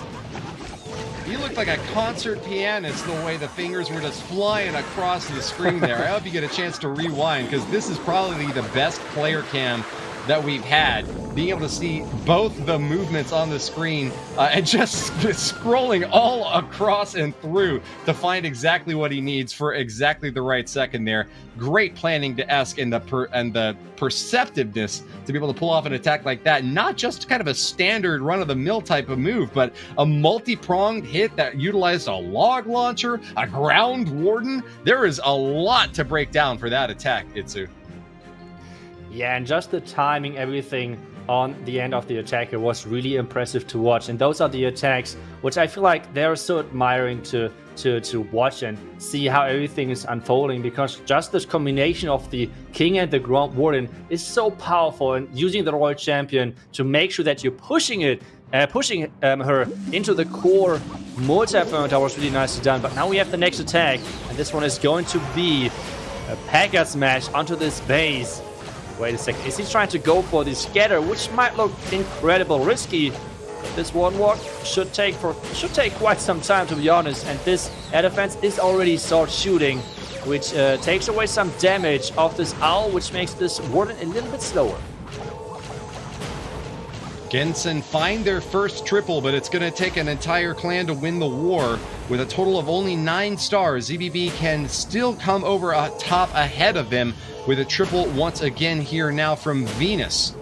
long Warden Lock, like you mentioned, is going to be able to hop over this wall and deny the defensive boon out here on the bottom side of the base. But still another really big alleyway, two in fact, on the interior, going to make pathing tricky for this P.E.K.K.A. Smash. That's why Venus has brought 2 jump spells to hurdle over.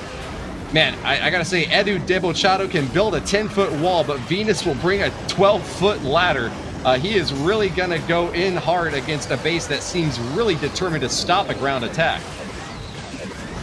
Yeah, but with this jump, he's really getting into the core of this base nice and quickly.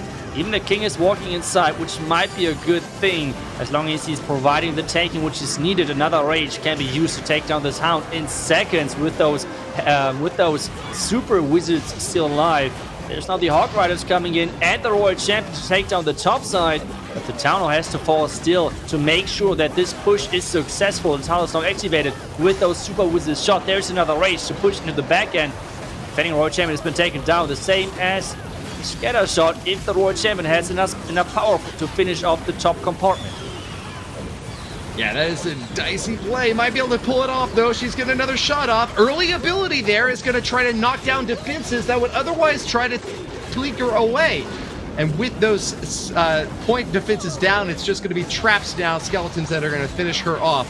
Check out the bottom of the base now, though, where those healers are having a bit more difficulty, as an air defense will get a lock onto them and force out the queen ability. But it's too late, I think, for the defenses. Actually, hang on. That might be exactly what they needed. P.E.K.K.A.s are going to loop around to the top. Can the king finish off this cannon? I think he will. Yeah, it's like really close on time as well. He broke those P.E.K.K.A. inside the base now. But with this queen dying to the small bombs around the town hall, this is now a big problem to him, because, well, it's just not being enough power in time, I feel like. Maybe he's somehow able to go in with this Yak. The P.E.K.K.A. are going for the X for the last defense, which is actually a big threat. The Wizard at the top is trying his best, but just too many storages are alive to make sure that this is going to be a time fail. And now both teams are tied on stars. This could be a huge game changer depending on the next attacks and the percentages, because percentage-wise, we have still the lead from ZBB. But we all know one attack, or like 2 attacks, the last 2 attacks could change this entire match, because right now it's incredibly close. Very close, but big percentage pickup here for ZBB makes it nearly impossible for a 2-star from both teams to result in a win for GENSAN. I think it really does have to be a 3-star from GENSAN and then a 2-star from ZBB to give the star victory to GENSAN. So not impossible. These wars have really gone back and forth time and again. I've called it really swingy. So let's see if Edu Debochado can give his team the best hope that they can, strive for a triple here and now. Do or die. Will he be able to pull it off? Yeah, and that's with the P.E.K.K.A. Smash, but with those bats again. We have seen it already earlier today. Is he going to make it work onto this base from Lisao?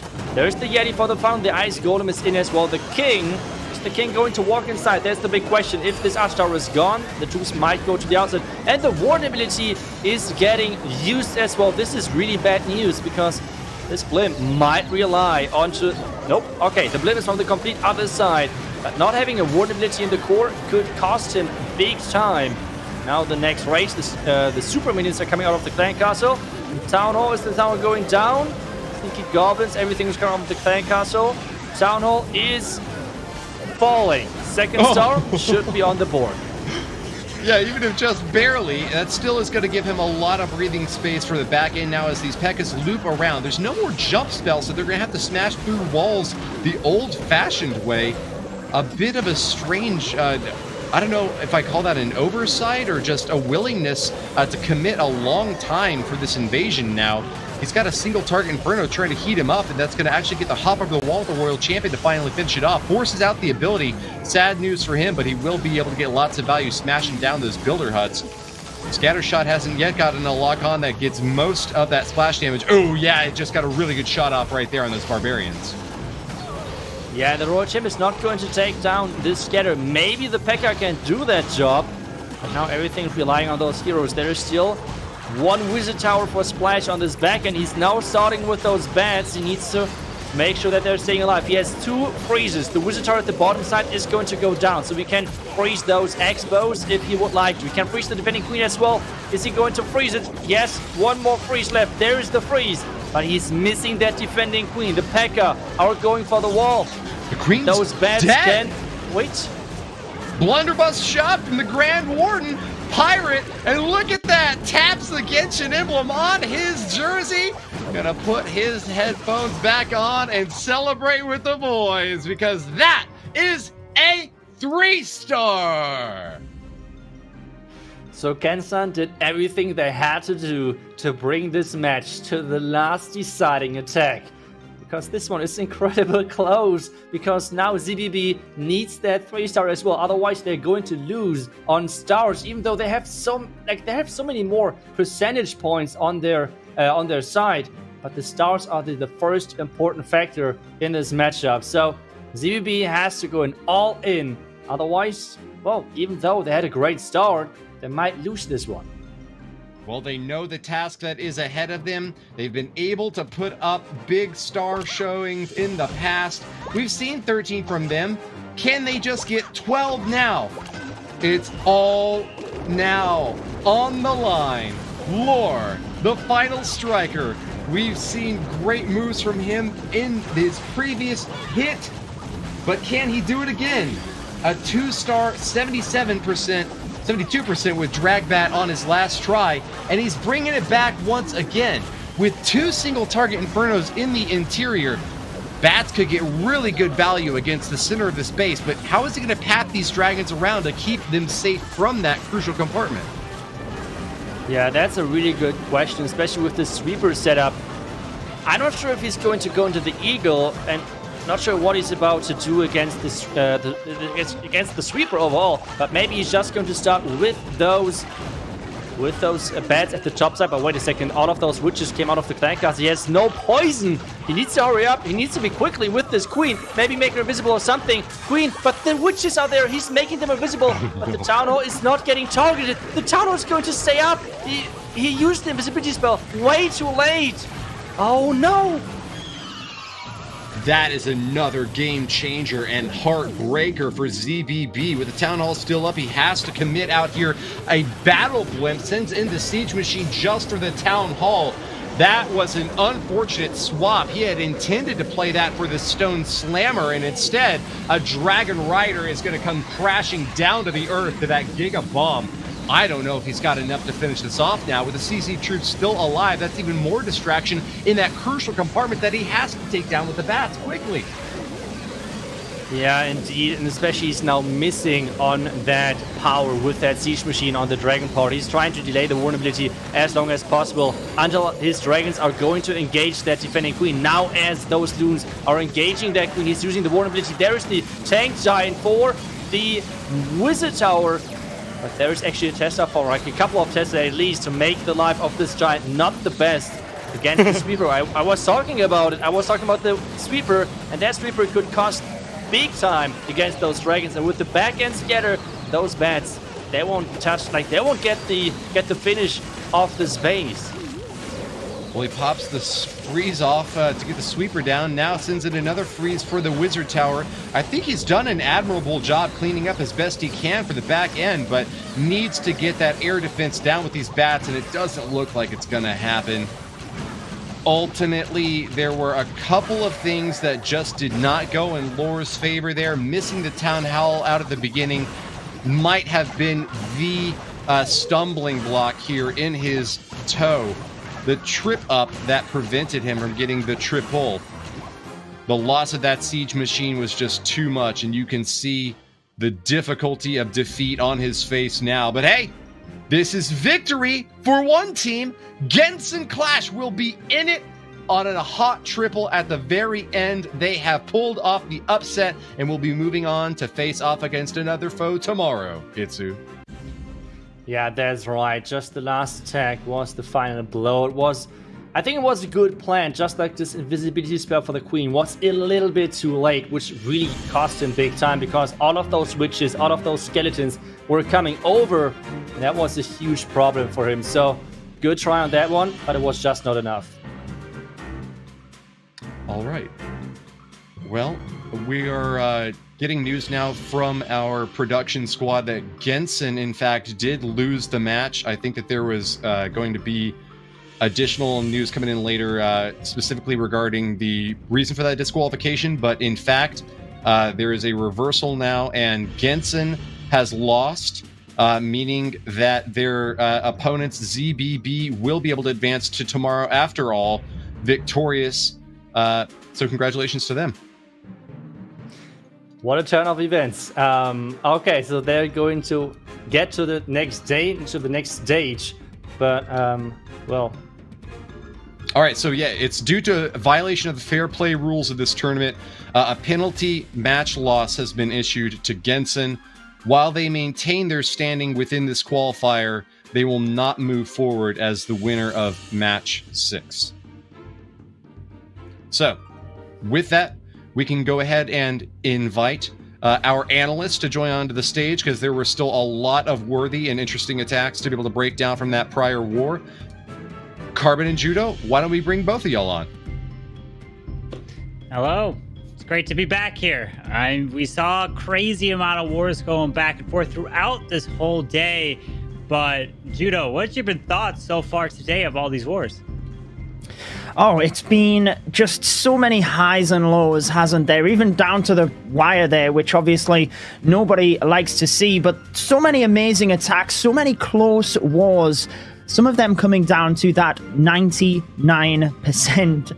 And it really just shows the kind of fierceness of these teams, but also how equally matched some of the teams are. And I'm sure there was a lot of key moments that you've seen throughout this as well, or that all of us seen. I don't know if you have any in particular, Carbon.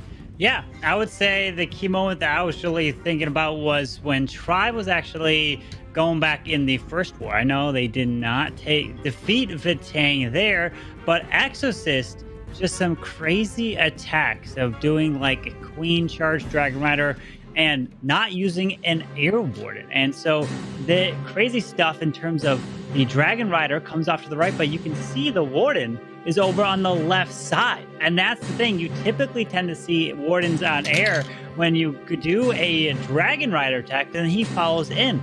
But not Exorcist. He comes in with so many different attack strategies, and you just can't prepare your base for them. It's unbelievable. But what about Itsu? Did you have any game-changing moments that really stood out to you? Actually, I picked the Tribe match as well, but for me it was the attack of Nebarax, like just this Blizzard and Hero dive. I think Lalo in general right now is incredibly strong, but then like watching those Blizzard attackers getting so much value with their blooms and with their spells then is just really impressive. And I feel like before the main, like the actual main portion, like the Lalo even starts, already like 60-70% of the base is already gone. So it's always like this classic cleanup Lalo, which I feel like is so cool to watch. And well, just seeing those pros using their heroes, because the heroes are so powerful, to their limits, making me every single time like it is so enjoyable to watch for me. Absolutely. 100%. How about Judo? What about you? Yeah, I think there were a few game-changing moments across the day, but for me, it was the final attack of the first war from Lanslaughter, because he needed to 3-star. If he didn't, then GENSAN would have won that match, progressed to face Tribe Gaming, but he held it together, managed to get the 3-star, and you've seen how pivotal that was on how today has progressed, because obviously they did go on to beat Tribe Gaming, and this attack is what changed it all for them, really. It could have been a whole different story for Vatang if he did not get the 3-star there. Yeah, absolutely. Vatang, Lancelot came through. They put up 14 stars in both of their war. But what about you, Woody? Did you have a game-changing moment?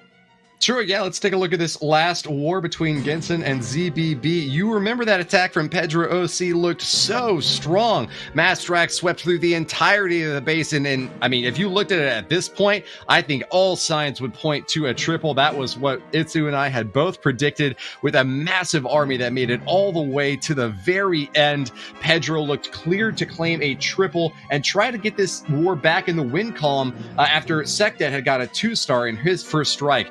But as they made their way to the clan castle for the killing blow, a tornado trap springs up out of nowhere, and the defense actually got the victory after all.